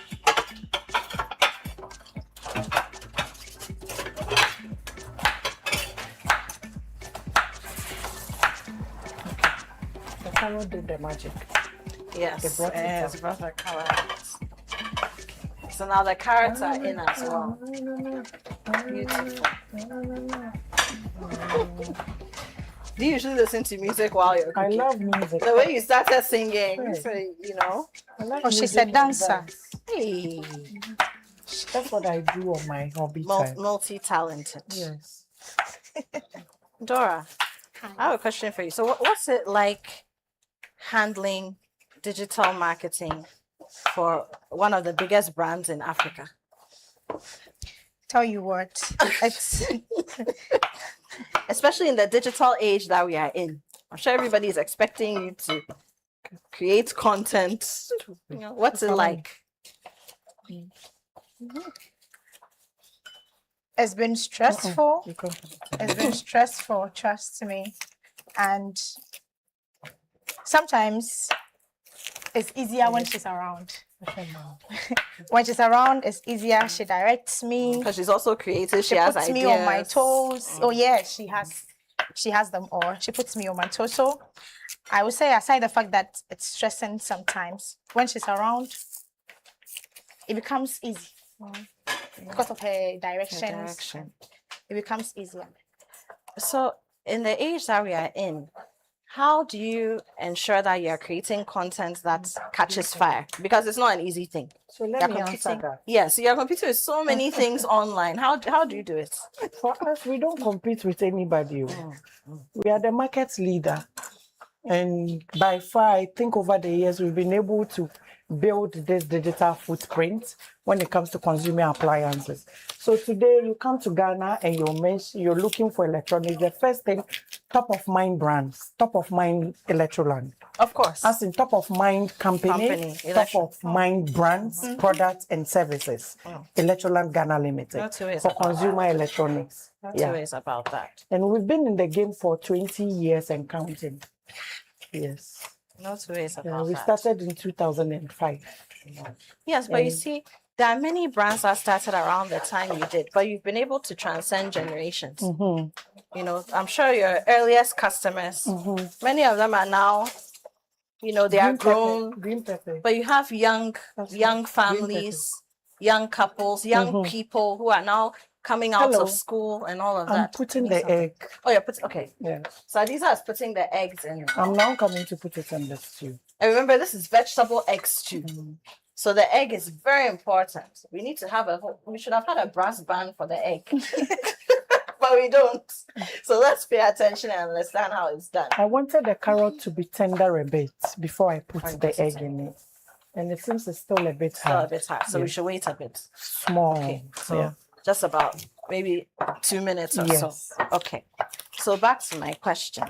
So for me, different you generations need are to now create- engaging with Yeah. your product. But Yes. somehow Yeah. you are Point still 20 years ago, the internet wasn't what it is now. But you are there, and you are there as a prominent brand, like you said, top of mind. Top of mind. Recently, there are a couple of appliances at home that were giving me issues. The first thing that came to mind was I didn't even think, it's not because you are here. That's the first brand that came to mind. Thank you very much. And truthfully, when you go, your budget, your preference, the color you want, you find an appliance that suits you. So how have you done it? So for me, I think that if you're building a company or you're building a brand positioning is very important. And strategic marketing contenting is also very important. And after doing all these things, you count on your human resource, which is the manpower, the staff. So we have exceptional customer service. We are trying to erect fiscal evidences that gives you convenience to shop around. And we are not only doing that in the capital, but it is across Ghana. And so you enter into a showroom all the way in the northern part of Ghana, and it feels like you are in Accra, because a lot of people think that all the good experiences should be in Accra, which is not rightly so. So Electroland has positioned itself as a company that does not only give you convenience prices, it doesn't only give you top of mind, top best brands, it does not only give you value for your money, we don't give you special offer and promotions, but we are giving you a whole experience. And so you walk into any of our showrooms across Ghana today, and you can buy media from anywhere in Ghana. You walk into the showroom and you're not just buying media blender, but if you're actually looking to move into a new home, you are having a whole media kitchen setup for you. Yeah. Built That's an in. affordable price. It's an affordable price, affordable luxury. And even value for flexible money. payment plans. Yes, we do. That's also something you that know I the find. company very well. See, Oh, these you are do. for me. When I'm dealing with a brand, I deal with brands that I actually like and use. So, no, flexible payment plans. Yeah. Affordable. payment So plans. I'll come to that. So you know what we do? Right from the days of UT Bank, we started doing what we call flexible payment facility. So today, you don't need to go and break the bank, but you can actually go to any of the banks here in Ghana, and they will facilitate assets for you. Oh, any of them? Yes, any of them. Am I allowed to mention names? Well, no. So you go to recognize highly tell the banks that they recognized. should also come and sponsor. Yes. So you go to highly recognized, reputable banks in Ghana. Those that are people know that this is a reputable bank. You go to them, and all you need to do is to pick a pro forma invoice from our showroom across Ghana, and they will do the consumer assets finance for you. So people are buying not because they have ready money, but Electroland is making it possible because of the strategic partnership we have with these banks. And I've So also life seen that is some of the easy. banks, I mean, there are a couple of banks that I bank with, and I see that even when you carry your I need Visa the card, cover of my You're fine. fine. I'll get it for you. And then you can lower. get it for you. You can lower the fire small. There you go. I see that when you carry your Visa Please card lower. into an Electroland shop, Lower it. you Cora. get Should go to- discounts. Yes. Yes. Some of the banks. Yes, some of the banks. Yes. Yes, I've So when- experienced it personally. It's true. So we give a very good amount of discount, and it's a company that will give you offer for a lot of offer. It's And an your everyday aftercare. after sales Care. service. You That's people. what we call. Thank you. Look, to the point where it's even annoying. They will I call want the you cover. You came want for the this. cover. You came for this appliance 2 weeks ago. How is it? You came for this appliance. We I said are it's okay. almost done. I said if I have a problem, I'll Dora, tell you. It's my Kobe. And they are still today. calling. Adiza, your people. Mm-hmm. To the point where it can even be annoying. They will call and they want to make sure that everything is okay. Okay, so I just poured my egg, and usually we have 2 types of egg stew, vegetable egg stew. Either you turn it so much it becomes particles of egg, or you leave it like this, and all you do is to use the ladle. Where's the ladle? My ladle. Yes, this one. Yeah, so you can just you use the ladle, and I like the way it is coming because I want you to be able to see the eggs in it. I want them to be very big.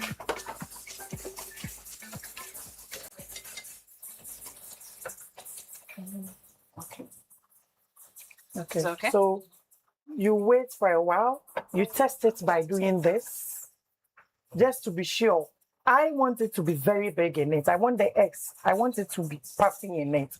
So I'm just testing to see if it is getting that way before. So I'm not gonna turn it around. So you want it to be almost like an omelette inside the That's the stew. way. So this is it. I don't want the eggs to be missing. I don't want them particle. So I'm testing it here. And then I'm also testing it like this, just to be sure. I'm also testing it. So it's just like I'm frying egg in a sauce. That's how I want it. Can I get the cover for it so that it cooks with the heat? Yes. So I'll leave it like that. Mind you, I've not put this thing in it, the beef. Okay. So we still have to add the tolo beef to it, and then we'll put our plantain on fire as well. But let's go for a break. When we come back, we'll run through the dying embers of how we would have arrived at our beautiful vegetable egg stew and our ampesi. Let's go for a break. When we come back, we'll do that, but we'll also be dining like the queens that we are.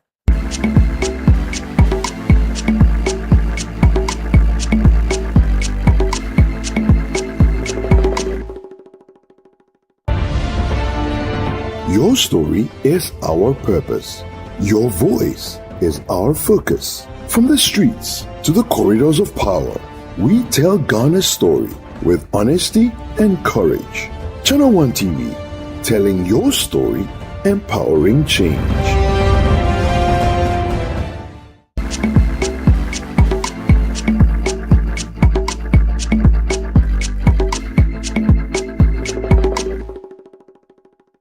You're still watching What's Cooking right here on Channel One TV. My name is Apioko. Now, I've not done much cooking today. When you have an expert in the studio, in the kitchen, you don't fret.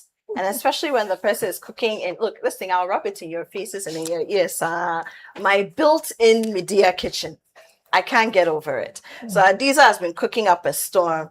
I don't think I've eaten ampesi in this way before. The way you've chopped the vegetables, clack it. Yeah, no, very important. Very important. I don't think, in fact, I know I haven't. No, okay. But what is interesting for me is it looks very bougie and abro, but the momoni is there, the kobe is there, the salmon is there, the tolo beef is there. So you've maintained the authenticity of our culture as a meal, but you've put your own flair in it. And God bless your My mother, mom. wherever she is. I know, May right? she rest in peace Amen. and in pride, because she's really passed down a legacy, and you've maintained it. Thank you so much for Cooking is sharing creativity. this. That is right. And also, you know you're creative. And Dora, hey, Dora was I'm quiet, still learning but from her. I'm still learning.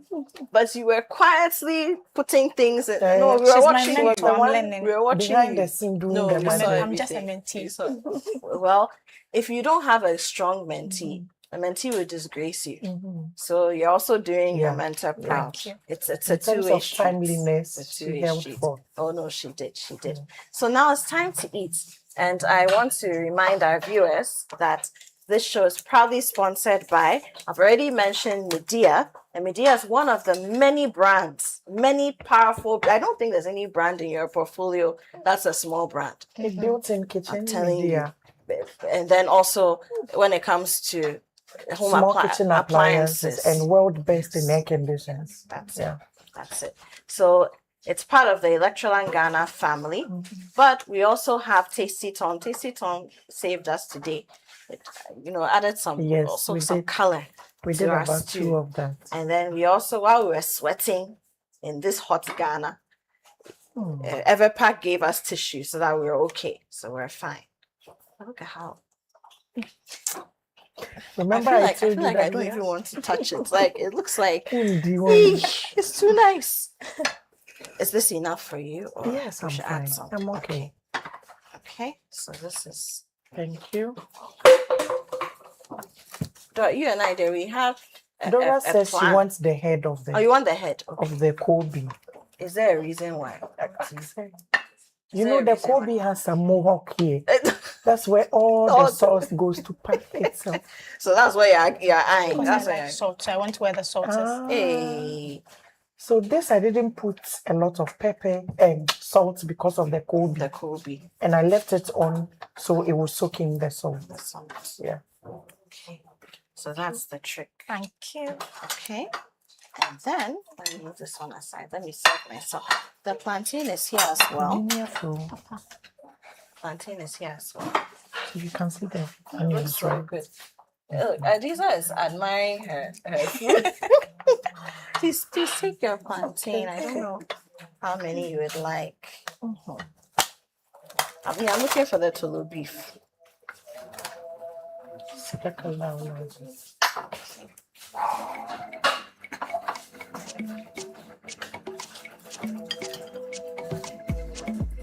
Okay.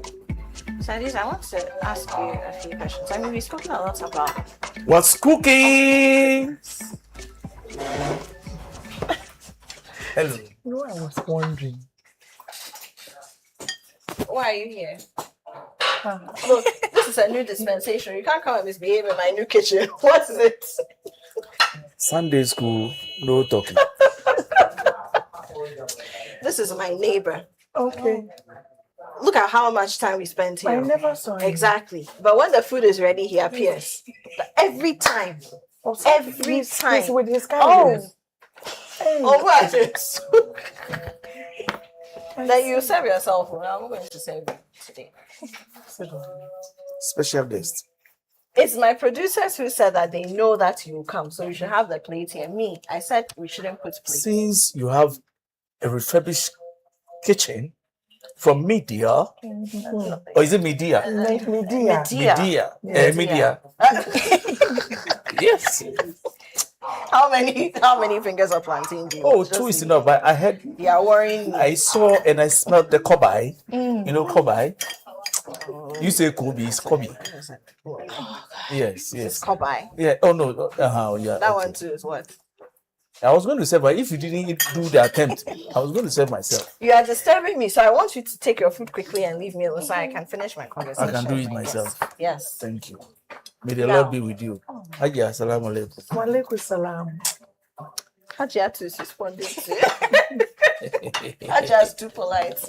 She has to be. No, Hajia, she can't get over your whole look. I saw him and I was wondering. Like, Mhm. what's going on? Yes, yes. Yeah. But Hajia, Mm-hmm. so we've spoken a lot about your brands and you know so I want to ask this question. We've spoken a lot about the blender and how to take care of it, and I think that's very valuable information. But let's talk about some of the other appliances that we have in our homes, because you see, Ghanaians, we say we don't have money, but we also don't take care of our things generally. So I want to ask about something, for example, like a rice cooker. How do you preserve a rice cooker? I've seen people put stone on top of the button when it pops up. They've spoiled all the engine of the rice cooker. Okay, can we? Yes, please, please, please. So for rice cooker, they will put stone on it because if I recount our time back in the uni, in the hostel, we try to kill a lot of birds with one stone, which is the rice cooker. Oh, This is so good. Oh, you say it's finger licking good, so I should use my fingers. Yes. Mm. And the carrots are very, you're worried about the carrots are tender. It's nice.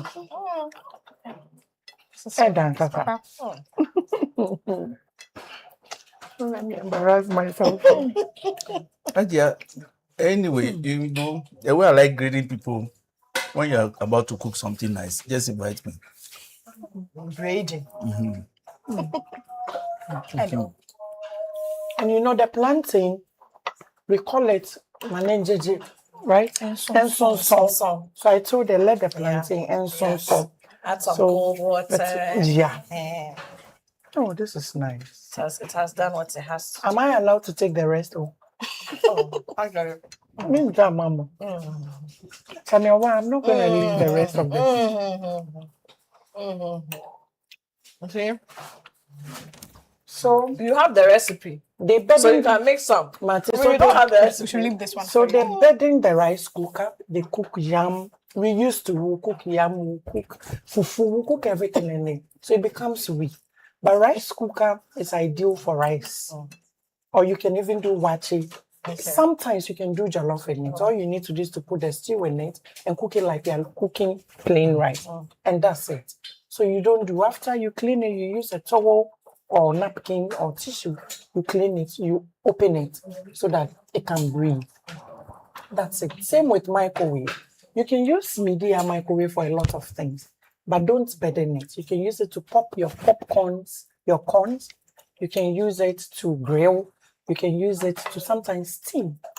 You can use it to do a lot of things, but don't use it to cook rice. That's not what it's for. Some people use it to cook oats and the rest.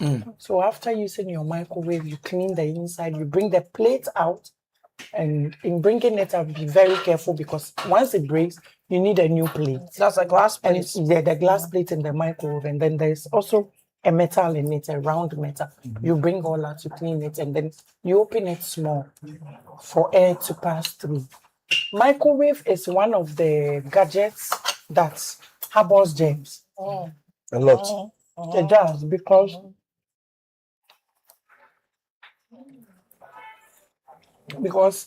we cook, we heat everything in it. And sometimes when it is over the top, it spills in the microwave. You don't clean it, then now it starts having some offensive odor. So you also clean it, and then you make sure you use it for what it is supposed to be used, what it is meant for. So that. Great education. The cleaning aspect is what you have to emphasize on. Yes. Because, people don't clean their most of the time microwaves. we just use it. And, 2 months, and 3 the cover. months. And the cover too. The food cover. Yeah. 2 months, 3 months, you don't clean the microwave. You know. No, but it's been great. Adiza, is there anything you want anybody to know about? It could be about media, it could be about Electroline Ghana Limited in general. You know, what do you want to tell my viewers? You've already taught us and given us so much, and we are so grateful. But Oliver Twist, is there one more thing you want to say? If you want to buy electronic device and you see the current state, I think you need people, especially if it is a new building. You come to Electroland, so you engage us for site survey. It's very important. So you can buy the world's best products, but where you live, it's a flat pond area. There's water in the system. There's water dump. The electrician who fixed it, who did your electricals, didn't do earthing well. Also, they have this thing. So you come to us. We are not just selling electronics and appliances, but we advise, we guide. And we want to be involved. And so if it is a new place you have rented, you come to Electroland, we have top best electronic brands like Media. You engage us. We do built-in kitchen appliances. We do washing machine setup, a whole lot of things. And then do not go near an electronic device if you have wet hands. And if you're picking something from microwave, you wear the glove. So you bring it out. And then you don't go near the gas burners with your mobile device. You can run away from that space and fidget your phone, but you don't go close to it. And make sure you off everything. Very important. The hood, the burner, you off everything. And don't keep the sockets in there when it is not in use. You see some people plug in blender, kettle, iron, but they will tell you that we've offed it off the switch. No, it is not right. So you bring them off. Yeah. Education. Ha! We've been cooking today. We've made some ampesi with this is vegetable egg stew, and it's Hajia Mina's recipe. Adiza inherited it from her mother. So before we end, Tessa General. What's your verdict? Auntie Adiza. Papa. Auntie Adiza. The thing is sweet like plantain with sugar. It's nice. Yeah. No, I like pepper, but the way this one is going, hello. On that note, Adiza, thank you so much. I know how busy you are. You came. We told you that we wanted to unveil the kitchen with you, and you made yourself available. We also want to eat. Dora, thank you. Love you so much. And once again, viewers, remember her name. This is Adiza Ibrahim. She's the head of marketing and media relations at Electroland Ghana Limited. And Dora Samoa is a digital marketer, also at Electroland Ghana Limited. We've loved having them on the show today. Also, want to say a big thank you to Tasty Tom, Ufa Kakra, Naye Bebre. And also, definitely the last but not the least, we want to say thank you to Everpack as well. We'll see you again. This has been What's Cooking. My name is Apioko.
Stress can silently drain your mind, your body, and your peace. But you see, the interesting thing is that what you understand, you can control. Welcome to Lifeline. Today, psychology is meeting theology to make us understand stress and manage it well and take back our lives. We will be right back. Don't go away, because God is here helping us.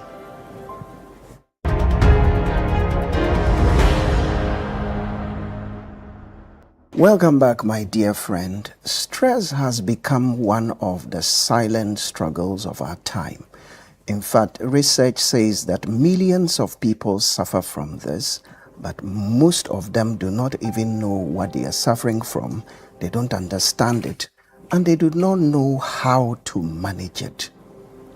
In the USA, stress is recognized as the #1 killer. Isn't that scary? Today, we are blessed to be discussing this, how to manage your stress. To help us discuss this is a very gracious woman referred to in the psychology family as the mother of counseling psychology. She has and still mentors almost every counseling psychologist in Ghana, including yours truly, Bishop Kranchi Mensah. She is a retired professor who has lectured in the University of Education, Winneba, in the Methodist University, and then Central University.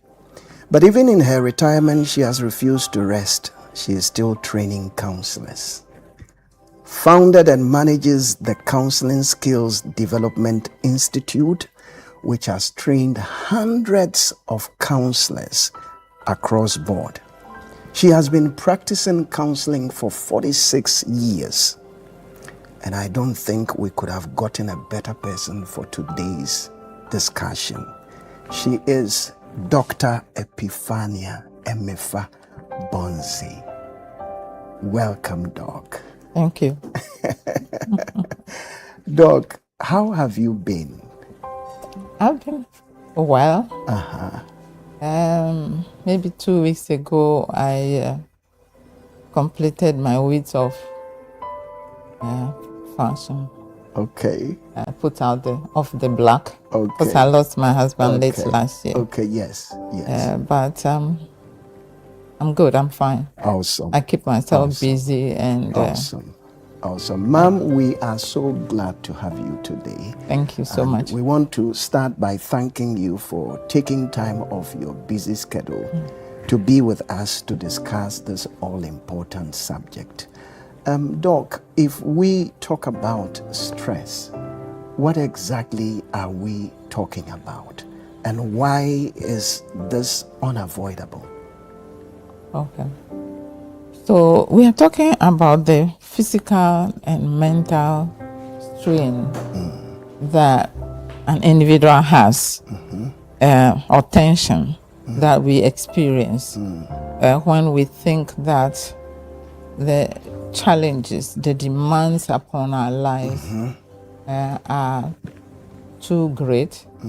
Either we don't have resources to fight those demands, okay, or that we don't know how to fight those demands. So it's a perceived thing. We perceive that we are threatened. Okay. Yeah. I like the word perception. Does that mean that it is first of all in the mind before it appears in the body? Is that what the word perception means? Yeah, we are perceiving that this is a threat, but it may not necessarily be a threat. Okay. Okay. It is our perception. That's what we see it. Okay. For example, I'm going to a traffic light, and the light is about to change, so I'm trying to slow down, and then a taxi driver cuts in front of me. Okay. My fear is I'm going to crash into him, or he's going to crash into my car, and maybe I'm getting late to go wherever. So there is that stress. I'm stressed by that. But as soon as that is over, then it's over, because it just was something that happened momentarily, short term. Right. Doc, I would want you to throw more light on a few terms or words that you used in your definition, like demands and resources. We will be glad if you can expatiate these ones for us. What do we mean by demands and what do we mean by resources? Okay, so demands upon our lives, maybe in a relationship, let me just say, my husband expects that food will be ready 30 minutes after I walk in. So today, maybe there were no lights, I'm running late. And so that gives me some stress. The demand is food has to be ready at this time. Okay. He likes his banku hot. He likes his fufu pounded immediately and served. So if I can't meet that demand, then I'm stressed. Right, right.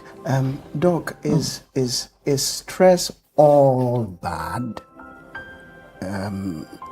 Is stress a bad thing? Is there an amount of stress that can enhance growth and development?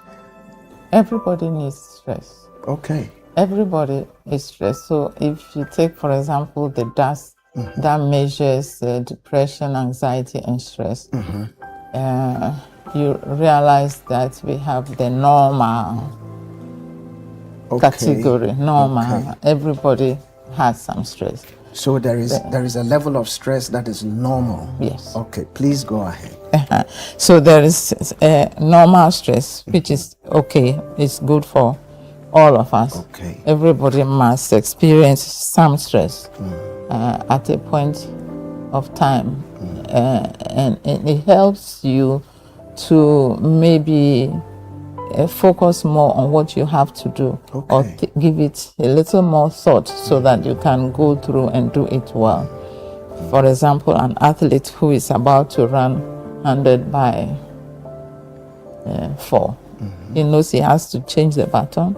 He knows that he has to get in his correct lane and all that. So that puts some stress on him. Okay. But as soon as that run is over, then the stress is gone. Okay. He has either won or he has lost. Okay. So, please, Doc, make us understand the anatomy of stress.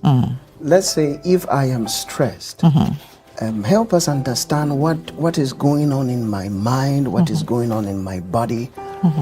Talk to us about the anatomy of stress. Okay. So, can I do some illustration? Please go ahead. Okay. I have rubber bands here. Okay. I'll give you one and I'll also... Okay, sure. Take one. Thank you. Thank you. Now, I want you to pull it really hard. Okay. Pull it hard, hard, hard.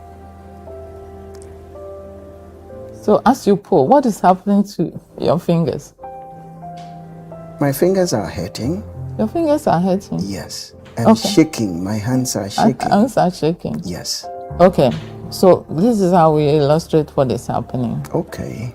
These are demands of life.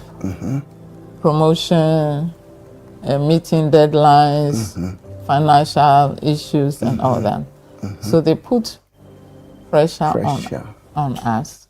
And if we tell ourselves, I don't have the resources, I cannot overcome this, then we are stressed. Okay. So that's what is happening. Okay. So we are putting a lot of demands on ourselves. We are perceiving that something is evil. Something evil is going to happen to me. And that's why we So does anything happen to our nervous system? Does stress have any effect on our nervous system? Yes, it does. So if I'm stressed, how does it affect my nervous system? Okay, so like you said, your body is shaking. Okay, so that's one way to manifest. It has to deal with actually your brain, which is all part of the system. Okay, so there are 3 parts of the brain that we want to look at. The amygdala. Okay. Okay.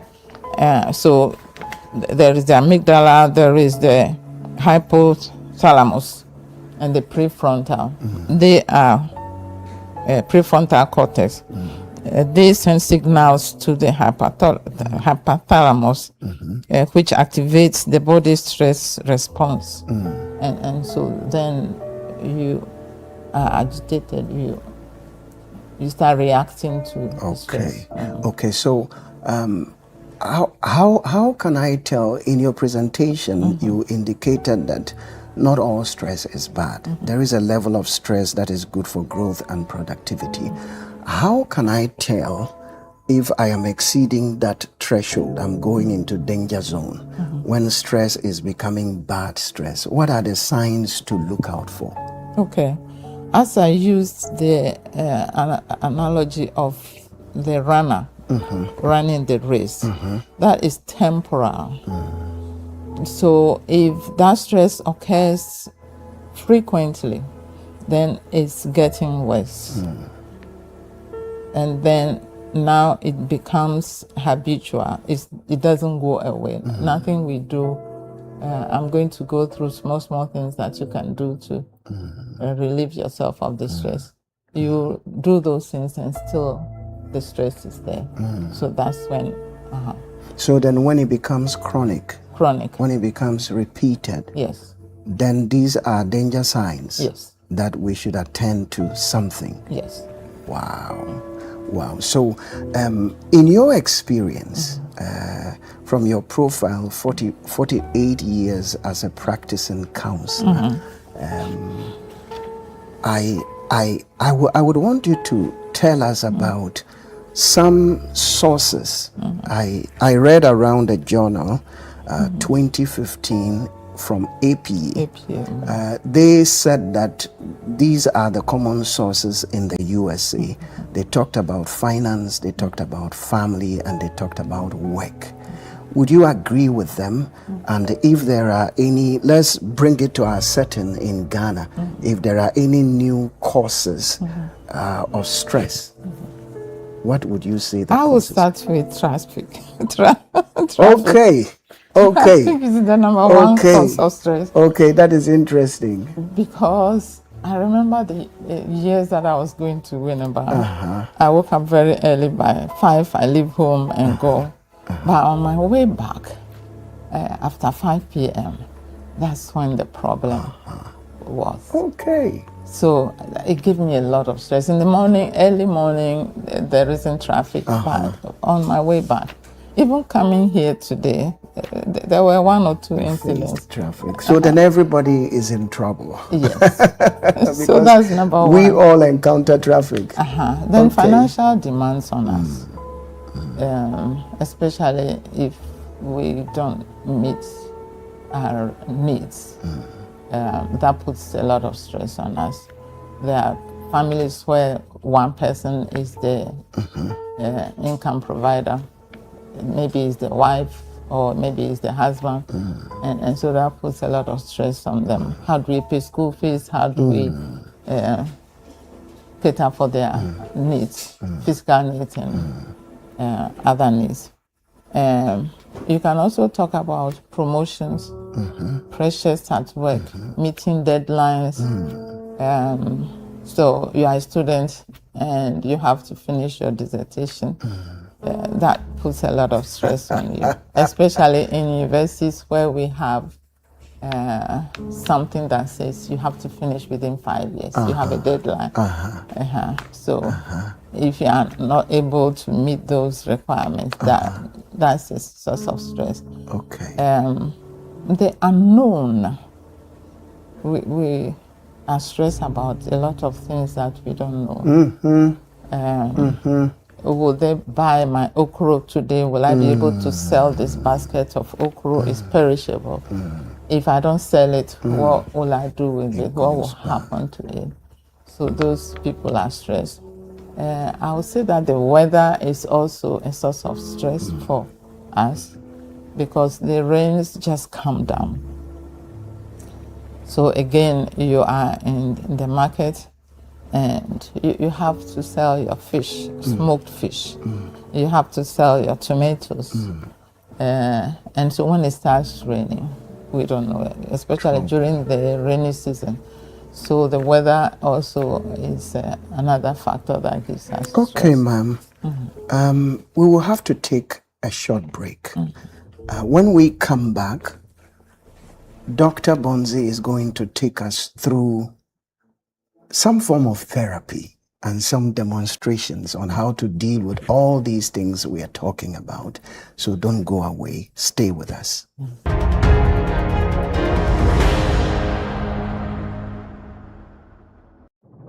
This July, get ready for stories that will make your heart race. From love and passion to secrets and lies that can ruin everything.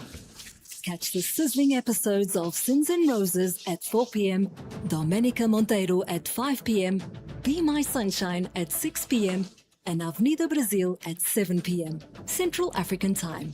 Only on Novelas Plus, Channel 133 on DSTV.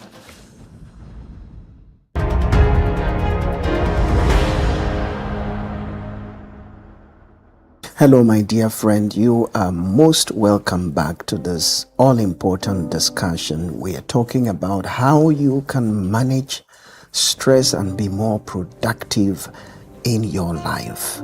And in the studio with me is Dr. Epiphania Emefa Bonzi, an experienced practitioner and a retired lecturer.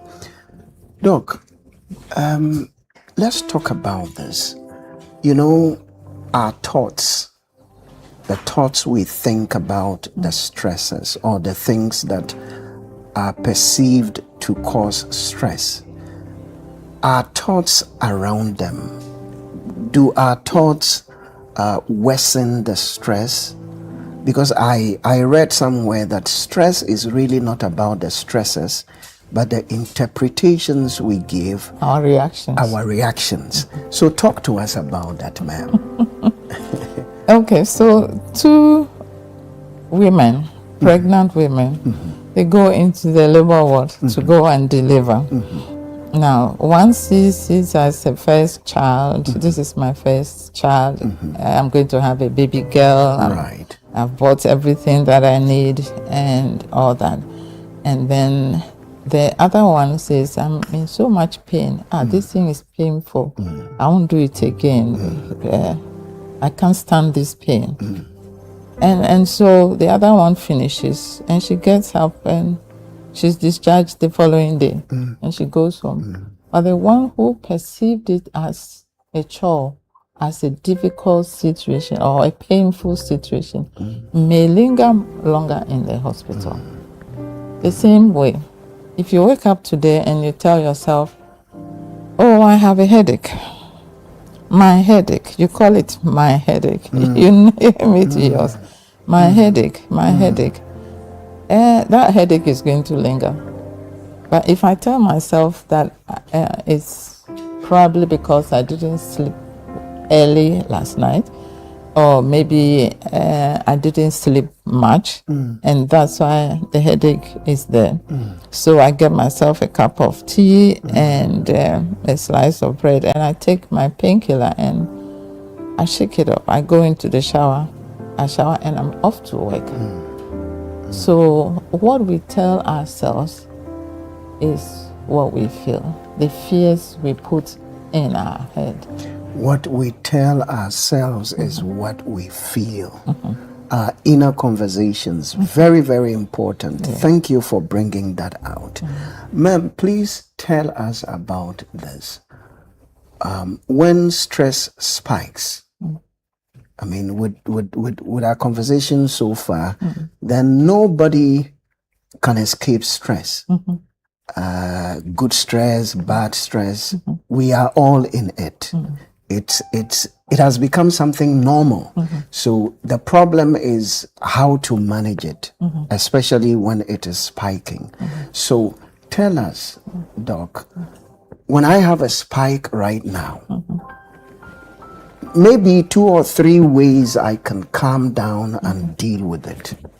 Okay, let's look at them. The first and easiest one is to sprinkle cold water on your face. Okay, sprinkle cold water on your face. Yeah, icy water maybe. And what does that do? It helps to wake you up. Okay. So you can give whatever is happening a thought and not a different thought. Okay. Maybe you saw something coming as dangerous, and so you are reacting to that danger. But if you splash the water, then the water helps you to rethink about it. Sort of wakens you up. Okay, interesting. So that's one easy thing to do. Another easy thing to do, we call it grounding. Okay. So it's about 5, 4, 3, 2, okay, and 1. So it says, name 5 things that you see. Okay, so in the studio, 5 things that I can see. Yeah. I can see this beautiful cup. I can see Dr. Bonzi. I can see the cameras. I can see the flowers. I can see the screen. Okay. So I get my 5 items. Okay. So 4 things that you feel. Okay. I can feel my hands on the chair. I can feel my feet on the ground. I can feel the iPad on my laps. I can feel... Do you feel anxious? No. Okay. Just slightly. A little, yes. Yes. Do you feel cold because of aircon? Not really. Okay. Not really. I'm feeling cold, so Okay. I could have used Okay. that. Okay. Okay, so how do you feel? Four things you that feel. You feel. Three things that you hear. Okay. This is a studio, so there is no noise here, but I can hear your voice. I can hear my voice. And there is... The machines. Okay. Okay. Yeah. Okay. And then two things that you smell. I smell my cologne. There's also a peculiar smell in the studio. Yes. The studio smell. Yes. And one thing that you taste. Taste. Okay. I took coffee before coming, so I can still recollect the taste of the coffee. Okay. Is it a special brand or something? This one is specially made. Yes. Okay. So we call this grounding. Okay. 5, 4, 3, 2, 5, 1. 4, 3, 2, 1. One. So 5 things you can see around. Yes. 4 things you can feel. 3 things you can hear. 2 things you can smell. And 1 thing you can taste. As simple as that. Anybody can practice this and calm down instantly. Okay. So by the time you are getting in touch with all these senses,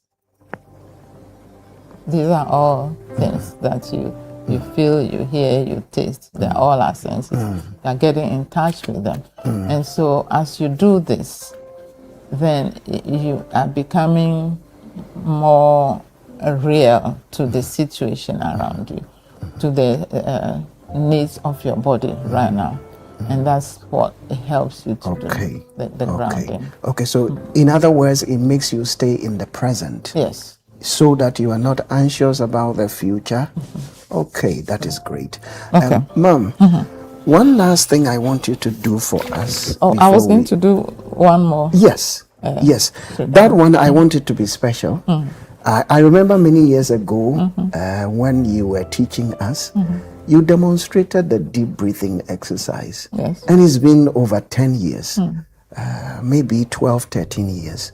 It's been a blessing to me. So I want you to do our audience a favor, our viewers. Demonstrate one simple technique that we can use to deal with stress immediately when it spikes. So you want to do the breathing? Yes. Okay. Yes. Okay, so let's breathe in and out. So you want to sit squarely in a chair with your back protected. Okay. So you sit back in the chair. If anything is tight on your body, you can loosen it. If the shoes are tight, you can take them off. And so that you can feel free in your situation.